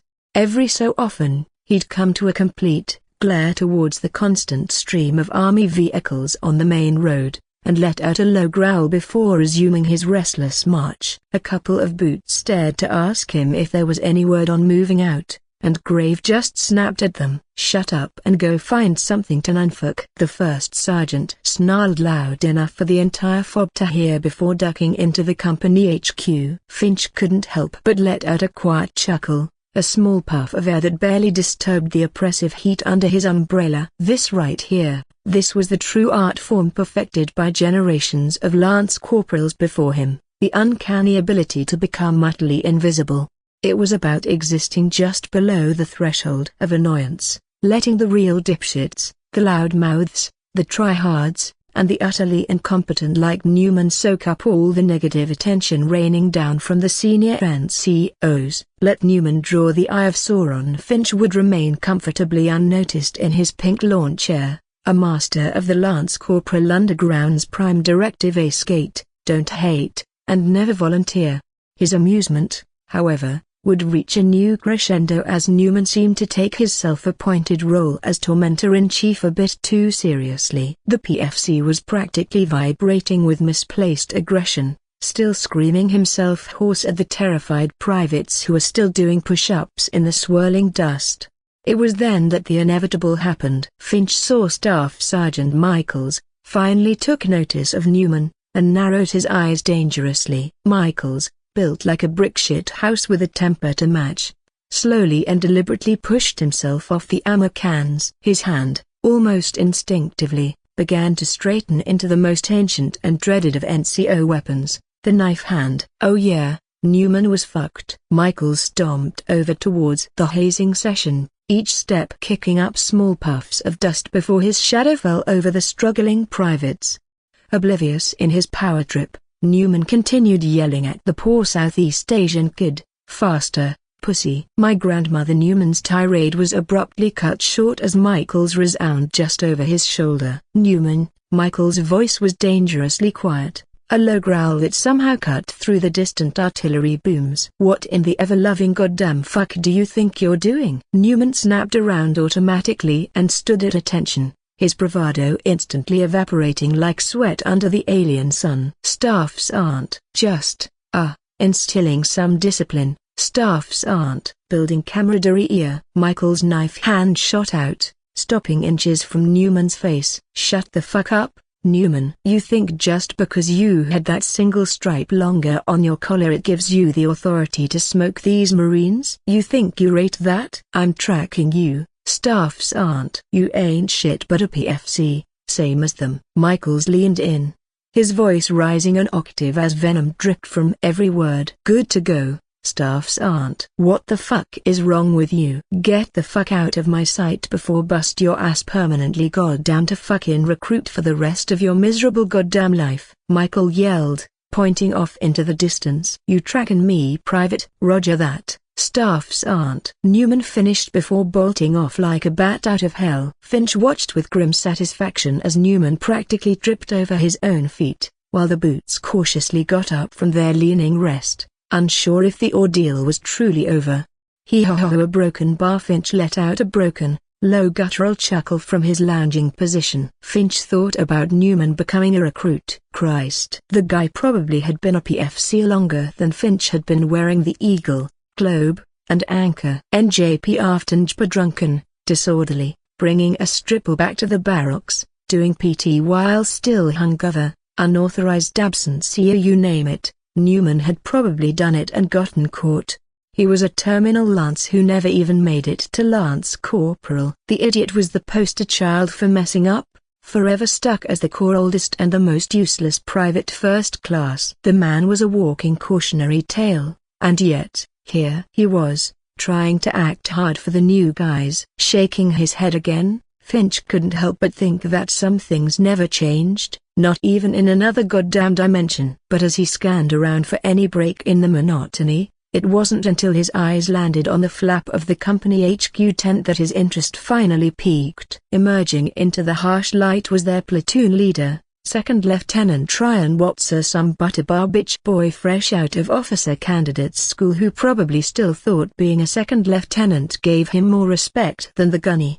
However, what was more interesting was the fact that the acting company sergeant major, First Sergeant Elliot Graves, marched out right behind him. The two men weren't just walking, they were practically vibrating with frantic energy, speaking rapidly, hands gesturing wildly. Watts looked pale, nodding emphatically at whatever Graves was laying down with the intensity of a fire and brimstone preacher. The sight immediately set off Finch's internal bullshit detector. The first sergeant didn't get this worked up unless something serious was dropping. Their huddle intensified when the company commander himself, Captain Andrew Hoyt, emerged from the tent as well. Finch wasn't close enough to hear anything, but the body language screamed mission brief. His suspicions only solidified when he saw the other platoon leaders and platoon sergeants scurrying from HQ and heading towards their own corners of the tent city like a bunch of rats caught in a trap. Oh, It's on. Finch sat ramrod straight and licked his lips before biting it. After a week of soul-crushing boredom and listening to Newman's bullshit, something was finally happening. Finch slowly lowered the hand-me-down Oakleys perched on his nose and sharpened his gaze. Now, the distant thunder of artillery suddenly sounded a lot less like a taunt and more like an overture. A moment later, Second Lieutenant Watts broke away from the CO and First Sergeant, practically jogging across the dusty platoon area, waving frantically for his platoon sergeant. "Gunny Martinez," Watts called out in voice tight with urgency and inexperience. Gunnery Sergeant Martinez, who had slipped in some dip into his bottom lip, looked up slowly, with an unreadable expression. A heavy sigh left his mouth, as he threw the can of tobacco to the side before rising to meet the lieutenant halfway. The Hispanic man moved with the steady and unhurried gait of a man who had seen Watts freak out over lesser things a multitude of times. Finch couldn't hear their hushed, rapid exchange over the background rumble and the renewed shouts from Newman in his relentless harassment, but he saw Watts gesturing emphatically and occasionally pointing back towards the HQ tent. Meanwhile, the gunny just stood there with his arms crossed, wearing a bored expression. At least until the gunny's gaze became sharp, and his ears perked up. The platoon sergeant's expression quickly turned serious as he listened intently, offering only curt nods and yes sirs to whatever conversation he was having with Watts. The butterbar himself looked almost constipated, as if he were trying to relay a mountain of information in 30 seconds. The gunny, on the other hand, absorbed it all and translated it into something more tangible. With the calm focus of a professional tactical babysitter, the brief exchange ended as abruptly as it began. Watts gave a final, jerky nod and scurried away back towards the command huddle, leaving Martinez standing alone for a beat. Then, the gunny pivoted sharply with a completely different demeanor. He had transformed completely from a bitter and disappointed alcoholic stepfather into the focused leader that everyone knew while broken by and feared. "All right, you freaks. Second platoon, listen up," Martinez bellowed with a no-nonsense tone that effortlessly sliced through the fob's background noise. Every Marine within earshot snapped their heads towards the gunny. Even Newman got his act together. "Squad leaders, on me," he finished, motioning forcibly towards his tent. Instantly, the lethargy vanished. Marines scrambled from their chairs, dropped their half-eaten snacks, kicked over empty MRE bags, and began moving with purpose. Finch swung his legs out of the pink lawn chair, grabbed his rifle propped against it, and sprinted off, eager not to be left out in whatever the hell was going on. He watched as Staff Sergeants Michaels, Jackson, and Sergeant Kelly double-timed it towards Martinez, who was now standing near a water truck. They formed a tight knot, heads bowed as Martinez began issuing rapid-fire instructions that Finch couldn't quite make out, likely the initial warning order. Finch knew the drill. Next would be the armory runner drawing weapons, nods, radios, armor, and extra ammo. Then, staging gear by squad outside the tents, followed by the platoon falling in for the official operations order or report brief from the lieutenant, where they'd receive the actual mission details, targets, routes, timelines, the whole 9 yards. The familiar, controlled chaos was beginning. The hurry up was here. The next wait would be around Finch. The shift was electric. The collective sigh of boredom exhaled across the platoon area was replaced by the sharp intake of focused adrenaline. Lower enlisted Marines were already self-regulating, moving with a sudden, crisp efficiency that hadn't been seen in days. Tent flaps zipped open as Marines rushed into them, grabbing anything and everything they could possibly need before hitting the armory. For the brief, the usual complaining seemed to completely evaporate, and in its place was a low murmur of excited chatter. No one was willing to screw up now, not when the scent of cordite was finally in the air. This was the reason they swore in and wore the uniform in the first place. The only thing that made sitting in this alien dust bowl tolerable. They were finally going to get some, and nobody wanted to be the boot left behind because his weapon wasn't squared away or his helmet was missing. Staff Sergeant Michaels returned from the gunny's huddle, his usual scowl replaced by a look of grim purpose. "All right, boys," he barked happily, his voice cutting through the rising commotion. "Grab your kit. We're hitting the armory Konex first, Then we're staging by the North Berm." Finch grinned in response and began running into his tent to kick off his sandals and get some boots on. Sergeant Reyes, Finch's team leader, jogged up beside him, clapping him on the shoulder pad. "'Bout damn time." Reyes grinned, sharing Finch's anticipation. "I thought they'd just leave us here, and we'd never get action," the team leader said, raising his fist to Finch. Finch bumped his fist against Reyes's, unable to contain his excitement. "Bro, we're to pop our fucking cherry." The lance corporal cheered, causing the rest of the squad to hoot and holler. Now that they were finally assembled and the mission clock was ticking, Finch felt the thrum of pre-combat energy that the old heads always talked about, mixed with a strange curiosity. This was the first real test of all the new bullshit doctrine the brass had been shoving down their throats for the past year. Out was the old Marine Corps playbook, the scrappy armored fist meant to be the shock troops smashing headfirst into the enemy line. In, apparently, was the second coming of the strategic Highland Hoppers, all decentralized command and small units calling in their own fires. It sounded good on paper, running around like snake eaters, letting squads and fire teams handle their own business, and calling in ordnances without some officer breathing down their necks. Only this time, instead of the humid jungles of the Pacific or Southeast Asia, they'd be scurrying through the freakishly colored forests of an alien world like it was some kind of interdimensional Vietnam. Finch just hoped to hell this one wouldn't end quite as badly. Finch found himself sprawled out in a vast, grassy field repurposed as a forward arming and refueling point, or colloquially known as a FARP, in the military. The lance corporal leaned back against the lumpy bulk of his rucksack while his M27 propped vertically against his shoulder and pointed harmlessly towards the sky as he sat there with a bored expression. With the afternoon sun bearing down on him now that he was in full gear, Finch couldn't help but once again wonder what the heck he was thinking when he first signed that damned contract. Taking a moment to look around him, the lance corporal found that the rest of 2nd Platoon mirrored his posture as they all bunched up in their own pre-designated landing zone.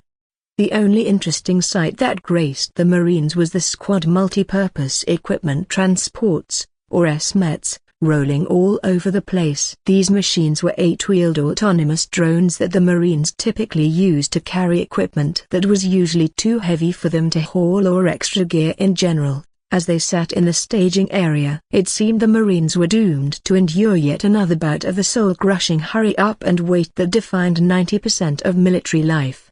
"Oh look, we have a little friend." Sergeant Reyes, Finch's team leader, spoke up as a ground-based drone carrying water and extra ammo rolled toward them. Finch himself couldn't be bothered to muster a response as his eyes lazily wandered over the machine following a Marine to their staging area. Almost immediately, a few barks resounded further down the line as men from his platoon got up and began unloading the ground-based drone, creating a neat pile off to the side.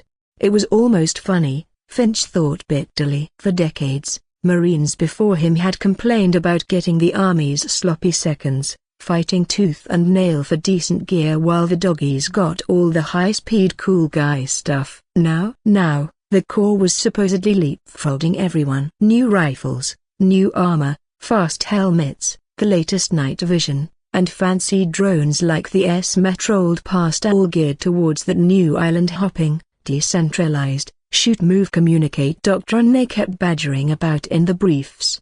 They weren't the scrappy beggars anymore, oh number. They were the future of expeditionary warfare. Except, apparently, the future involved sitting on their asses in full kit, boiling alive in this shithole's hot-ass weather, treated like hot garbage while the Army got to have all the fun downrange. So much for being the tip of the spear. While the thoughts of their altered mission set and ethos lingered within Finch's mind, the air continued to vibrate as the thrums of rotor blades chopped throughout the clearing. Everywhere Finch looked was an aviation madhouse. Both Army and Marine aviation dominated the landscape and skyline as UH-1Y Venoms and UH-60 Blackhawks sat with their blades still whirring, waiting for their turn at the refueling and re-arming stations. On the other side of the field, however, the brutalist and utilitarian AH-64 Apache gunships, along with their AH-1Z Viper Marine counterparts, was surrounded by a flurry of activity. Personnel were in a frenzy to reload the heavily armed birds with a dizzying array of firepower and fuel. The entire area was nothing short of controlled chaos as shouting ground crews and whirling blades drowned out almost every other sound. But as Finch let his gaze wander across the FOP, beyond his platoon's little island of bored Marines, he could see that essentially the entirety of their battalion was staged and waiting for transport. As a matter of fact, from where the Lance Corporal sat, it looked like damn near half the regiment was waiting to go out and play in the big green suck.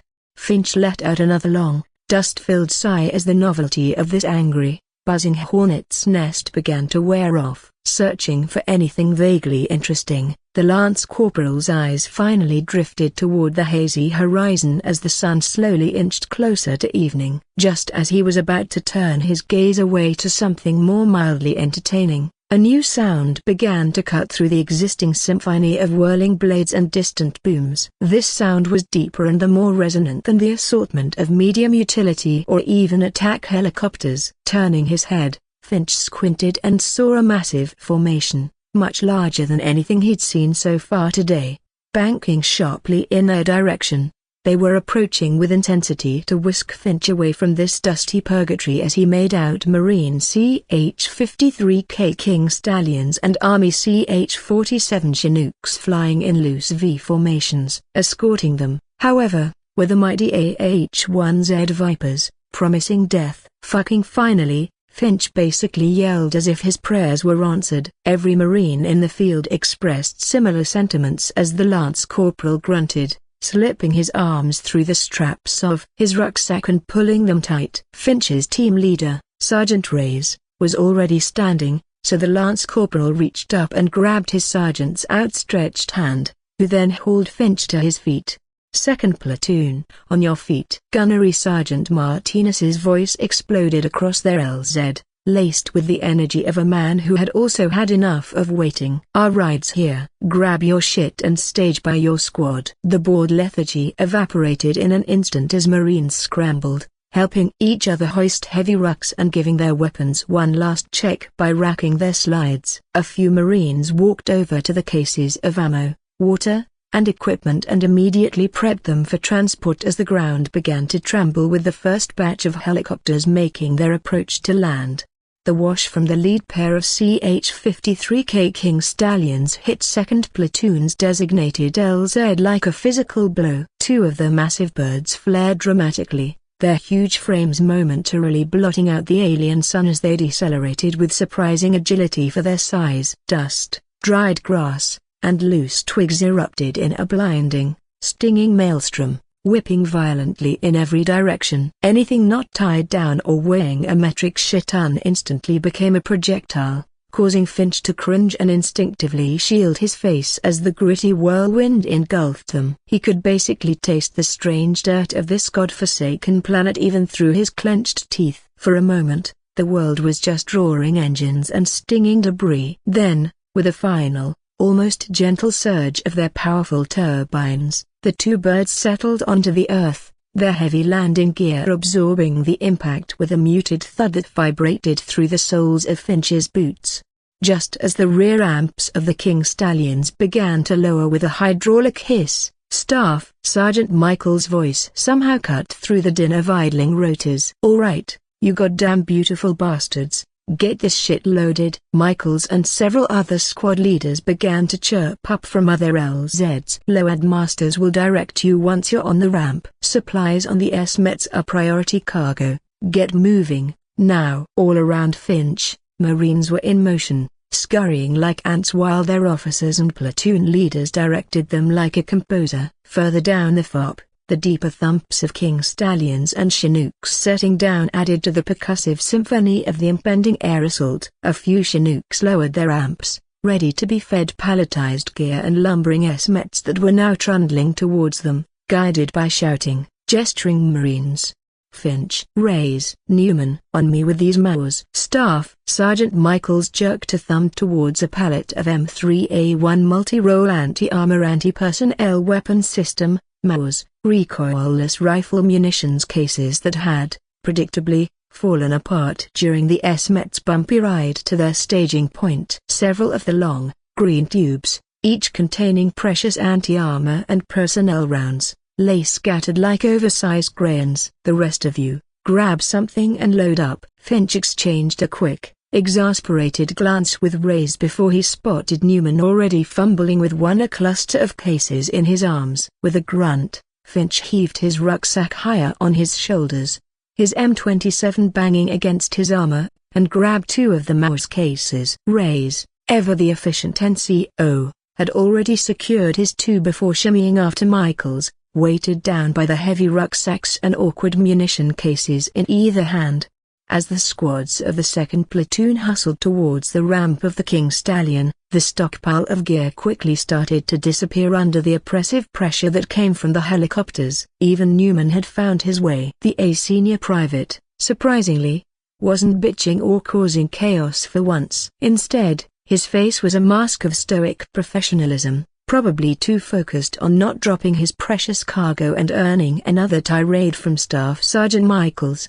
Reyes, on the other hand, moved at an almost irritatingly quick pace. The PT freak was already halfway up the ramp while Finch was still wrestling with his load. However, when everything was finally loaded and the Marines disappeared into the belly of the beast, Finch's mind replayed snippets of the APOD brief as he took his seat. A giddy sort of excitement bubbled up inside the Lance Corporal as he nestled his rucksack in front of him. They weren't going to engage in static defense nonsense or a straightforward push against a known enemy line. Oh no, they were embarking on the kind of high-speed, low-drag operation that people usually only read about in paperbacks or saw in overly dramatic recruitment commercials and some real movie shit. Meanwhile, Finch spotted the army grunts across the FARP, methodically loading onto Black Hawks, probably heading for another meat grinder of a frontal assault. A smug grin, one Finch couldn't quite suppress, tugged at the corner of his lips. This time, the Marines were the ones getting the cool guy mission set. While the army was busy playing battering ram straight against the enemy's teeth, two halves Marines of the 2nd Marine Division were slated to be the scalpel to the Army's sledgehammer.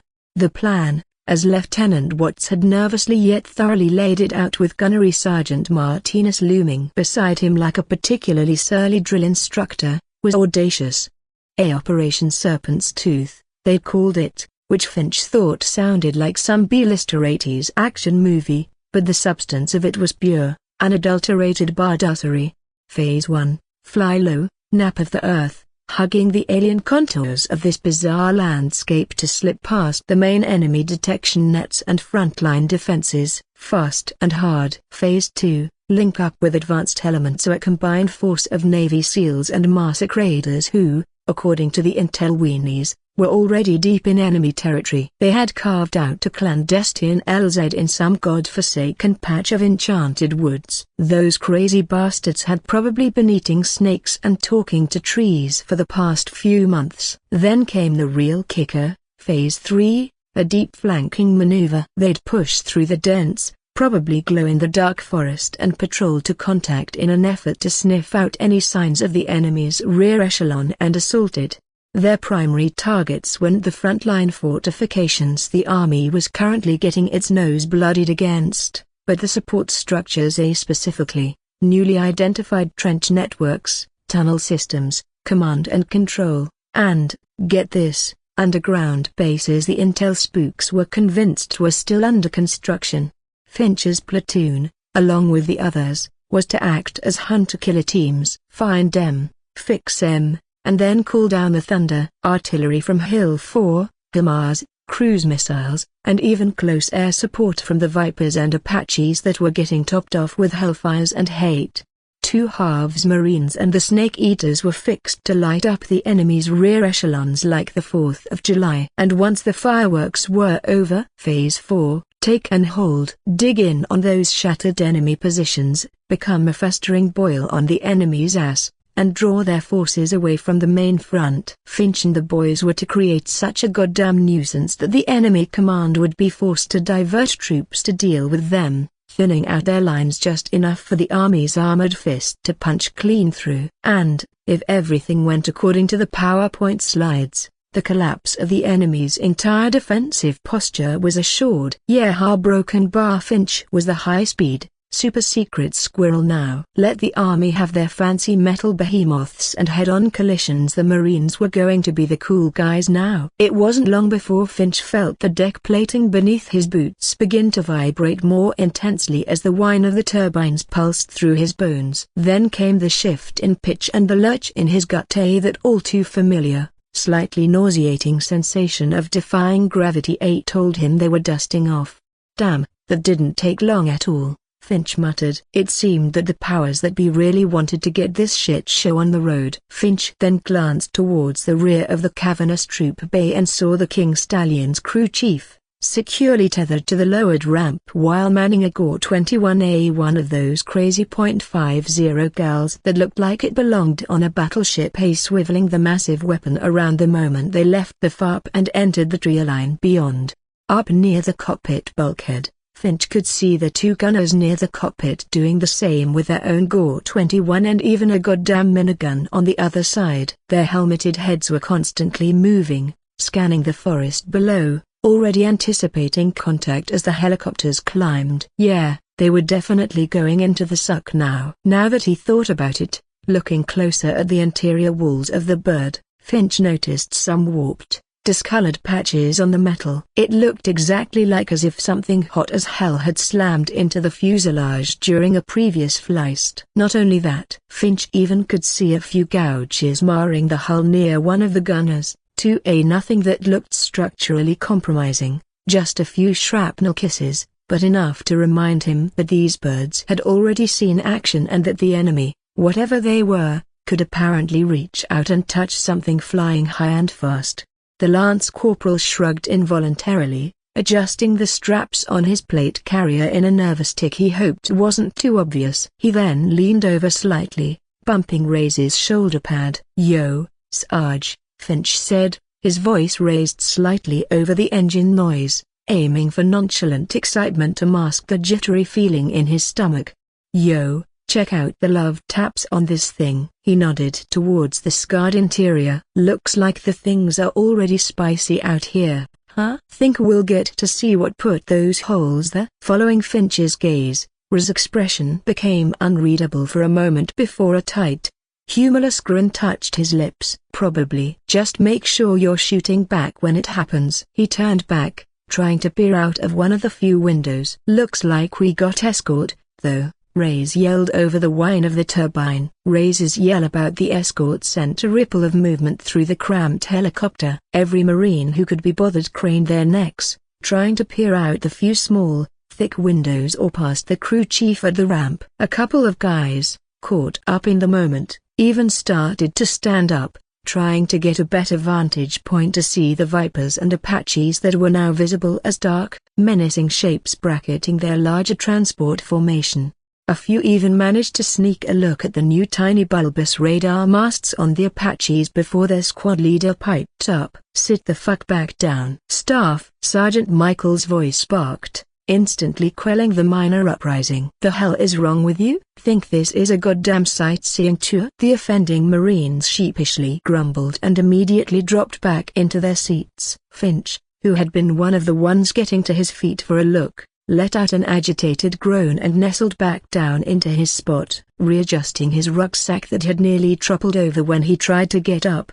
After a minute or two of the rhythmic vibration of the King Stallion and the roar of its engines, Finch leaned towards Ray's again, his curiosity getting the better of him. "Hey, Ray's," he began, his voice still needing to be louder than normal conversation. "How come we ain't trolling in on Ospreys? Thought those were supposed to be the hot new ticket for these kinds of gigs, fast movers, all that jazz." Before Ray's could answer, Michaels, who apparently had ears like a damn bat despite the surrounding cacophony, chimed in from across him. He half turned, lifting an eyebrow as he looked over Finch and a few of the other younger Marines. "That's right, huh?" he mused in a low rumble as he rubbed his smooth-shaven chin thoughtfully. "This is your guy's first combat deployment, isn't it?" Michaels let out a short, dry chuckle. "Ospreys are big motherfuckers, Finch." "Fast, yeah, but they got a lot of sensitive moving parts that are easy to shoot at and no redundant systems. He gestured with a calloused hand towards one of the gouges in the floor plating of their current ride, and as you can see, his voice dropped a bit. This place is hot as shit. Word is, they already lost a couple of Ospreys during the initial push. Command pulled M from frontline assault taskings. Too valuable to lose, too vulnerable for this kind of direct action. We're lucky these stallions and the army's Chinooks are built like flying brick shithouses. Just as Michaels finished his blunt assessment, the King Stallion's crew chief at the rear amp unclipped, stood, and faced them. All right. Listen up. His voice rose into a bellow to be heard clearly by everyone in the helicopter over the engine's roar. The crew chief then held out his hand with every finger spread. We're 5 minutes out. I repeat, we're 5 minutes out. He then held up his index and middle fingers, making a V sign. When we land, I want you to egress 2 by 2 out the back and make a hard turn going in separate directions. His hands then made a quick chopping motion towards each side of the ramp. Move fast, move wide, and spread out as soon as your boots touch the dirt in 10-meter intervals. The crew chief then motioned with his finger, his helmeted gaze sweeping across them, and his voice hardened slightly. Remember your briefings on local threats. Any sign of active casting on egress A glows, chanting, air distortions A. That position is an immediate priority for suppressive fire. We'll be deploying defensive measures on final, but suppressive fire is the best counter we've got down there. Understood? A chorus of a roger that echoed within the confines of the helicopter that included the platoon sergeant. However, the crew chief's words, especially the part about actively hunting mages on egress, sent a fresh wave of nervous murmurs rippling through the half of the platoon riding on this bird. This wasn't standard LZ procedure, not by a long shot, and the last-minute emphasis on magical threats had a way of tightening a man's sphincter. Finch felt it too. A cold knot formed in his gut despite the earlier bravado, causing his curiosity to get the better of him as the lance corporal cupped his hands around his mouth, shouting towards the rear, "Hey Chief, we land in hot then?" The crew chief, already turning back to his Gore 21, yelled over his shoulder, "Negative, LZ's supposed to be cold. Advance force says it's secure. But we got bit in the ass that last time someone said that, and intel says we're going in deep. So expect anything." He punctuated the statement by gripping the charging handle of their 50 calories and letting it slam forward with a satisfying, heavy clack. A collective, almost imperceptible hum seemed to pass through the Marines as they processed that less than reassuring news. The tension in the troop bay escalated another notch. All around Finch, hands moved quickly and nervously as Marines checked their gear to ensure everything was good to go. Even that fuck-up Newman had a pale and serious look on his face as he meticulously checked the seating of his magazine, then gave the optics rail a firm pat. Reyes was doing the same. His eyes narrowed in concentration as he ensured his suppressor was snug and his Beck 15 was tight. Finch followed suit, pressing the side of his magazine to confirm it was properly seated, then racked his slide slightly to make sure a round was chambered. Team leaders spoke to their men in low but urgent voices as everyone began issuing rapid-fire final instructions to their fire teams. "All right, ammo cans and Maus tubes first. Stack 'em near the tree line, starboard side. If we make contact on the LZ, drop the heavy stuff, return fire, and bound to cover." Finch overheard another team leader issuing instructions and looked at Reyes the moment the sergeant started giving his own instructions. As the massive King Stallions and Chinooks in the assault formation approached their objective, Finch felt the familiar sensation of the helicopter slowing, the pitch of the rotors shifting once more. Through the small windows, he could see other transports in their wave beginning to peel off, some banking into wide, sweeping holding patterns. Meanwhile, the Vipers and Apaches ascended into a higher altitude overwatch position, their dark shapes circling like patient buzzards against the alien sky. His bird, however, along with a few others, continued straight, descending towards a break in the dense, unnaturally colored forest canopy. The clearing, when it came into view, was surprisingly large. Not a natural meadow, but a raw, torn patch in the woods, almost as if some giant had reached down and ripped the trees out by their roots, leaving behind disturbed earth and shattered stumps. Just as they began their short final, the crew chief spun around again and yelled out a frantic update. Be advised, we're 30 seconds out. Watch your fire when you hit the ground. Friendlies are in the vicinity. I say again, friendlies on the ground. They got their own magic user with them. East side of the LZ. Another ripple of murmurs rippled through the King Stallion, but none of the Marines had time to process it as the craft suddenly lurched. At the same time, the world outside the windows lit up with brilliant, sputtering magnesium white flashes as a deluge of flares arced away from both sides of the helicopter in rapid succession. Popping and hissing resounded as they fell towards the trees, attempting to mitigate any heat-seeking threats or create a distraction, so the hit was probably lessened by anything flinging spells at them.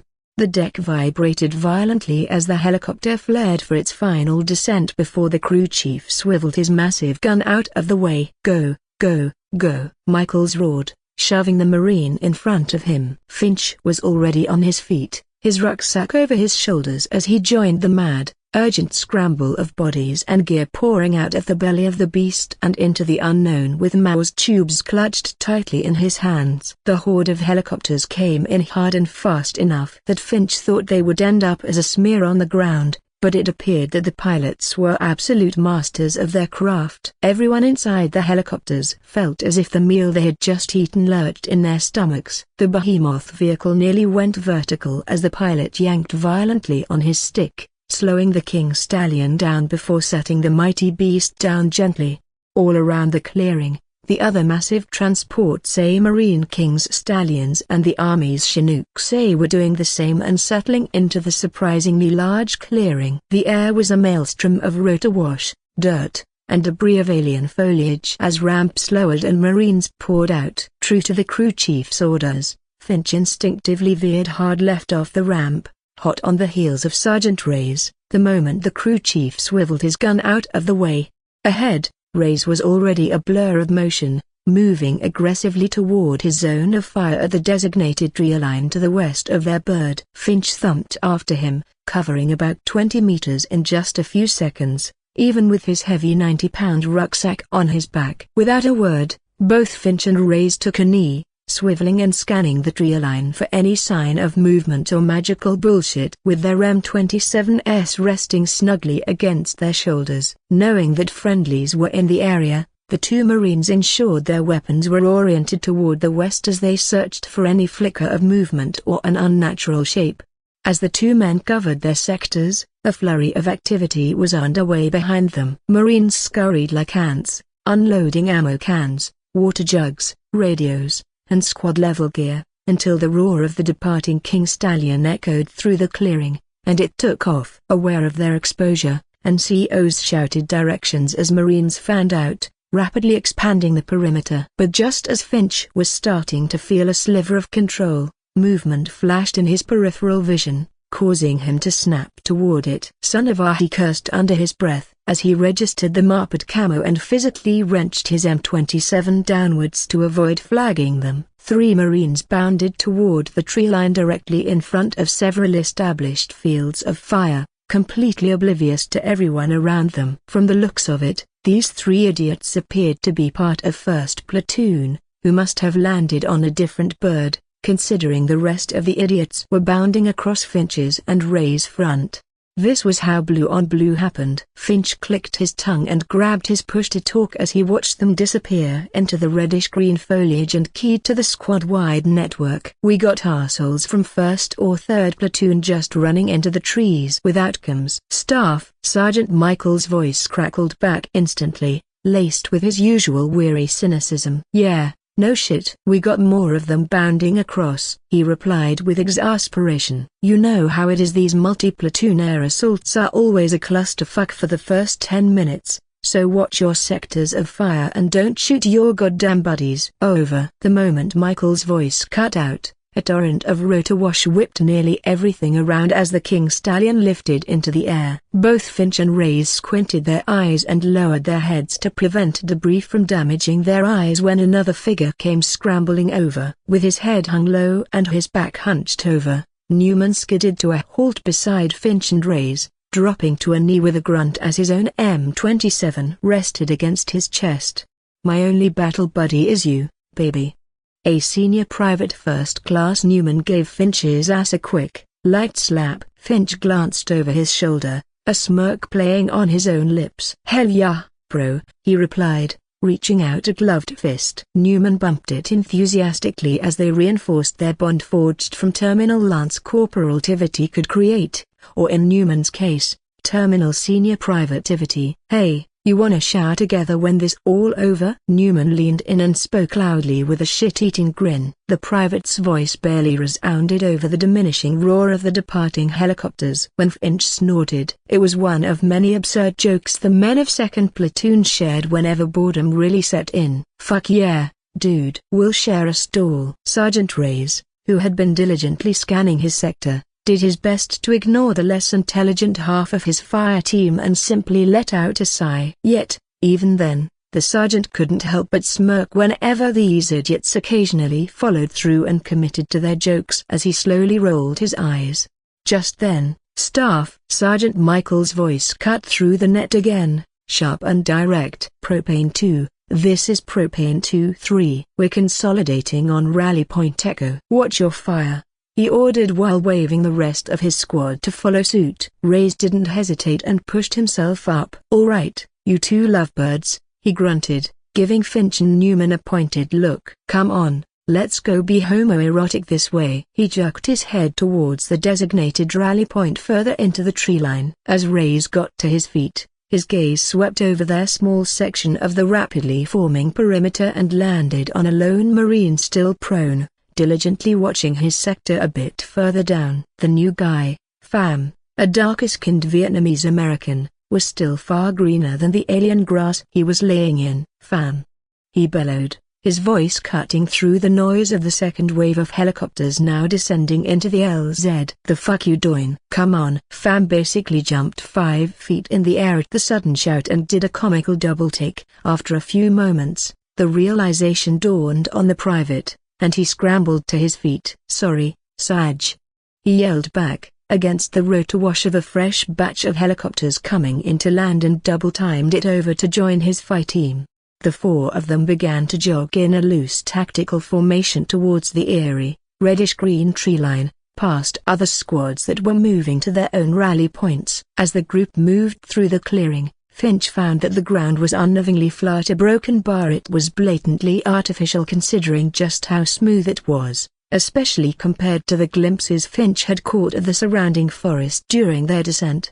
Hell, the tree trunks gnarled and twisted the ground, elevating patches of earth into a chaotic mess of roots, alien undergrowth, and uneven terrain. It was so extreme that Finch couldn't help but wonder how the hell this LZ is so goddamn level. It seemed as if someone had come through with a goddamn Zamboni and deliberately carved an unnatural scar into the landscape. Just as they were about 50 meters from the edge of the LZ, a rough, hoarse voice, amplified by hate and vitriol, erupted from deeper within the foliage ahead of them. "Hey, hey, hey, you dumb fucks. Make sure you check your fire and don't shoot our guys. There's still raiders and SEALs out there." Heeding the warning that wasn't intended for them, Finch and the rest of the fight team instinctively slowed their jog to a more cautious, creeping advance. Reyes took point as the rest of his subordinates slowly spread out, bringing their rifles to the low-ready position to ensure they wouldn't accidentally shoot any friendly forces. The last thing they wanted was to aim their weapon at some secret squirrel and have their arses handed to them by an old soul who sounded like he'd been gargling gravel and the moonshine. As Finch peered into the dense, strangely hued forest, his heart thumped a bit faster. Sure, this area was supposedly secure, but the warning the crew chief gave them on the way in spooked him, especially after seeing the scars on their bird. However, a few moments later, the fight team spotted Staff Sergeant Michaels further ahead, coming to a jogging stop near the edge of the trees while some figure suddenly unfused from the foliage.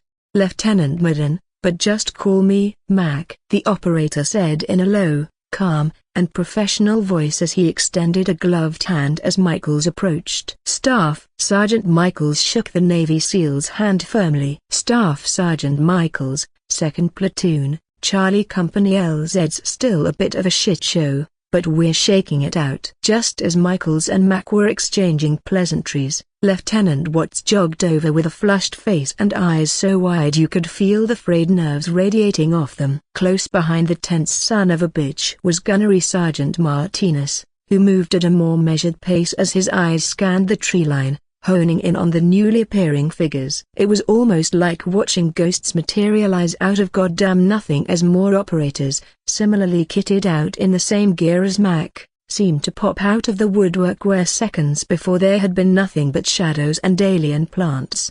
Finch's eye twitched when he saw that. "Damn, these guys are good," he muttered, kicking himself internally for not spotting a single one of them earlier. Sergeant Reyes, noticing Finch's subtle shift in focus, leaned over and gave the Lance Corporal's leg a light smack. "Man," Reyes muttered with a wry grin, "we'd all be dead if they were hostile." Pham, who had been diligently scanning his sector, overheard Reyes snap his head around for yet another double take. When he spotted Navy SEALs where they shouldn't have been, the newbie's eyes widened almost comically as he stared at the now visible cluster of special operators. Newman, true to form, dropped to a knee again and started peering around like a startled meerkat, swatting at his pocket for that cheap infrared monocular he bought off eBay. "Lieutenant Watts, platoon leader, 2nd Platoon." Watt finally reached the group of SEALs, offering a slightly hesitant hand to Mac. Meanwhile, as Watts introduced himself, Gunnery Sergeant Martinez had already snapped around and rumbled in a low voice as he moved among the squads of 2nd Platoon that were still converging near the tree line. "All right, squad leaders, get me a count. Make sure all your fucking guys are here. 2. Check your sensitive items. 3. Lace reports. Go." The gunny was a whirlwind of controlled energy, ensuring every Marine was accounted for and ready as his subordinate NCOs barked their acknowledgements before relaying information down the chain. Sarah Broken Bar Watts spoke, knowing that Mac was a higher rank than he due to the Navy's unique structure. "I've already been briefed on the overall objective via Broken Bar," he said hesitantly while looking at his battle board that had a rough map inserted into it, attached to his inner arm. "We're to patrol through this forest and assault and flank an enemy HQ to fix their forces. A Broken Bar, but given our Broken Bar energetic arrival, do you think we'll actually be creeping up on this bunker undetected?" Mac let out a short, humorless scoff. "Fuck no, Lieutenant. They might not have known we were here before those birds came in, but they sure as shit know now. Every goddamn rotor wing for 50 clicks is probably lighting up their equivalent of radar." He glanced down at his watch, which had its face turned inward on his wrist, then tapped it. "We're on a timer. We gotta go fast. The longer we wait, the more time they have to react and reinforce." Watts audibly gulped at the blunt assessment and glanced almost instinctively towards Gunnery Sergeant Martinez, who, having completed his rapid consolidation, gave a curt nod. "Platoon's fully accounted for, Lieutenant." "We're green." Taking a shallow breath, Watts nodded as a newfound resolve hardened on his expression, fussed with his radio to switch to the correct channel, and keyed his push-to-talk. "Propane actual, this is Propane 2. We've hit point of contact with Pathfinder element. Platoon is green and ready to move." Over. The moment he turned up the volume, a flurry of clipped radio traffic crackled back as the company radio telephone operator, RTO, confirmed the receipt and issuing of several brief updated fragmentary orders from the litany of platoons. "Propane 2, this is actual." "Solid copy." Frago as follows. "Phase line Oscar is now active. Your platoon will advance as lead element for Charlie Company, integrated with Pathfinder. Priority is to identify and neutralize enemy observation posts along Axis Serpent before they set up proper defenses." Out. A flurry of clipped radio traffic immediately crackled back, confirming receipt and issuing a brief, updated fragmentary order from the company commander, based on the real-time situation. "Propane 2, this is actual." "Roger, good copy." Frago follows. "Phase line green is now active. Your platoon will advance as the lead element for Charlie Company, integrated with Pathfinder. The priority is to identify and bypass or neutralize enemy observation posts along Axis Serpent. Maintain stealth and report all enemy activity. Time is critical. They'll be setting up proper defenses as we speak. Execute. Out. Finch's eye twitched again when he listened in on the transmission. This was it. No more waiting. They were getting into the shit. As a matter of fact, the entire platoon seemed to team with electric glee when the lieutenant turned to his squad leaders, who were gathered around him and the gunny. "All right, listen up." Watt's voice gained confidence as he relayed the farrago. "Commander's intent remains. We are to push through this forest, find that enemy HQ, and engage in order to fix them in place so Army armor can roll. My intent for this initial phase, we move fast and then patrol to contact with the SEALs at their hide site or the first designated rally point without getting compromised to support follow-on forces for the initial assault on Objective E. Broken Bar. The platoon leader looked back at his battle board to ensure he was getting his callouts right. The initial assault on Objective Baker. He then paused, taking a quick look at his map overlay. Enemy's situation has been updated. Pathfinder confirms that the enemy is aware of our general presence. Expect roving patrols, possible ops along dominant terrain, or the beginnings of fortifications. They're likely jumpy and will react aggressively to contact, so when you engage, you hit them hard. Scheme of maneuver, the gunny interjected smoothly. 2-3. You're with me and the LT your lead will be integrated with Lieutenant Midden's team. We push point. Formation will be a platoon column, squad file, 15-yard dispersion. 2-2, you're our primary support by fire element, centered on the 240s and MAWs. 2-1, you've got trail and rear security, but be advised, our pace will be aggressive. The gunny pointed at each of the squad leaders. If we hit something we can't handle, we break contact, report, and reassess. Do not be decisively engaged without orders. Watts picked it up again. Coordinating instructions, initial rally point ISA Broken Bar. The lieutenant paused once more, squinting at his map. Checkpoint Alpha 1, grid coordinates to full hour Broken Bar right. For grid zone designator Alpha 1, 2 Bravo, Alpha Papa, 1147. I repeat, grid zone designator 2 Bravo, Alpha Papa, 1147. Watts then looked at his men. If separated, make your way there. Comes a primary on squad net, secondary is company TAC. Pathfinder will be on a separate net but will coordinate through me or gunny. Looking around, the lieutenant noticed that everyone was locked in and focused. The banter and regular bullshitting had melted away, and in their place were eager professionals. Actions on contact. Lead element makes contact. Support element deploys to establish a base of fire. Trail elements maneuver to support or flank as directed. Any questions? Roger that. The Marines affirmed in unison, nodding their heads. This was what they trained for. The controlled chaos of the LZ was already fading into the focused intensity of the impending patrol as they prepared to implement their new, decentralized, and chaotic doctrine. Finch watched as everyone around him seemed to step it up a notch. All right, third squad, you heard the man. We're the lead element. Raise, you and your fight team are with me. Double-check your weapons and gear. Staff. Sergeant Michaels had already turned and started barking orders at their squad. The whole scene felt almost surreal to Finch, a Broken Bar, almost like a fever dream. He'd spent so much of his enlistment getting blue-balled in endless training ops, deployments to the South China Sea that amounted to floating boat guard, or posturing in the Middle East, that he couldn't even fathom that he'd finally pop his cherry. Never in his wildest, most crayon and alcohol-fueled fantasies did he think he'd be part of a combat deployment to another goddamn world. It was as if Saint Chestipulla and Saint Matthias themselves had descended from on high, looked down upon the sorry state of the peacetime corps, and personally blessed them with this glorious and insane opportunity.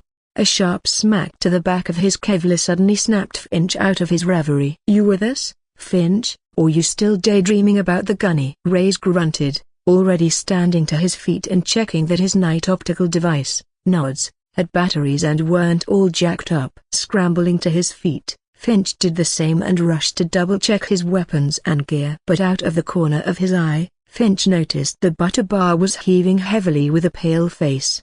The LT seemed to be damn near having a panic attack until he took a deep, shuddering breath and then slammed a fist into his own stomach with a guttural grunt. "Hey, you fucking got this," Watts muttered to himself, eyes squeezed shut for a second. He hit himself again, harder this time. "Nut the fuck up." Then, straightening his shoulders, he bellowed, his voice cracking only slightly, "All right, second platoon. Drop rucks, assault packs only. Ammo and water, let's go. Move, move, move." The heavy thuds of rucksacks almost struck the alien dirt in unison as Marines shrugged off their 90-pound burdens. Not a moment sooner were the men of 2nd Platoon transitioning to the smaller, more agile assault packs, and a wave of relief was felt across each Marine. It was like shedding a lead weight, but it was soon made up as they started stuffing extra magazines and grenades into pouches or topping off camelbacks. They knew that this was most likely going to be a very goddamn long engagement, and they needed to snag more than a regular fighting load. Finch dug through his rucksack, the familiar rake in his shoulders already receding as he yanked out anything and everything that might be even remotely useful for a prolonged firefight. As he tightened the straps on his assault pack, the Lance Corporal glanced through a gap in the seals and saw that another group of Marines, probably 1st Platoon, was already melding into the reddish-green thicket, deeper in the woods. It seemed everyone had their own directives on how to complete the objective as they moved with a purposeful gait toward the bunker. As the Marines of the 2nd Regiment, 2nd Marine Division started to file into single-file lines in order to navigate the thick forest, they all realized it was finally their turn to get some. The transition from the chaotic, dust-choked violence of the LZ to the eerie quiet of the Fee Forest was jarring for Finch. One moment, the Lance Corporal was scrambling with the rest of 2nd Platoon to get the hell off the death traps that were the CH-53K Sea Kings, and the next a broken bar. The next, he was enveloped in a profoundly alien stillness that was broken only by the cracks of foliage under their passage and the unsettling whispers that usually accompanied dense forest, albeit alien.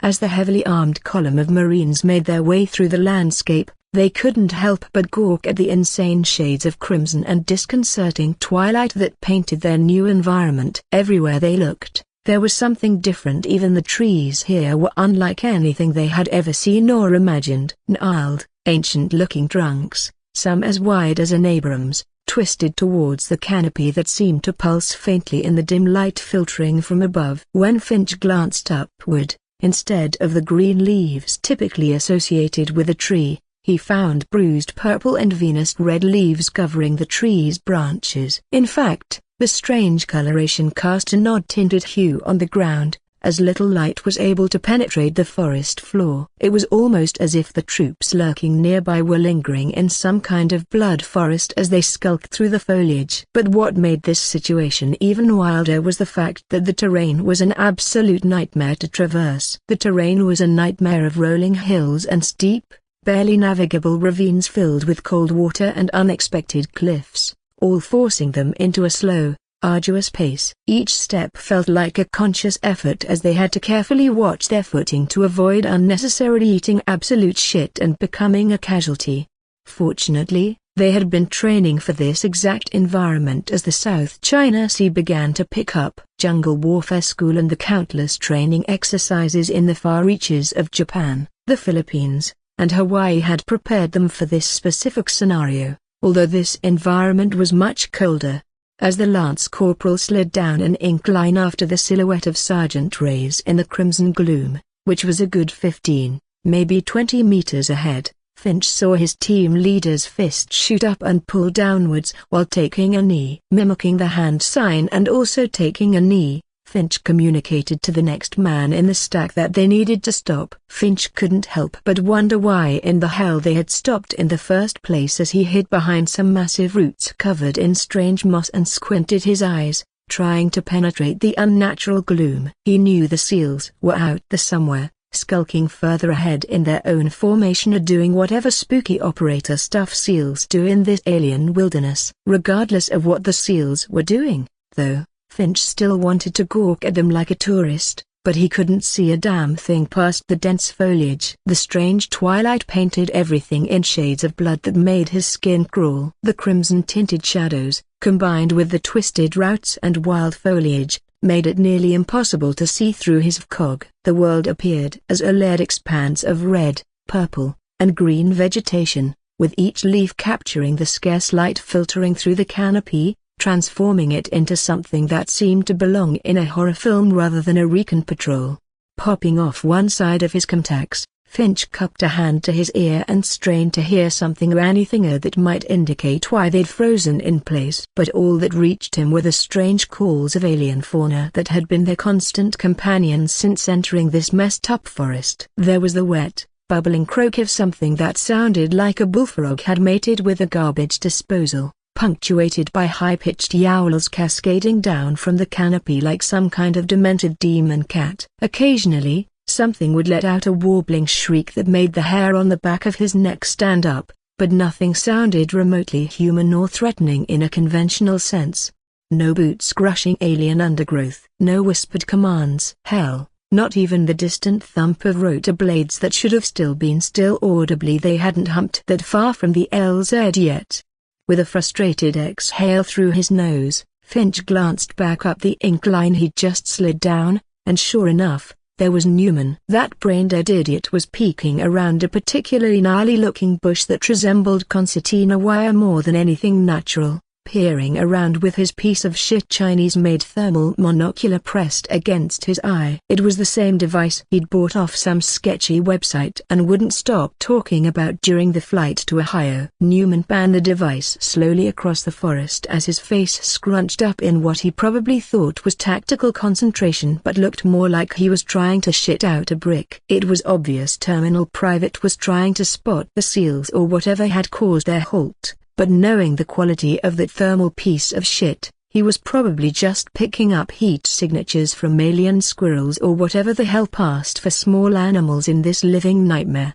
Finch shook his head, biting back the urge to hiss at Newman for being such a dumbass. However, Finch knew that whatever he said would fall on deaf ears. Instead, the Lance Corporal turned around and saw Ray's making a slow, deliberate swooping motion with his hand, palm down, in a smooth manner before the sergeant rose from his knee. God, this place sucks as a broken bar, Finch whispered to himself when his foot sank ankle-deep into what he could only describe as shit in a puddle the moment he rose from his position. Whatever had spooked the SEALs or caught their attention had presumably passed, or perhaps it was just another case of hurry up and wait translated into tactical movement. Either way, they were at least doing something again. A broken bar. Keeping his M27 at the low ready, Finch continued picking his way forward through the alien underbrush. His boots squelched slightly in the spongy, moss-covered ground and in his feces-covered boot. Every step seemed to grab at his feet as if the forest itself was trying to slow him down. From behind, Finch could hear Newman step into the shit puddle and let out the most aggressive exhale one could imagine. As the column advanced deeper into the fey forest, each Marine maintained their dispersion, as they had been drilled to do 1,000 times before. But this wasn't the Philippines or some jungle in Okinawa. This was an honest-to-God alien territory, where the rules they knew might not apply and where every shadow could conceal something more suited to a fever dream than a military operation. However, there was something gnawing at Finch. He couldn't shake the feeling that they were being watched not by the SEALs or even the enemy, but by the forest itself. The way the red leaves rustled without any wind unnerved him. It was as if the branches twisted in the direction of each Marine as they passed. On the other hand, Finch felt like he was going insane when he caught certain patches of undergrowth in the corner of his eye, as they seemed to shift when he wasn't looking directly at them. This entire hellscape created an oppressive atmosphere that he was sure every soul in the battalion felt by now. Yeah, this place definitely wasn't it. If he wasn't going to get PTSD from combat whenever they engaged, then this damned forest was going to leave him scarred for life. But then again, he hadn't joined the Corps to feel comfortable. He'd joined to get some. And if getting some meant humping through Mordor's inbred cousin while playing tag with whatever supernatural bullshit the universe had decided to throw at them, then so be it. At least it beat sitting on his ass back at the FOB, watching Newman try to haze Boots. The memory of Newman getting his ass chewed for going too far nearly made Finch chuckle as he bit his lip to maintain proper discipline. Now was not the time to let out a laugh, especially when they were ass-deep in enemy territory. Instead, Finch concentrated on Ray's back in front of him, following the sergeant's movements as he maneuvered through the crimson twilight. The best thing to do was to simply avoid thinking too hard and carry on. As they continued to move through the strange forest, Finch's eyes caught sight of something that made his blood run cold. A couple of bodies lay farther ahead, maybe 30 meters out, positioned unnaturally close to one another. Even from this distance, he could make out the telltale pattern of tightly grouped bullet holes in their torso and clean headshots that spoke of professional work. The Lance Corporal's eye twitched for a moment. He hadn't heard a goddamn thing. Not a whisper, not a suppressed snap, nothing. The forest's alien ambience had continued uninterrupted, and he was sure as hell that the SEALs weren't so far up that their weapons would be that quiet. That meant those were either rolled kills or are they used in subsonic rounds? Finch muttered to himself, recalling a conversation he'd had with some battalion recon boys back at Paris Island. They'd been complaining over beers about how all the SOCOM units were getting all the funding and had been issued some new 7-inch rifles and special ammunition that made them whisper quiet. The recon Marines had been really upset about it, naturally. Of course, the super-secret squirrels get all the cool stuff, and, of course, envy spread throughout the rest of the armed forces like wildfire. That was the natural order of things. Here he was, humping through alien hell with his long standard issue M27, while those chucklefucks up ahead were apparently playing naked snake in the forest. As the column proceeded further, Marines stepped carefully around the corpses and only gave them a cursory glance. Whatever those poor bastards were, scouts, local militia, or whatever the hell they weren't the Marines' problem anymore. The SEALs had clearly sanitized the route ahead, which was both reassuring and slightly unnerving. After another 10 minutes of careful movement through the increasingly oppressive forest, Ray's came to a stop again. This time, Finch didn't even bother to wonder why. He just dropped to a knee behind another twisted root, accepting his fate. He knew that asking anything was completely out of the question, and any answer they might give, if they even bothered to respond, would be lost in this universe's bullshit. So, all in all, why waste the energy? Instead, Finch decided to keep his expectations low. Maybe he wouldn't see a hint of action. Perhaps the only thing the Lance Corporal could look forward to or entertain himself with was watching Newman fumble with his thermal again and peer around like a fool. Maybe they were just going to spend the whole op playing follow the leader through Satan's botanical garden. Either way, if he kept his expectations low, Finch could avoid disappointment and be pleasantly surprised by anything remotely interesting. Almost as if on cue, fate had decided to kick Finch in the balls as his radio crackled to life. All propane elements, this is propane actual, the Butterbar began, his voice barely above a whisper. Be advised, Pathfinder element is indicating. A Lieutenant Watts's voice came through the net, trying to maintain some semblance of sanity, but paused. A moment of silence passed that made every Marine's sphincter tighten because it usually meant shit was about to get weird. Finch could practically hear the lieutenant struggling with how to phrase whatever lunacy the SEALs had just reported. Pathfinder indicates, Watts continued, clearly abandoning whatever by-the-book NATO protocol he had been attempting to follow, that as we push deeper into the forest, we may encounter entities. The words seemed to add another layer of ghastliness to the already dreadful forest. Specifically, something that appears as a naked female wandering the forest that is possibly accompanied by what they're describing as our broken bar fairy.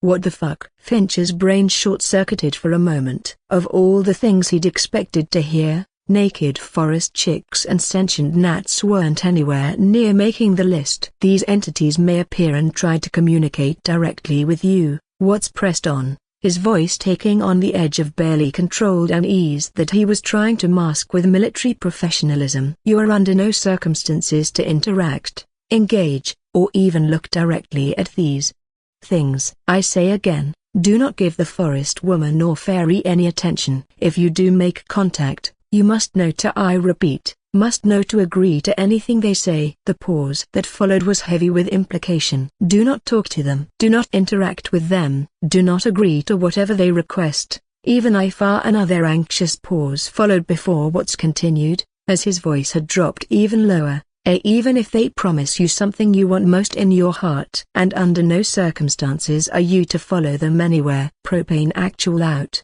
The net went silent, leaving every Marine in 2nd platoon to process what they'd just heard. Naked forest bitches and fairies, Finch mused to himself, feeling a hysterical laugh trying to bubble up from his chest. And here he thought this op couldn't get any weirder. Somewhere behind him, he heard Newman whisper, "What the fuck?"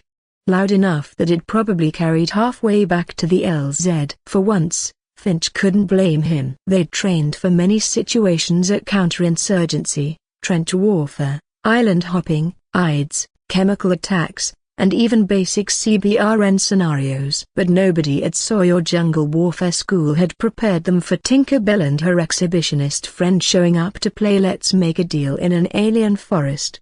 Reyes must have thought the same thing, because the sergeant slowly turned his head back toward his fire team. Even in the crimson gloom, Finch could see the "Are you fucking kidding me?" expression on his face. It was the same look every NCO got when the military decided to complicate an already messed up situation with another layer of bizarre. But orders were orders, especially when they came with that particular tone of "this is not a drill urgency." Whatever the SEALs had encountered up ahead had spooked them enough to break radio silence and warn the entire company. And if it spooked also guys who had probably been here for months and seen all kinds of weird shit, then Finch was perfectly happy to keep his eyes on the ground and his mouth shut. Still, as they prepared to move out again, deeper into this crimson hell that apparently came with its own supernatural thirst traps, Finch couldn't help but wonder what else this messed up forest had in store for them. At this rate, he half expected to run into the Easter Bunny packing heat or Santa Claus running a torture dungeon. Super secret squirrels and the fee, he grumbled bitterly, checking his rifle one more time before rising to continue the patrol. Meanwhile, I'm out here with standard issue everything, trying not to get seduced by magical strippers. The column began moving again, each Marine now distinctly more alert and significantly more paranoid about where they were looking. The forest, which had already felt oppressive and watchful, now seemed actively malevolent. Every shadow could hide more than just enemy combatants, so it could hide something that wanted to get inside their heads. And wasn't that just perfect? Finch's anxiety spiked to new heights as his breathing quickened. They began to slow down, moving at a snail's pace. This was far from ideal while navigating the crimson undergrowth, but it wasn't long before they stopped again as another radio communication crackled through. "All propane elements, this is propane actual." Watts's voice came through, somehow managing to sound even more strained than before. "Be advised, Pathfinder is coming down the line. They will be providing close escort through this section of forest. Narrow your dispersion to 5 meters and consolidate into fire teams." "How copy?" The acknowledgements came back quickly, but Finch felt his stomach drop. He gulped hard, trying to swallow the lump of dread that had suddenly formed in his throat. That wasn't good. That was really not good. What could be so bad that they needed to bunch up like boots on their first patrol? Everything about this went against every fiber of common sense that had been beaten into them at the School of Infantry. Dispersion was life. Bunching up got you killed by indirect fire. IDs, ambushes are basically everything. The fact that they were being ordered to do it anyway meant whatever was out here was worse than conventional threats. Doing as he was told despite every instinct screaming otherwise, Finch slowly approached Reyes' position. Newman came shuffling up from behind, followed closely by Pham, the team's token new guy. The 4 Marines closed the gap until they were practically on top of each other, forming a tight knot in the alien forest, and they all had the same nervous look.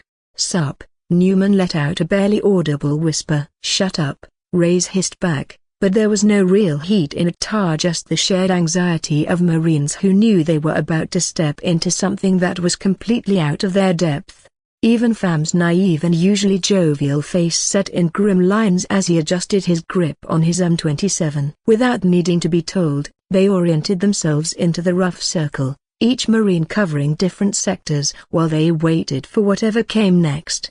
And they didn't have to wait long as a voice chirped out, "Eagle, eagle, eagle." The voice yapped as a figure seemed to materialize out of the brush like something from a horror movie. One moment, there was nothing but twisted vegetation, and the next, a Navy SEAL in a quasi-ghillie suit stood before them. His helmet was covered in a natural-looking multicam scrim that completely broke up their silhouette and made him appear more like a walking bush than a man. Even standing just a few meters away, Finch had trouble tracking his exact outline against the forest backdrop. The SEAL's face, what little of it was visible beneath the face paint and neck gaiter that covered most of it, revealed eyes that made Finch's blood run cold. It wasn't exactly fear. SEALs didn't really experience fear, at least not where regular grunts could see it. But there was a tension there, an apprehensive wariness that spoke volumes about what they were about to face. "Listen up," the SEAL said, his voice barely above a whisper but carrying the kind of authority that came from seeing things that would make lesser men soil themselves. "You do exactly what I tell you to do. No questions.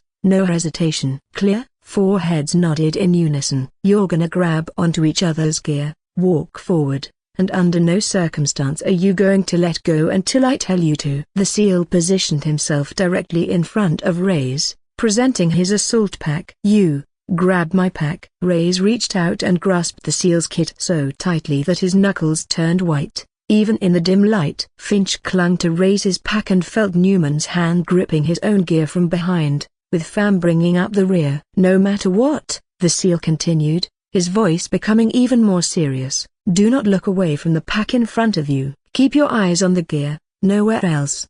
Do you understand?" Everyone nodded once more, but the SEAL wasn't satisfied with a simple gesture as his eyes narrowed. "I need verbal confirmation from each of you." His tone brooked no argument. "Understood," Reyes said. "Roger that," Finch managed. "Crystal clear," Newman whispered. "Good to go," Pham confirmed. The SEAL looked around at the other fight teams starting to bunch up, and SEALs along the line gave thumbs up. Even Marine fight teams from other platoons came into sight after as the SEAL counted each of his guys and nodded in satisfaction before keying his radio. "Jackal 4-2 is good to go." He gave quick acknowledgement to whoever was controlling this nightmare train, then turned to his group of Marines. "Stay tight, move fast, and remember eyes on the gear in front of you." A few moments later, they were on the move again, and at a much faster pace than before. The human centipede of Marines crashed through the underbrush without their usual tactical precision, following the SEAL as he forged a path through the thick vegetation.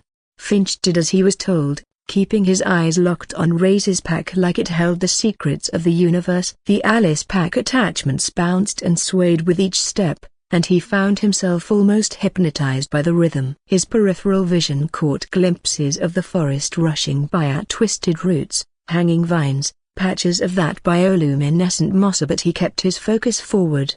God, his nerves were out to hell. Every sound made him want to look. Every shadow that moved in his peripheral vision called for his attention, but he kept his eyes glued to that pack like his life depended on it. Our broken bar, because maybe it did.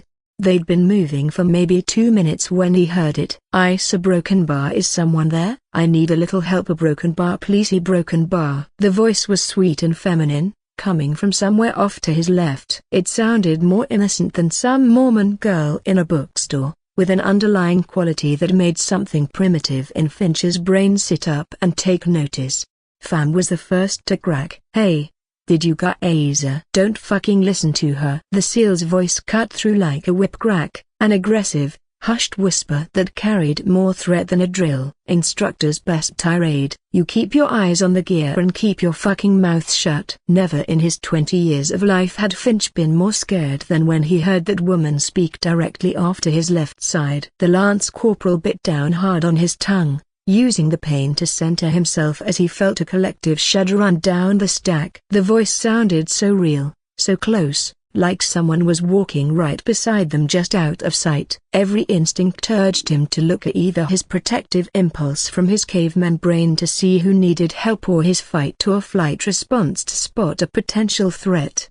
But he kept his eyes on Reyes's pack, watching those Alice clips bounce, counting the pouches, memorizing every bit of mole webbing as if it were the most important thing in the world. Because right now, it most definitely was, and if that seal was to be believed, his life depended on it. At least, he was fighting tooth and nail to stop himself from looking, because something was itching and gnawing at the back of his mind in a sinister, subtle way, making him want to spin his head and look. The feeling felt as if it didn't belong there, but it also didn't feel natural either. A broken bar. It was as if someone slid into his mind and began beckoning him, whispering to just take a quick peek. Please. I'm a broken bar. I'm so lost. The forest is so dark. The voice resounded again. The seal's jaw tightened as he keyed his radio with his free hand. This is Jackal 4-2. Be advised, we're being stalked by a dryad and a fairy. Over. The seal spoke into his headset while they continued their pace. Finch's eyes felt like they were going to bulge out of their sockets as they kept moving. Just a bit faster this time. The word hit him like a bucket of ice water. Dryad. Not a lost woman. Not even a human. Some kind of forest creature straight out of a fantasy novel, except this wasn't fiction and she was right fucking there, close enough that he could fucking smell her floral scent. Jackal 4-2, Jackal 4-1. The radio crackled softly. Copy your traffic. Push through their zone and do not engage. Jackal 4-2 copies all. The seal acknowledged as they kept moving like some kind of human centipede. The chain of Marines continued to follow their guide through the nightmare forest as something beautiful and terrible stalked them in the crimson shadows. The fight team had completely forsaken their slow, stealthy pace, and, apparently, the team behind them kept up as if they were being chased by a demon. And from the sound of the seal's tone, they very much were. Oh, she said, her voice like wind through leaves, sweet and musical. You don't need to point that at me. I'd be more than willing to provide a favor in return for just a little help. The way she said favor made it clear exactly what kind of payment she had in mind, but it was apparent the seal wasn't biting. Shut the fuck up, freak. He growled in response, causing Finch to furrow his brow. Unable to help himself, the Lance Corporal's eyes flicked up to the seal, and what he saw made his blood freeze. The operator was glaring fiercely to his left, his weapon half raised in a way that spoke of violence that was barely held in check. Following the seal's gaze for just a brief second, he knew he would soon regret. Finch caught sight of the most beautiful woman he'd ever seen.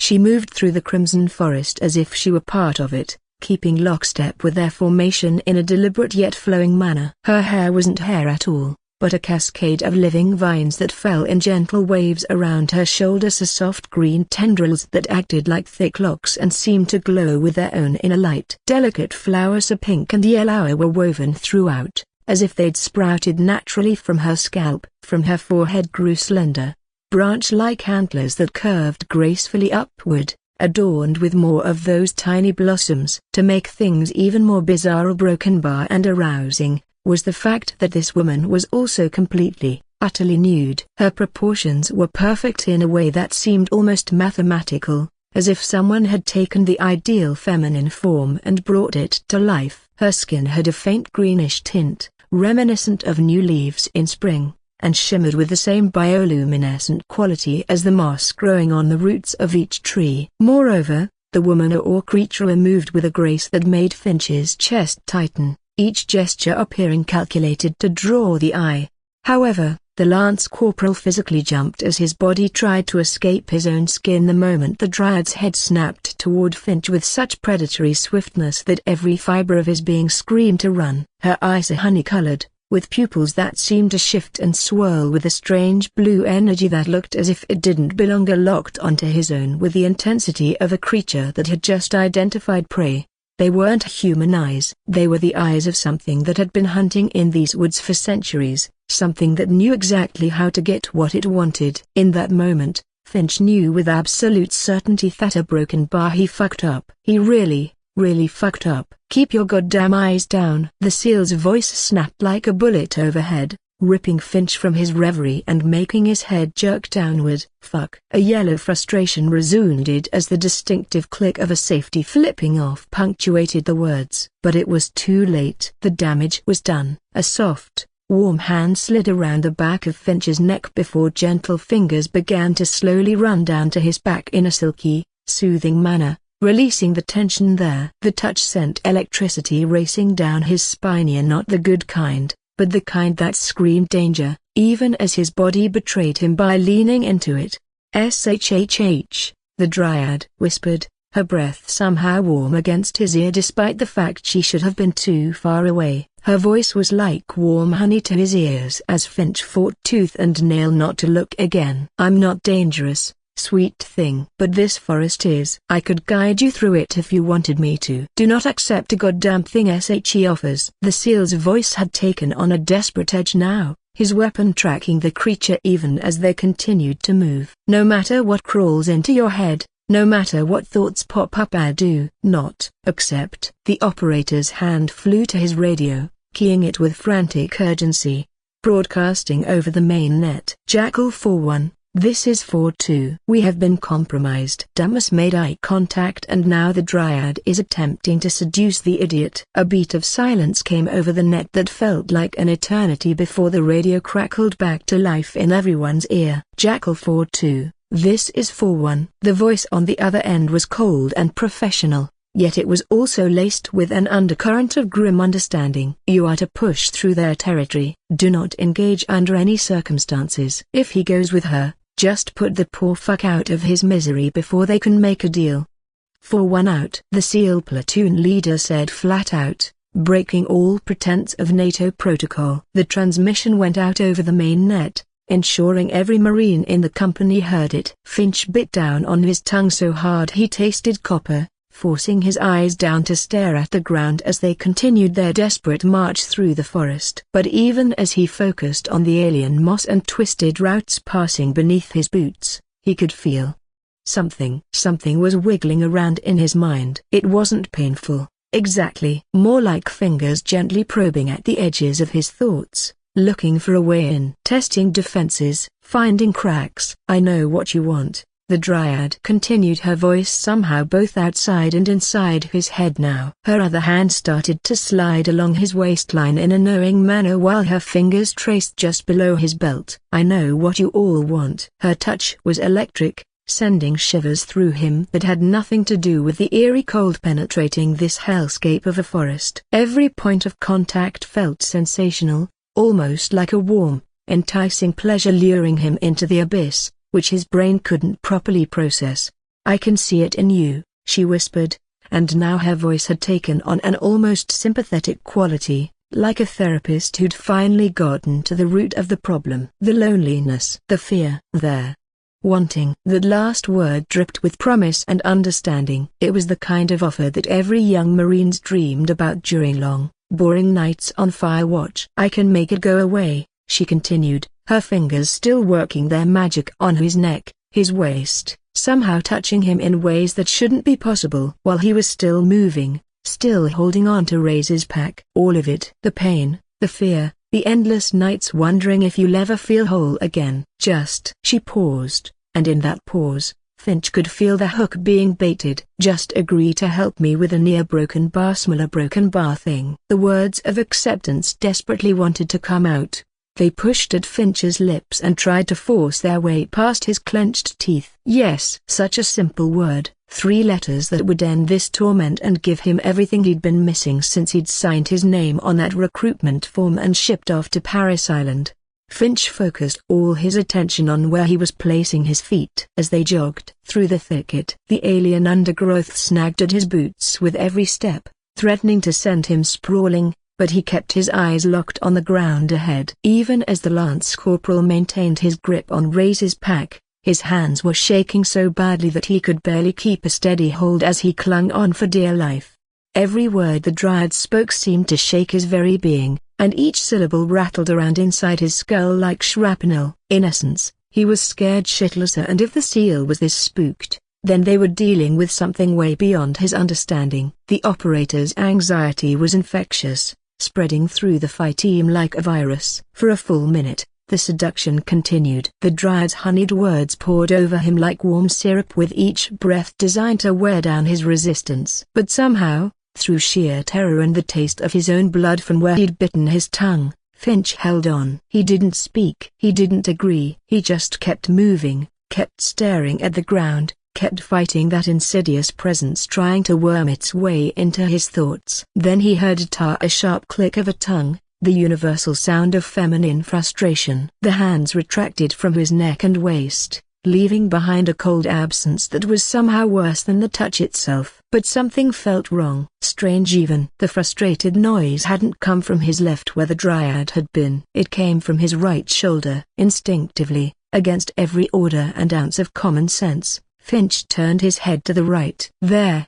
sitting on his shoulder like it was the most natural thing in the world, was a tiny feminine being, no bigger than his hand. She had one leg crossed elegantly over the other and butterfly wings that shimmered with colors that shouldn't exist, folding and unfolding behind her in agitation. Her hair flowed like liquid water, cascading down past her tiny waist in waves that moved independently of gravity or wind. And that hair, it was the same alien blue that had swirled in the dryad's eyes, that impossible color that spoke of magic and danger. The fairy stared at him with an expression of pure annoyance, as if he was a particularly slow student who'd failed a simple test. Before Finch could process what he was seeing, her tiny hands shot out and grabbed his face and smooshed it together even though her minuscule fingers was barely fine purchase.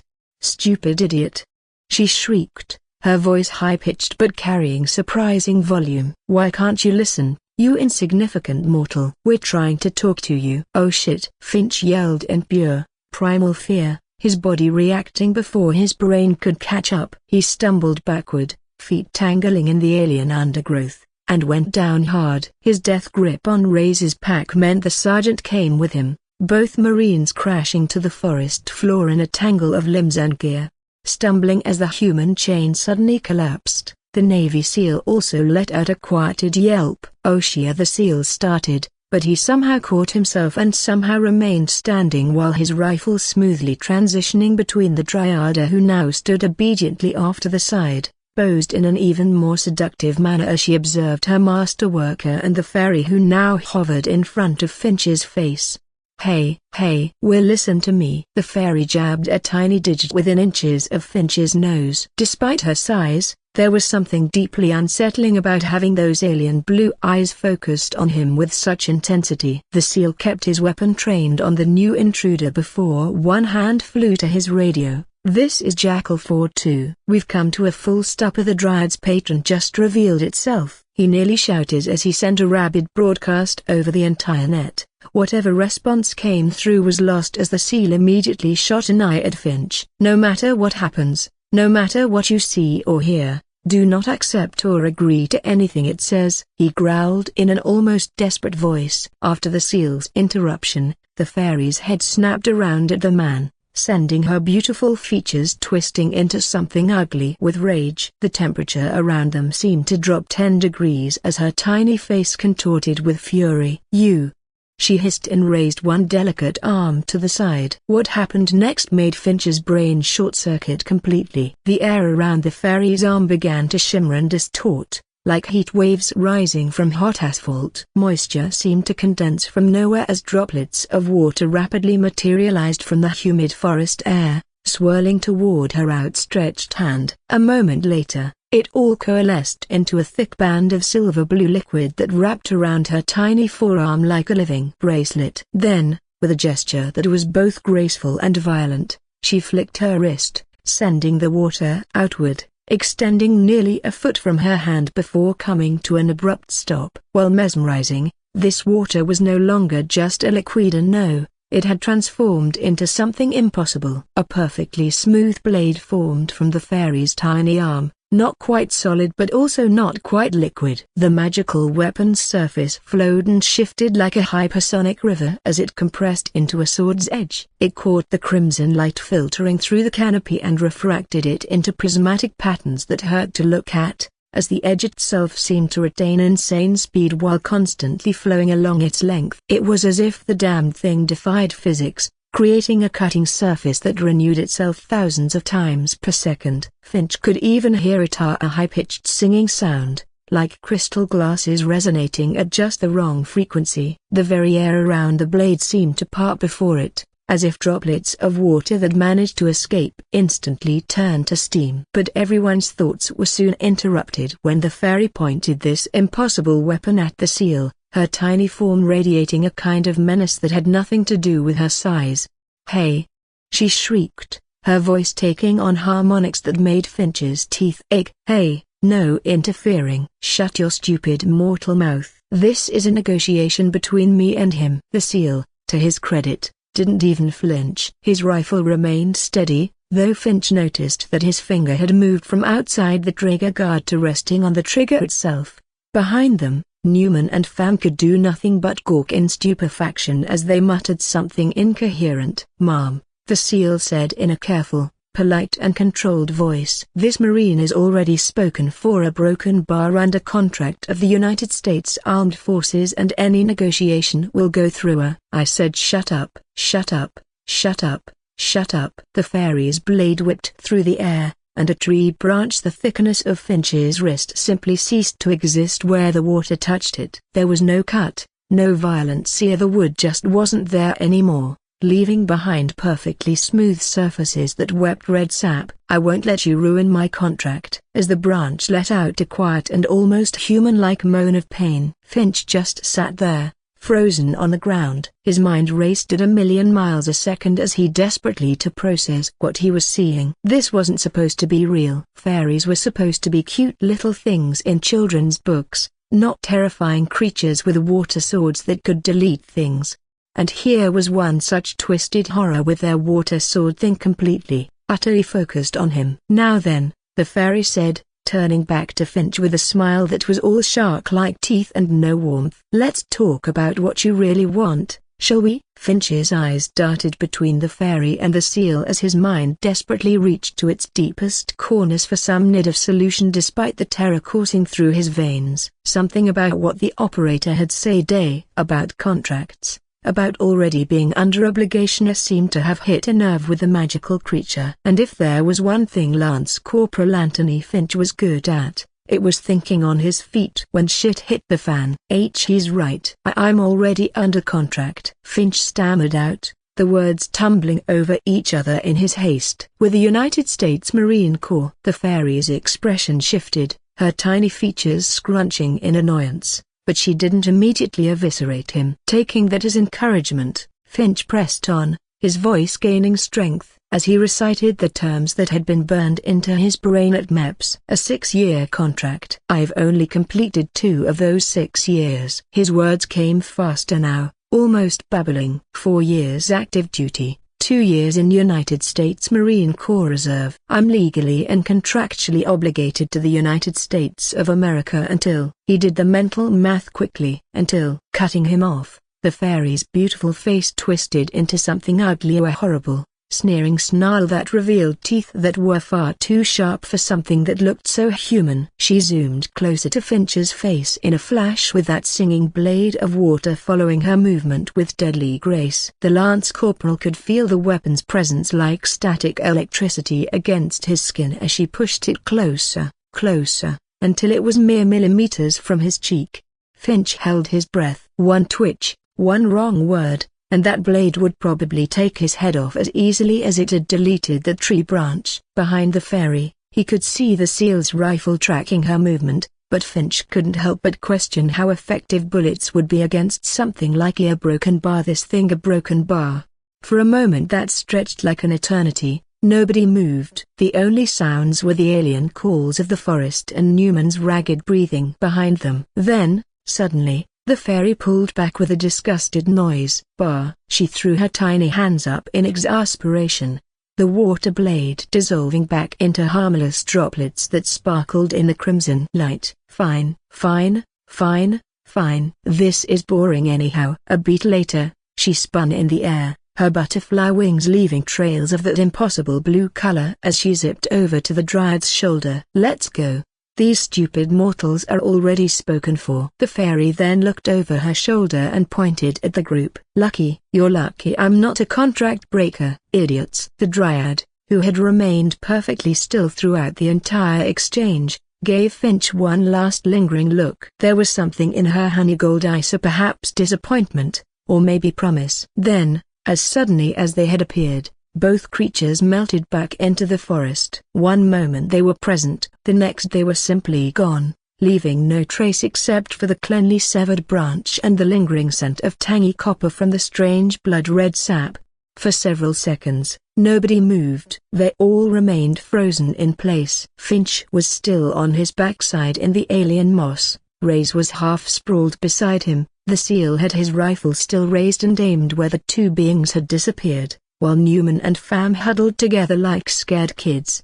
Finally, the seal let out a long, shaky breath and lowered his weapon. "Jesus fucking Christ," he muttered. It was the first crack in his professional demeanor Finch had seen. The operator looked down at Finch, and despite the face paint and nectar covering most of his face, the Lance Corporal could see something like respect in his eyes. "Good job thinking on your feet," the SEAL said, reaching down to help Finch to his feet. "You still fucked up getting us in this position, but still a broken bar. Good job." Finch took the offered hand, his legs shaky as he stood. What the fuck just happened?" "You just lawyered your way out of a fairy pact," the SEAL said, something like dark humor creeping into his voice. "Using your fucking recruit contract, no less." Reyes was picking himself up, brushing alien plant matter off his gear when he gave both Finch and the SEAL a strange look. "Wait, a broken bar? That's actually a thing? That actually works?" The SEAL nodded,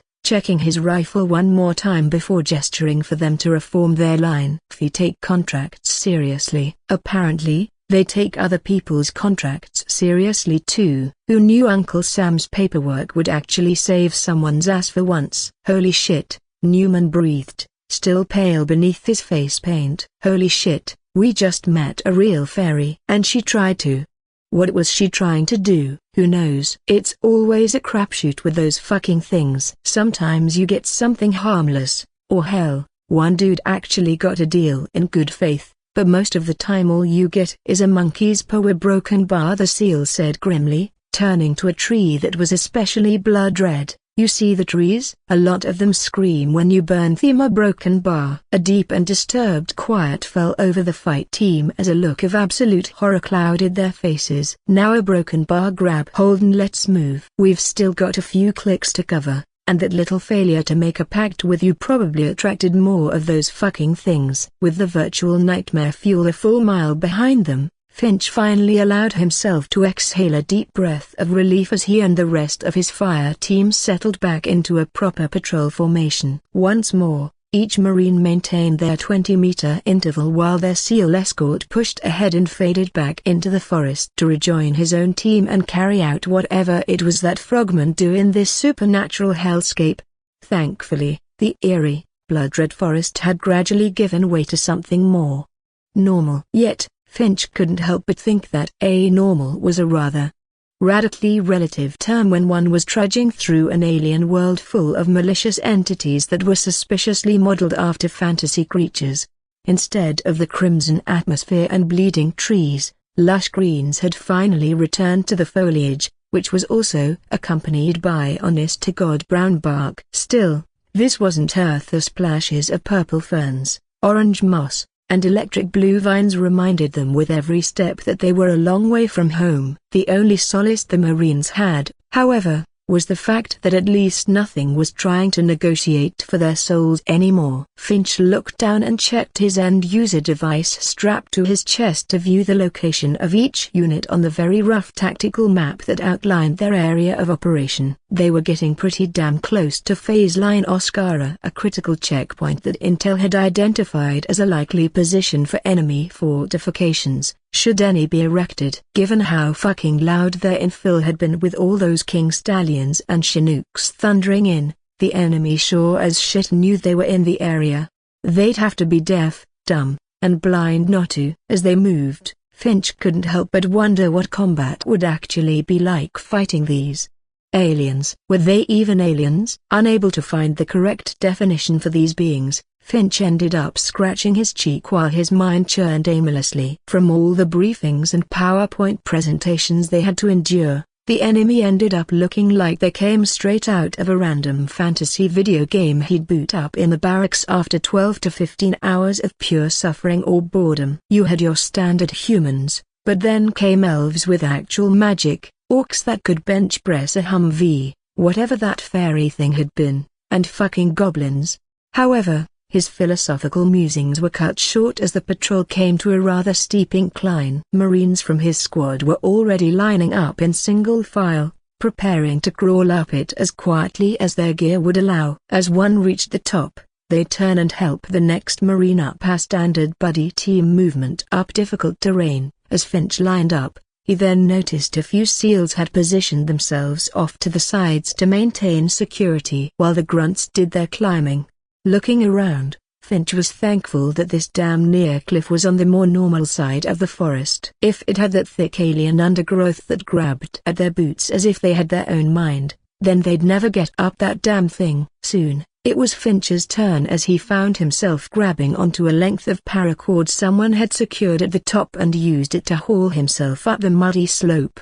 As he ascended, the Lance Corporal couldn't help but compare this to the jungle warfare training he'd had the great displeasure of going through in Okinawa, the Philippines, and Hawaii. Each of those events had been kind of cool in their own fucked up way. Well, except for jungle warfare school. Fuck that place with a rusty bayonet. The actual live fire exercises had been interesting from a training perspective, even though they absolutely sucked ass to experience as an actual human being. When Finch reached the top, he helped Newman up before finally following after Reyes, continuing his nostalgia trip as his eyes scanned the forest for any signs of trouble. Right now, he was full, well-rested, and dry, but during their training, it was a completely different story. They were always hungry, constantly rained on, their socks perpetually wet, and running on maybe 3 hours of sleep if they were lucky. Even though this alien forest was as thick as could be, it was nothing compared to the absolute hellscape jungles he'd had to trek through, where you couldn't see more than 5 feet in any direction, and every step was a fight against vines, mud, and whatever decided to bite you that day. One major plus was the fact that the local foliage and fauna seemed content with merely stealing your soul instead of infecting you with dengue fever or unholy parasitis. A broken bar.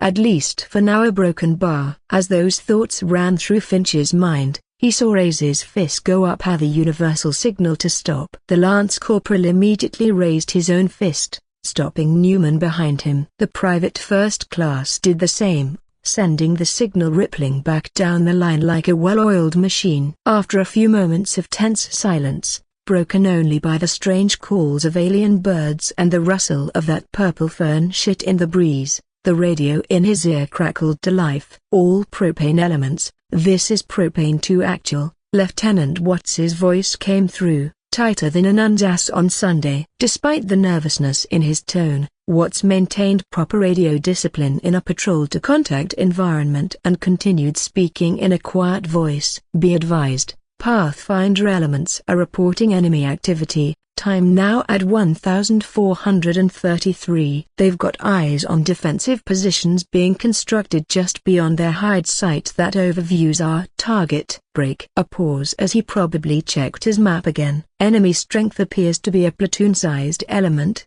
mixed local auxiliaries and what looks like Imperial regulars. They're digging in hard, and we are to meet up our Pathfinder element at Grid. A broken bar. Another pause as he probably double-checked the numbers. Grid 18 Tango Whiskey Romeo, 8765, 4321. How copy? Over. The squad leaders began checking in. Propane 2-1, solid copy. Over. 2-2 copies all. Over. This is 2-3. Good copy on all. Over. Staff. Sergeant Michaels's voice was steady as a rock. All right, boys, Watt continued as a bit of confidence returned to his voice. Here's what we're gonna do. We're going to converge on Rally Point Bravo. Should be about 400 meters from 2-3's position. Once all elements are consolidated, we'll organize our assault. I want squad leaders up with me once we're set. Keep it quiet. Propane 2 Actual. Out. A beat of silence stretched before Finch as he watched Reyes slowly lower his fist and make a sweeping motion. Finch mimicked the movement as they picked up their sluggish pace, but he saw Reyes turn his head around to give him an excited look that the Lance Corporal. Finch couldn't help but share the same giddy his team leader gave him and immediately read it as we're finally gonna get some. even past all the dark face paint he wore. This was no longer a patroller, this was movement to contact. Every Marine became more deliberate, holding their weapons a little tighter as their eyes scanned their sectors with renewed intensity. 400 meters to the rally point. Then God knew how far to the objective, and finally their first taste of combat against whatever the fuck these Imperial regulars were. As they continued their patrol, Finch began to notice that they had been going uphill pretty much the entire time for the past couple of hours. It wasn't too obvious, but it was becoming increasingly clear that the upland slopes were growing more aggressive with each step. The incline wasn't just noticeable anymore, it was actively working against them, with each footfall requiring more effort than the last as loose alien soil gave way beneath their boots. Finch knew that the entire region the U.S. military entered was pretty damn hilly and mountainous from the briefings, but he didn't expect they'd be going up a damn mountain themselves. "A hella broken bar," the Lance Corporal grumbled. They didn't bring any equipment that would allow them to deal with such an environment in the first place. Here, no climbing gear, no proper mountaineering equipment, just their standard combat load and whatever they thought was essential to bring for extended combat. Given the sharp peaks that dominated the skyline, even through the dense canopy they found themselves in, Finch worried they'd soon be running into a cliff face. The thought of scaling down it without proper equipment made the Lance Corporal shiver for a moment as he remembered how absolutely shit he was at mountain climbing. He initially believed they'd be running around in the lowland valleys, maneuvering in the wide open on enemy positions. But then again, the army was already down the trying to break through a bottleneck against dug-in positions, so it made sense that the Marines were operating in more a broken bar austere environments. But acknowledging that didn't make him feel any better about mountain fighting. A heavy sigh escaped the Lance Corporal's lips as his legs burned with effort. But as he refocused on his sector, something farther ahead caught his attention. There was a clearing up ahead. The dense forest began to open into what looked like a natural break in the tree line. And the sound of running water? Fuck, the curse left Finch's mouth before he could stop it, already knowing what awaited him. Sure enough, as they approached the clearing, the forest gave way to a Vila mountain stream cutting across their path. The water rushed downhill with considerable force, white foam churning where it hit the larger rocks scattered throughout the streamed sunlight or whatever passed for it on this pristine world filtered through the canopy overhead, creating an almost picturesque scene that would have been beautiful if Finch didn't have to fucking cross it. Stupid. Goddamn. Water crossing. Piece of shit. The Lance Corporal closed his eyes and let out a few choice profanities under his breath. When he opened them again, the stream was still there, mocking him. It was at least 30 meters wide. The water crystal clear but moving fast enough that he couldn't see the bottom in the deeper sections. Someone had already strung a paracord rope across, secured to sturdy trees on either bank. At least the seals or whoever had come through first had prepped everything. Small mercies, but he was still going to have to get wet. And he hated getting wet. Finch wanted to express that the only comfort he had was knowing it wasn't freezing. The alien world's climate felt more summer-like than anything else, even at this elevation. However, this was still a damn mountain, and it was most likely still going to be cold as hell. And as if on cue, a high-pitched gasp escaped Trey's mouth the moment he entered the water ahead of Finch. The sergeant's rifle wobbled helplessly over his head as he felt the full force of the rushing, cold water. Still, Reyes moved deliberately, testing each footstep before committing his weight, using the paracord guide rope with one hand while keeping his weapon high and dry with the other. Taking a deep breath, Finch trudged forward into the stream and gritted his teeth as the water hit his boots first. He suppressed the scream of profanities escaping his mouth as the ice-cold river immediately soaked through and filled them with that distinctive squelch that meant he'd be dealing with wet feet for at least the next 24 hours. Then it rose to his shins, his knees, his thighs, and finally reached his belly as he waded deeper into the current.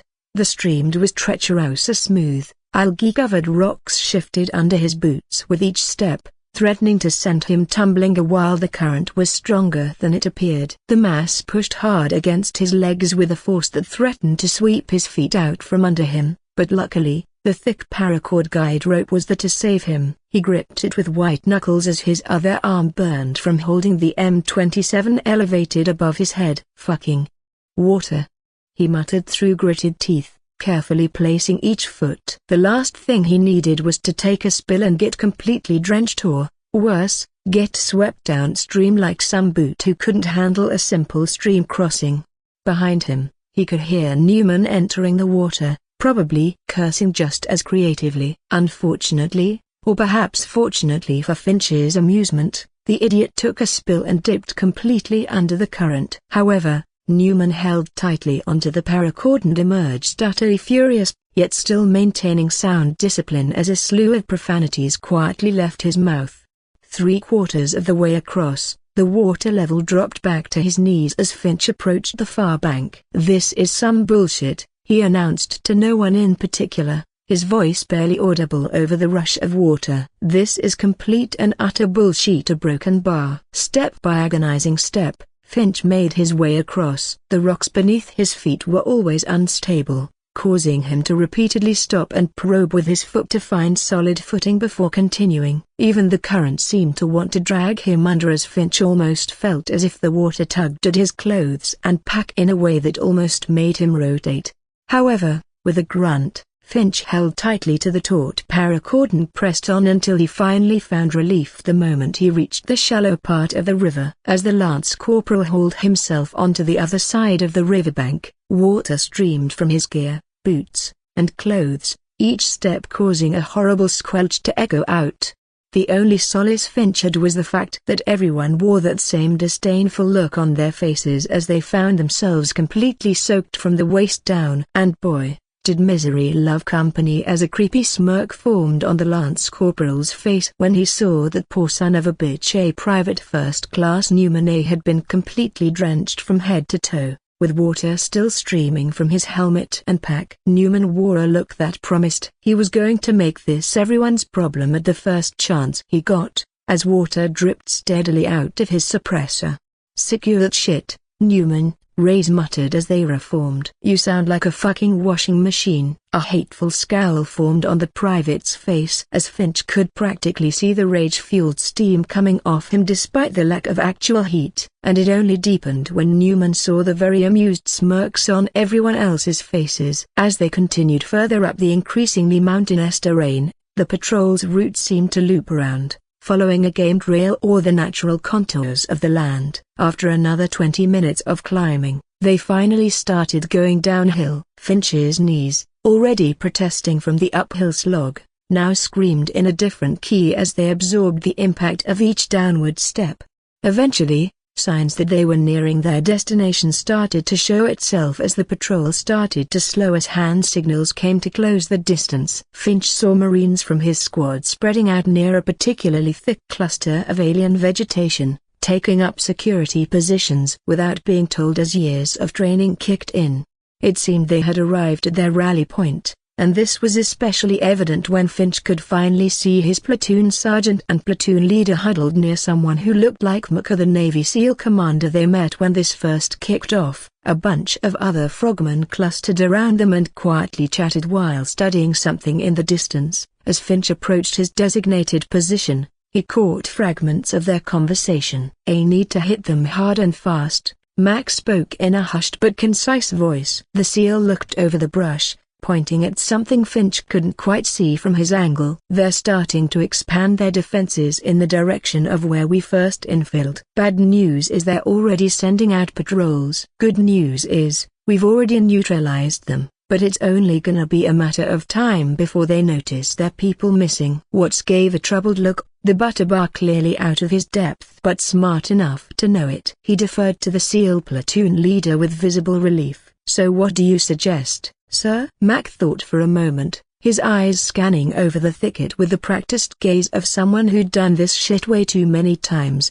As Finch settled into position, he finally got a look at what they were all staring at. In the distance, maybe 300 meters away, he could hear the crashing noise of earth being ripped up. Even more unsettling were the visible distortions in the air like heat mirages, but wrong somehow. Magic. They were using fucking magic to build fortifications. A thoughtful hum left Mac's mouth as he started formulating a plan. Alright, here's what I'm thinking. We'll hit them from the southeast, try to pull them out into the open. Get them focused on us, maybe chase us a bit. He grinned, and it wasn't a nice expression. Then you Marines do what you do best, to fuck shit up when they're in the open. Roger that. Gunny Martinez nodded approvingly. We've got the entirety of SEAL Team 10 out here to play, and we need to get them into the commander structure. Mac continued, but first we need fires down on the main compound before we kick this off. He peeked out through the brush and pointed at something that made Finch's eyes hurt to look at, a strange,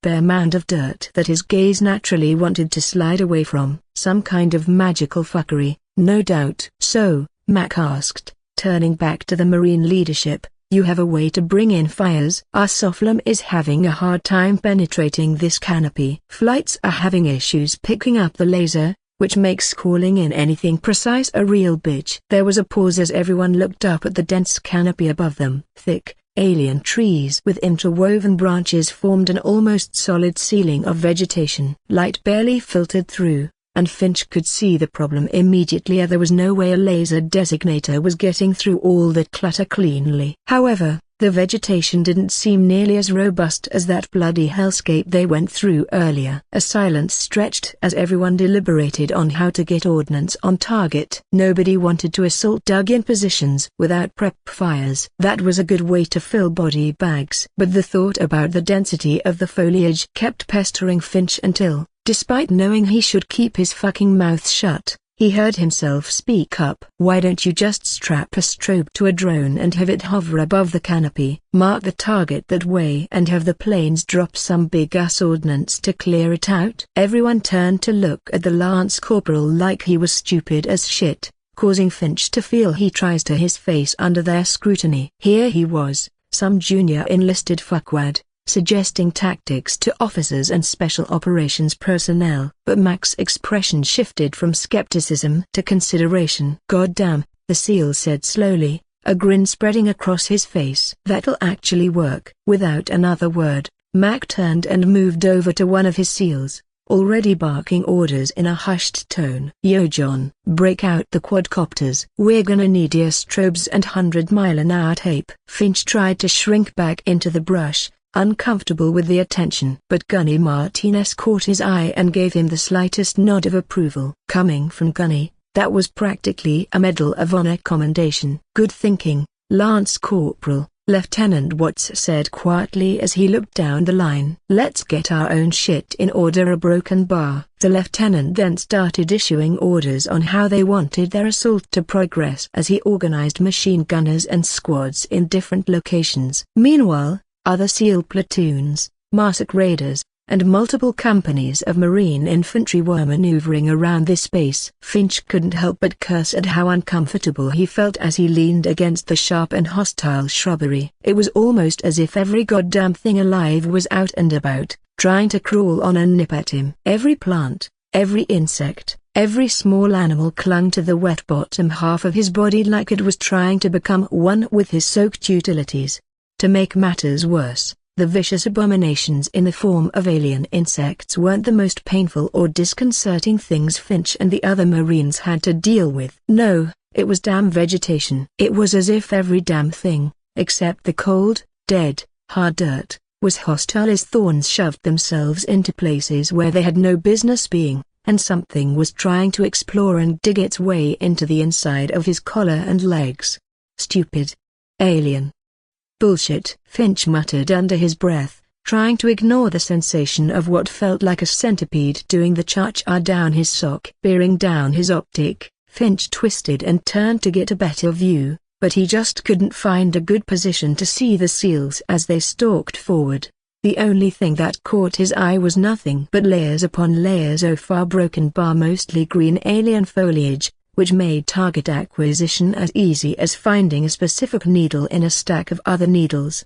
Fortunately, The area in front of the Marines was noticeably less dense in an artificial manner. It was clear that this location was still under construction or at least being harvested for materials. Stumps of those peculiar purple-barked trees dotted the cleared space, and he could see piles of what looked like processed lumber stacked in neat rows far off in the distance. As Finch twisted the adjustment post on his VCOG to zoom in. However, no matter how the Marines squinted at objects in the distance, they couldn't quite discern anything due to the strange optical distortion. Whatever was happening over there caused the air to shimmer and dance in a way that disrupted everyone's depth perception. After a few minutes of uncomfortable silence, Finch continued to scan the positions the seals were supposedly attacking until he finally spotted one creeping through the brush. The seal kept low as they approached their objectives, but it was hard to keep visual on the bastard. His meshed half-Gillian scrim broke up his silhouette in a way that it was hard to tell which way he was going. But despite how hard it was to keep track of the frogman,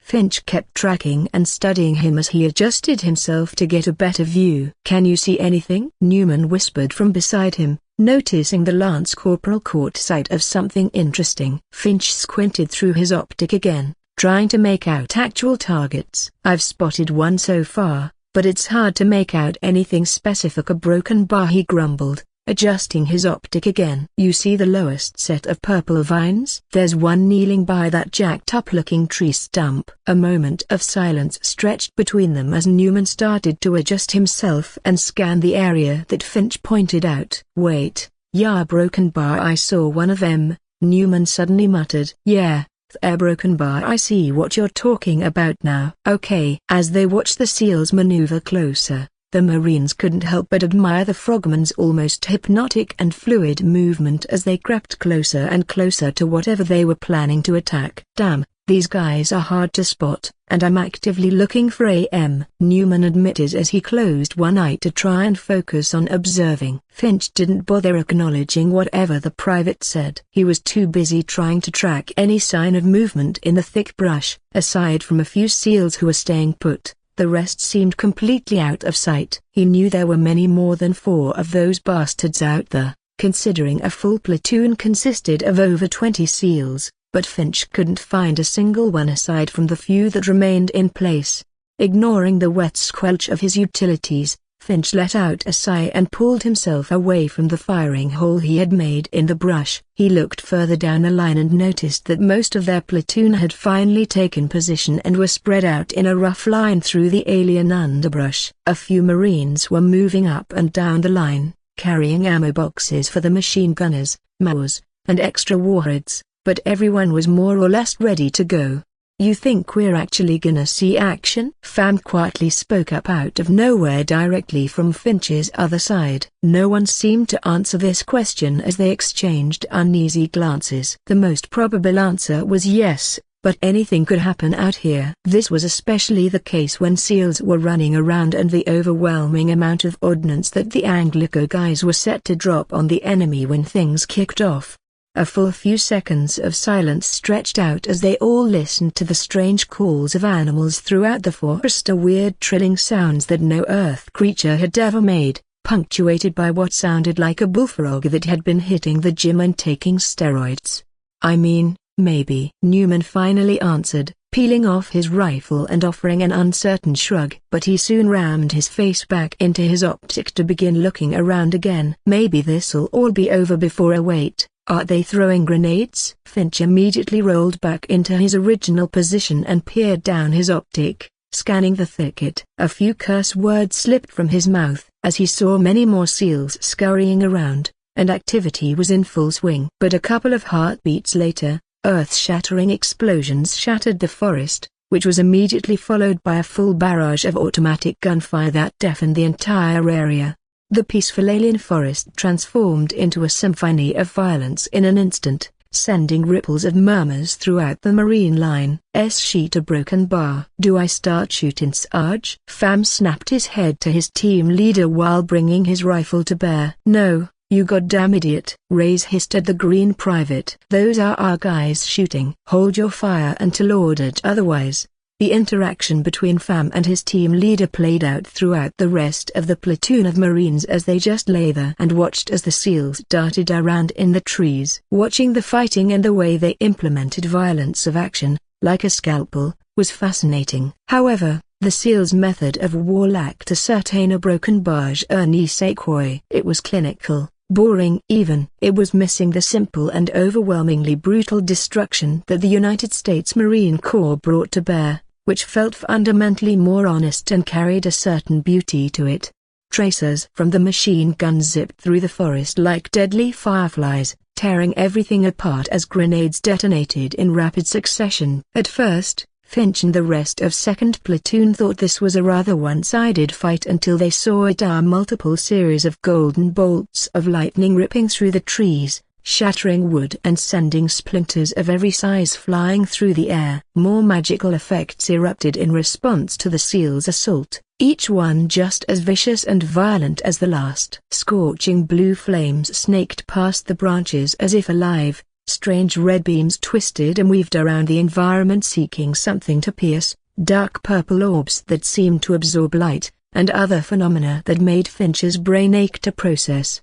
But nothing could properly find the SEALs as they kept moving, never staying in one place for more than a few seconds to let off a full-on wall of lead before scurrying away. It was obvious they were accustomed to this way of fighting. The SEALs seemed to have learned that cover was just not enough when the enemy could shoot lightning at you. You had to stay on the move and never let this new magical enemy get a good fix on your position and hit you with something that would completely destroy you and whatever you were hiding behind.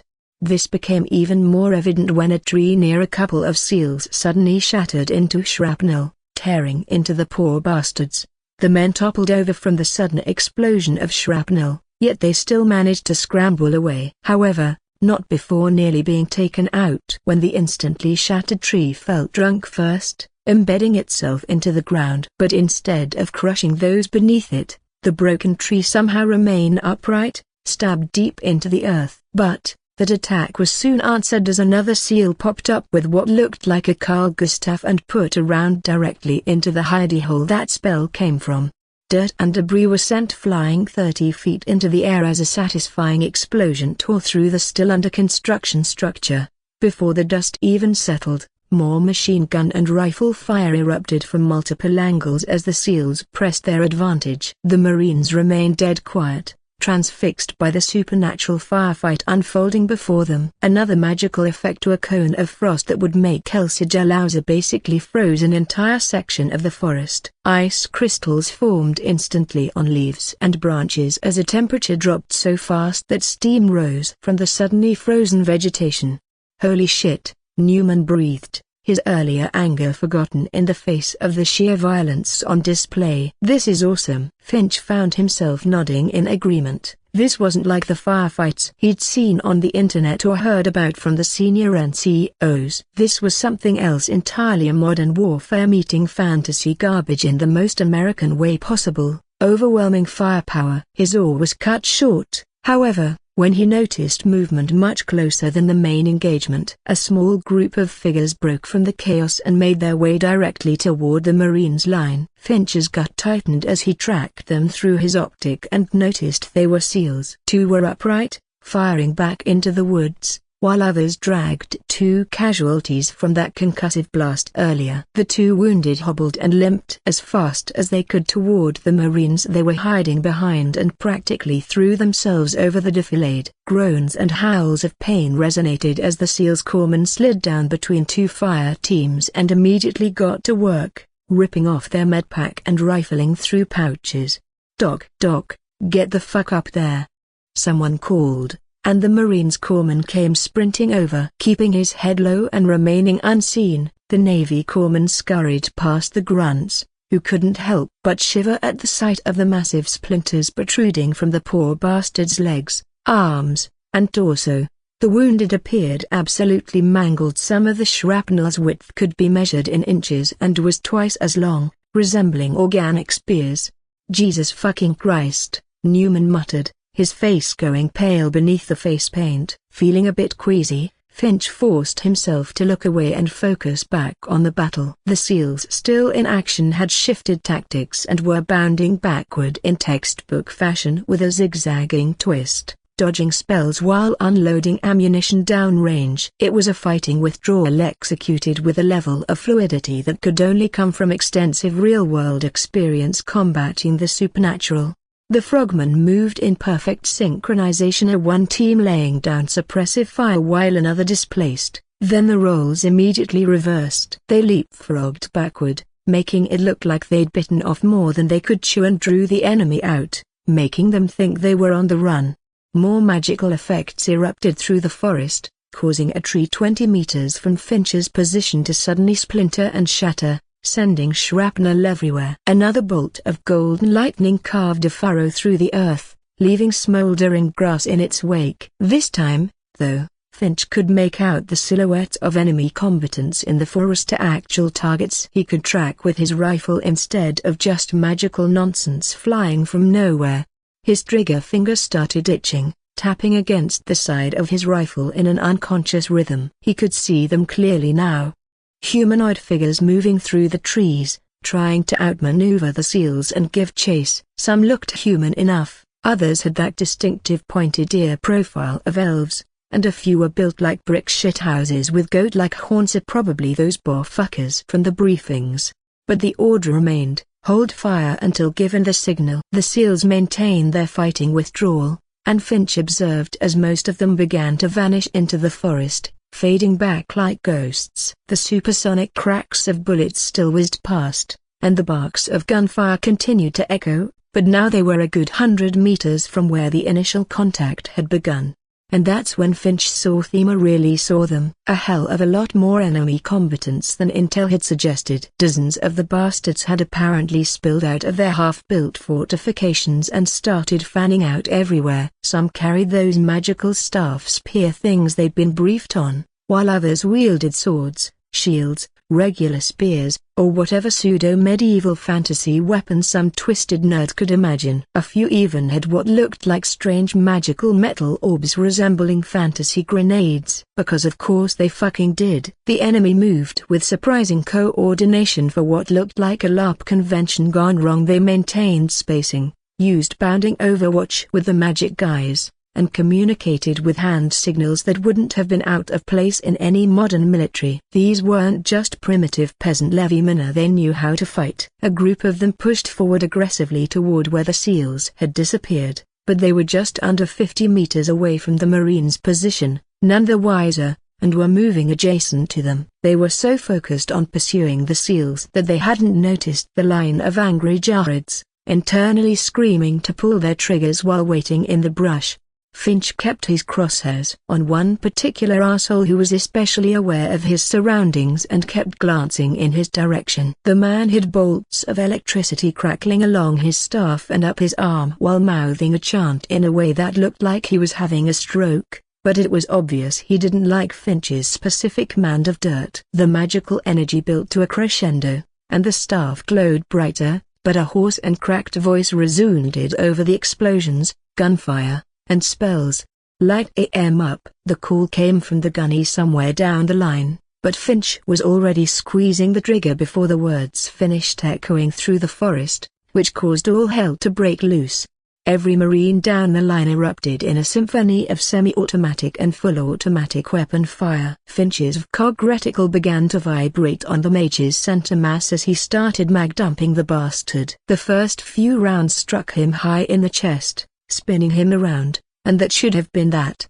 But Finch wasn't taking any chances after what he had seen earlier. He kept squeezing the trigger repeatedly, pumping the poor mage full of lead before he could even hit the ground. The magical energy he had been building discharged wildly over the Marine's position, setting branches on fire and reaffirming that Finch's extremely prejudiced fixation was justified.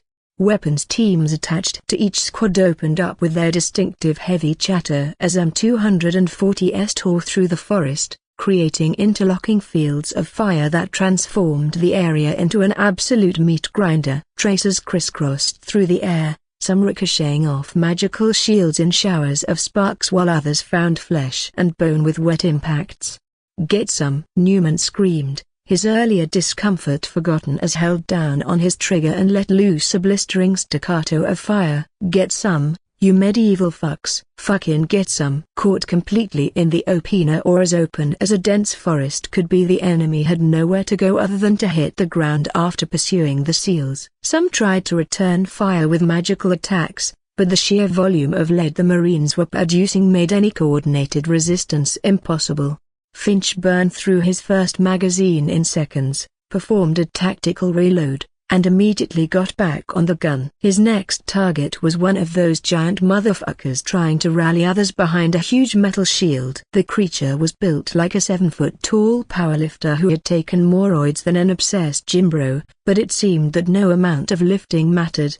5.56 didn't give a single shit about your muscle density or gym routine if you couldn't cover every arc of fire. A multitude of rounds struck the freak in the side, causing him to drop his massive chunk of metal and eat 7.62 in the face. The huge goat man toppled backward, dark blood spraying from exit wounds, and allowing the rest of his buddies to catch lead as they tried to retreat. Changing mag, Finch called out as his bolt locked back on an empty magazine. As he swapped in a fresh one, he caught a glimpse of the SEALs re-emerging from the forest, now adding their fire from the enemy's flank.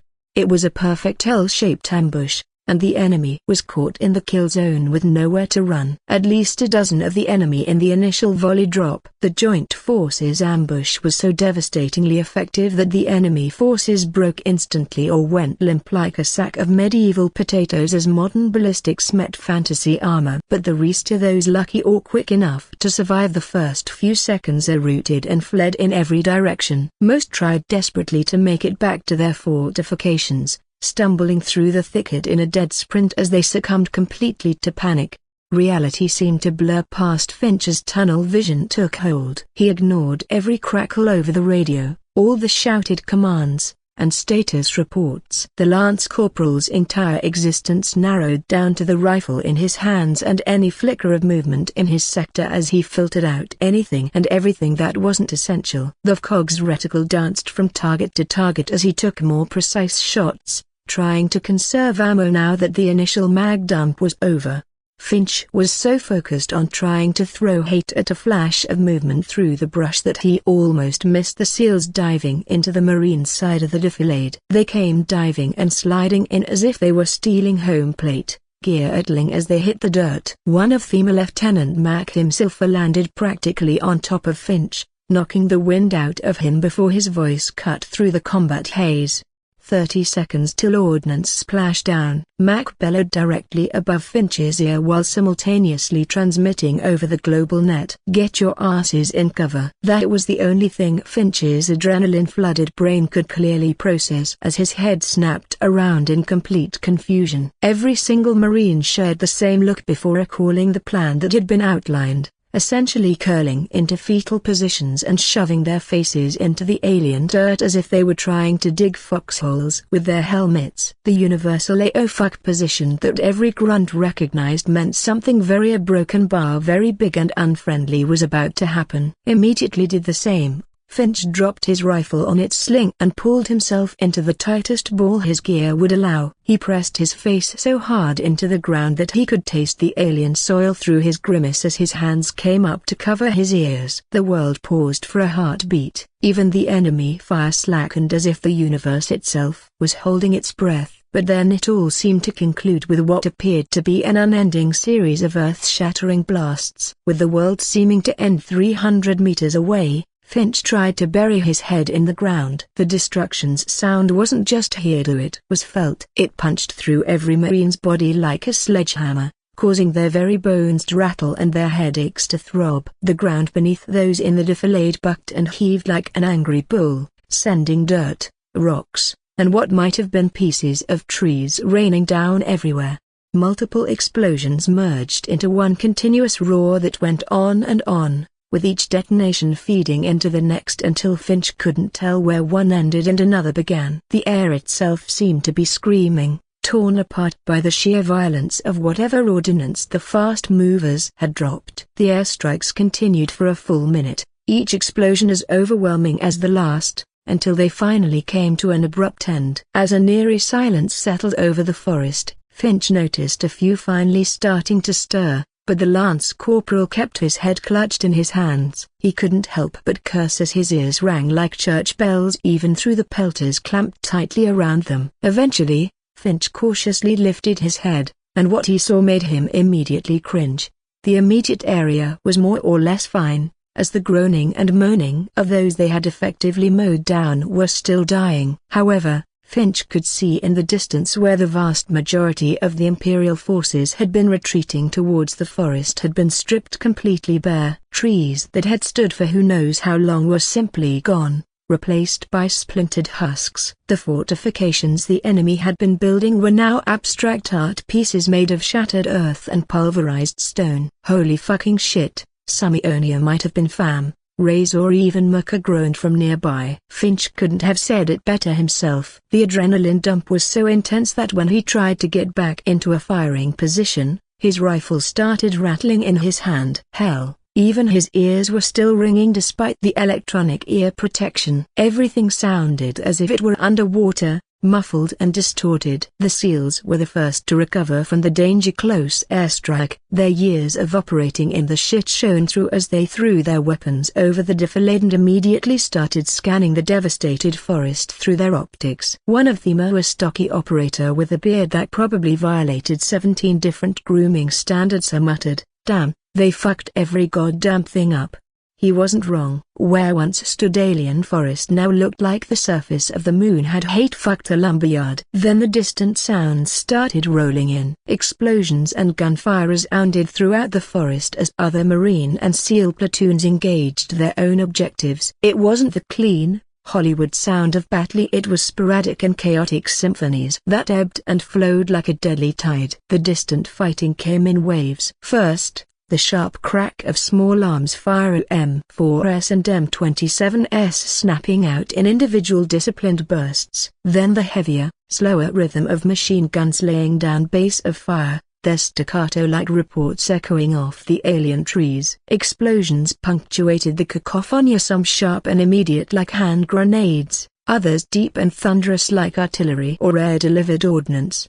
But mixed in with the familiar sounds of modern warfare were things that made Finch's skin crawl. Strange whooshing noises that crescendoed into electrical snaps. Low humming that built to sharp cracks like transformers exploding. The distinctive howling screeches of what had to be an area violently freezing. Occasionally, an otherworldly shriek would cut through everything else, whether from some magical effect or a dying creature. Finch couldn't tell.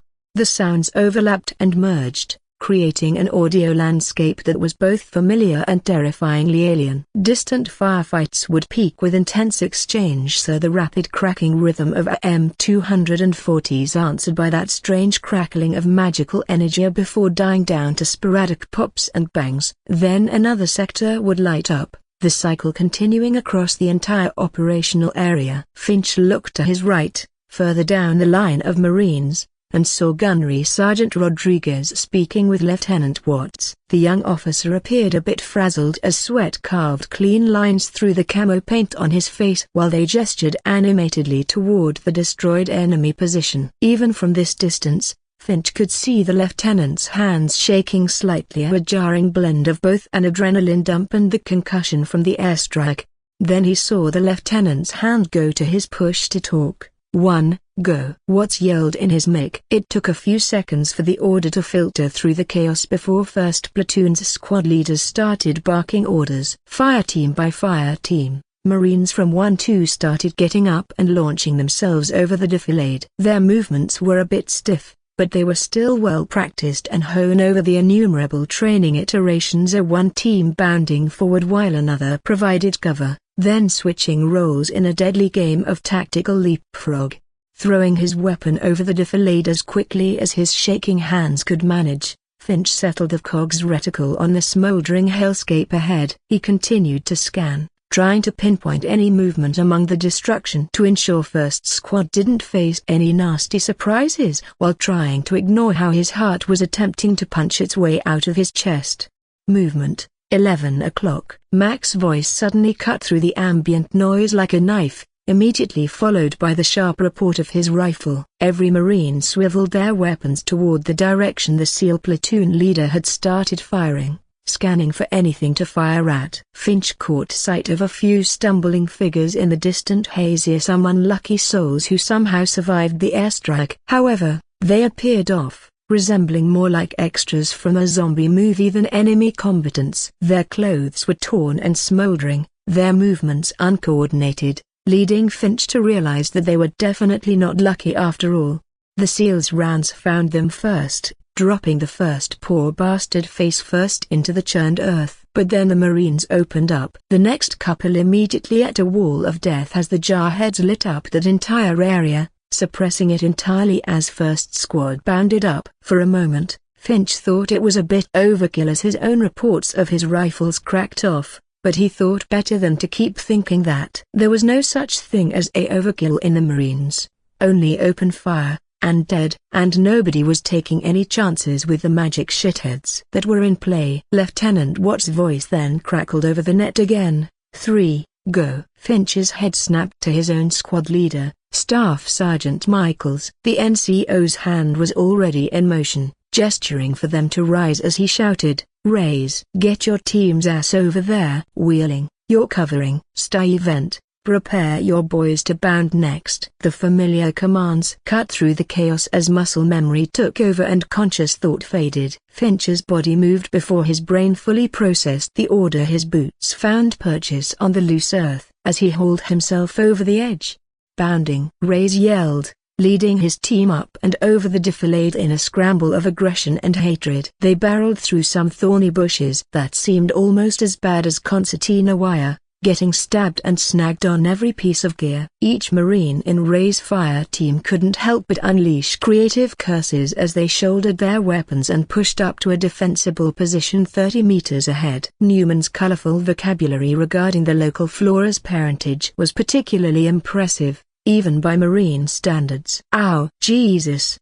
Ow, goddamn alien thorns! Fam hissed as a branch whipped back and caught him across the neck, leaving a thin line of blood. Finch's rifle remained level as he swept it across no man's land. Dead bodies and still writhing wounded littered the ground as they quickly pushed up, trying to take positions so that the next fire team could move up. But as Finch and his fire team settled behind cover, the smell hit them. A lingering chemical odor from the massive mount of ordnance dropped mixed with the coppery scent of blood. There was also something else in the air, a broken bar, something alien that made his nostrils flare. One of the wounded, however, had the wherewithal to start crawling away. Well, Finch would have liked to call it crawling, but the Mano elf, Waitver, seemed to pull himself along as if his lower body didn't really weigh anything. His legs were completely limp as they dragged behind him as if his spine were severed, yet he moved with a desperate strength that normal humans shouldn't possess. It was a weird dichotomy that really highlighted that these weren't normal people. Pointing his weapon at the poor bastard,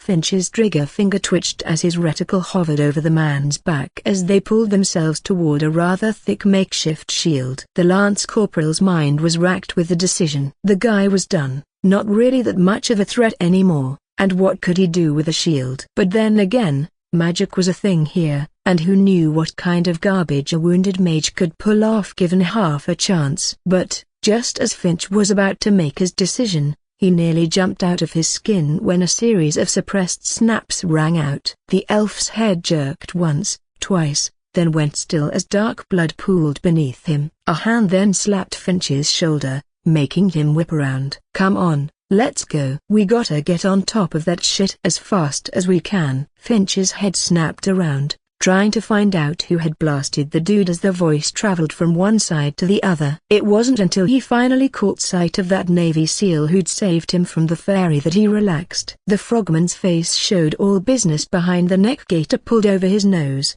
and he was already moving past Finch toward the objective. Right, a broken bar, Finch managed to sputter out as the SEAL pushed forward, flowing through the terrain like water. The tempo began to quicken as more Marines made their way toward their objective. Other fire teams from the 2nd and 3rd squads advanced, while more cracks echoed from the SEALs and Marines checking any bodies they encountered. No one was taking chances. Everyone received attention, whether they moved or not. Got another mover here, a Marine spoke before aiming his M27 at a struggling and wheezing human on the ground. Never mind, he's good. As they pushed through the remaining foliage, the assaultant forces found themselves stumbling into a scene of hell. Once the Marines and SEALs reached the devastated area, they paused and took it all in. The forest wasn't completely barren. Broken trees jutted up like accusing fingers, and tangled foliage was still stubbornly rooted in the ground.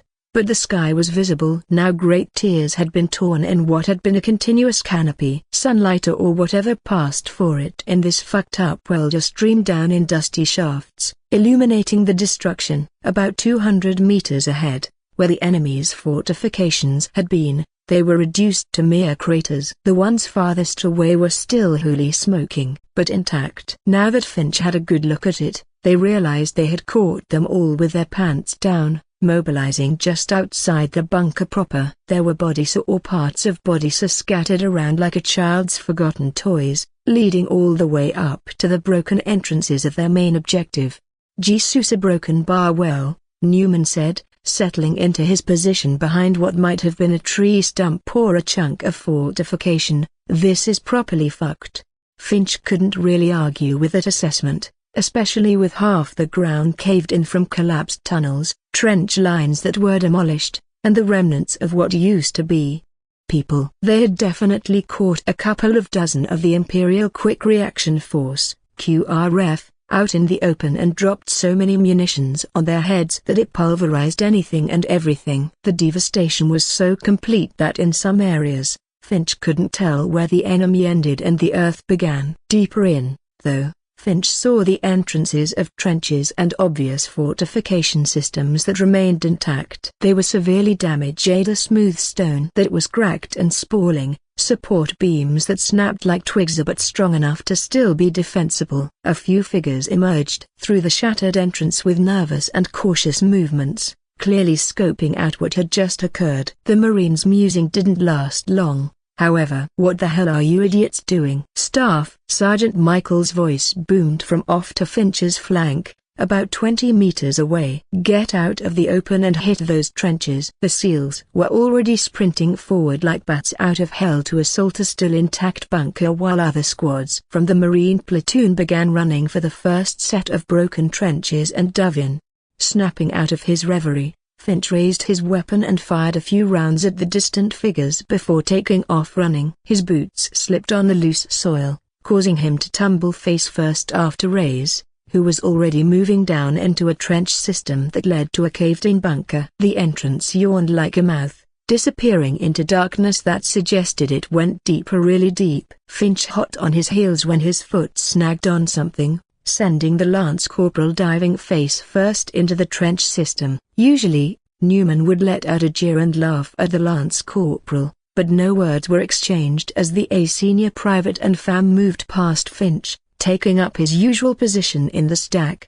But as they settled in the trench, the rest of their platoon made their presence known. Rifle and machine gun fire erupted again, turning the air into a deadly storm. With Finch in such a forward position, he caught the worst of it. Supersonic cracks split the air as rounds passed over their trench system, that distinctive sound of death missing by inches. The whiz of rounds overhead was accompanied by the angry buzz of ricochets off the natural and unnatural stone reinforcing these structures. The gunfire that poured out was unholy in its volume. It wasn't just a few guys popping off rounds either. It sounded like an entire support squad had moved up and started shit on anything and everything that moved. Ducking their heads lower, the fight team cowered as rounds snapped overhead, sending chips of stone and dirt raining down. Finch rolled around and scrambled on the ground, trying to gain his bearings on what the hell just happened while his hands frantically patted across his plate carrier and legs.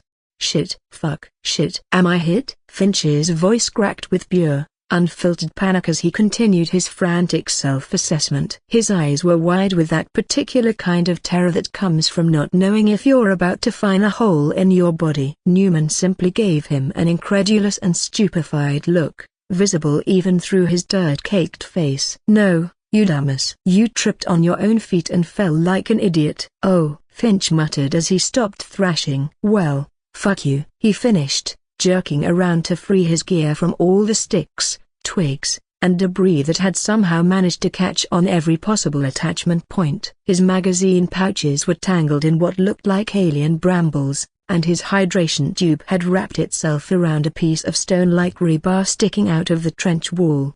"Stay low and just follow me," Reyes suddenly yelled out, already moving forward in a low crouch. "We gotta keep assaulting this bitch." Ahead of them, a section of the trench had already collapsed partially, leaving a shallow spot that would expose anyone trying to cross it. Reyes dropped to his belly without hesitation and started crawling forward with his rifle cradled in his arms. The others mimicked their team leader, immediately hitting the ground as bullets whizzed and snapped overhead, and followed Reyes, dragging their bellies through the jagged dirt and debris.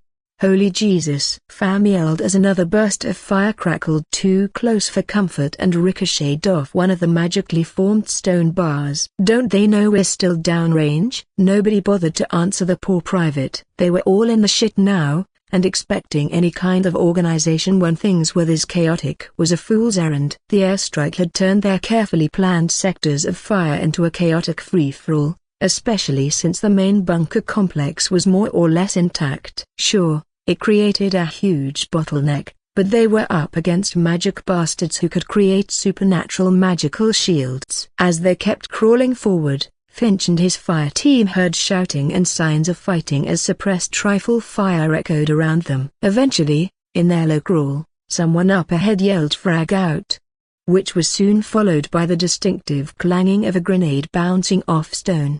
About 3 or 4 seconds later, the muffled and concussive thud of an explosion sent another pressure wave through the trench system, rattling the dirt just in front of the Marines. Then the sharp snaps of gunfire picked up again. By this time, the Marines had made it past the most dangerous part of the trench. It had finally leveled out to a height where they could stand, though in a crouch that made everyone's back scream. Still, they moved forward with their weapons drawn, carefully and deliberately checking corners by the book. The last thing anyone wanted was to go too fast and end up running into their death, or worse, frag their own guy, especially now that friendlies and enemies were mixed throughout the entire complex like ingredients in the world's deadliest salad. Being at the back of the stack, Finch kept his rifle aimed at their rear, making sure no one was sneaking up on them or trying to jump into their little section of paradise. But after noticing things had slowed down considerably, the Lance Corporal took this chance to do a gear check. He patted himself down once more to make sure he wasn't missing anything important. Rifle check. Magazine as a check. IFAK check. His hand found the gas mask snug in its pouch at his hip, and he felt a small measure of relief. At least, if these magic assholes started shitting out poison clouds or if some chuckle fuck threw CS gas in a hole like in their briefing, he'd have some protection. As they approached another junction, they heard more yelling. "There's assholes still in there. Just frag them out," came the response. The call-outs made Finch gulp, especially as he heard more thuds of muffled explosions, but Reyes kept leading his fire team around the final corner. When they turned the bend, Reyes snapped his weapon up to his shoulder but immediately lowered it when he saw who was in front of a severely damaged doorway that led underground. Reyes wanted to say he got the jump on the SEALs, but one was already training his weapon on them when he turned the corner, and the SEALs stood down as well. The Marines had finally linked up with a group of Navy SEALs amid this chaos, and now it was time for everyone to be confused together and just go with the flow. Right now, they might as well take this structure and wait for further instructions, but it looked like it was still under construction. Tools were scattered about, bags of what might have been glowing bottles of alien hooch were stacked against the walls, and what the Marines could only describe as fantasy drugs lay on the ground by a flipped table.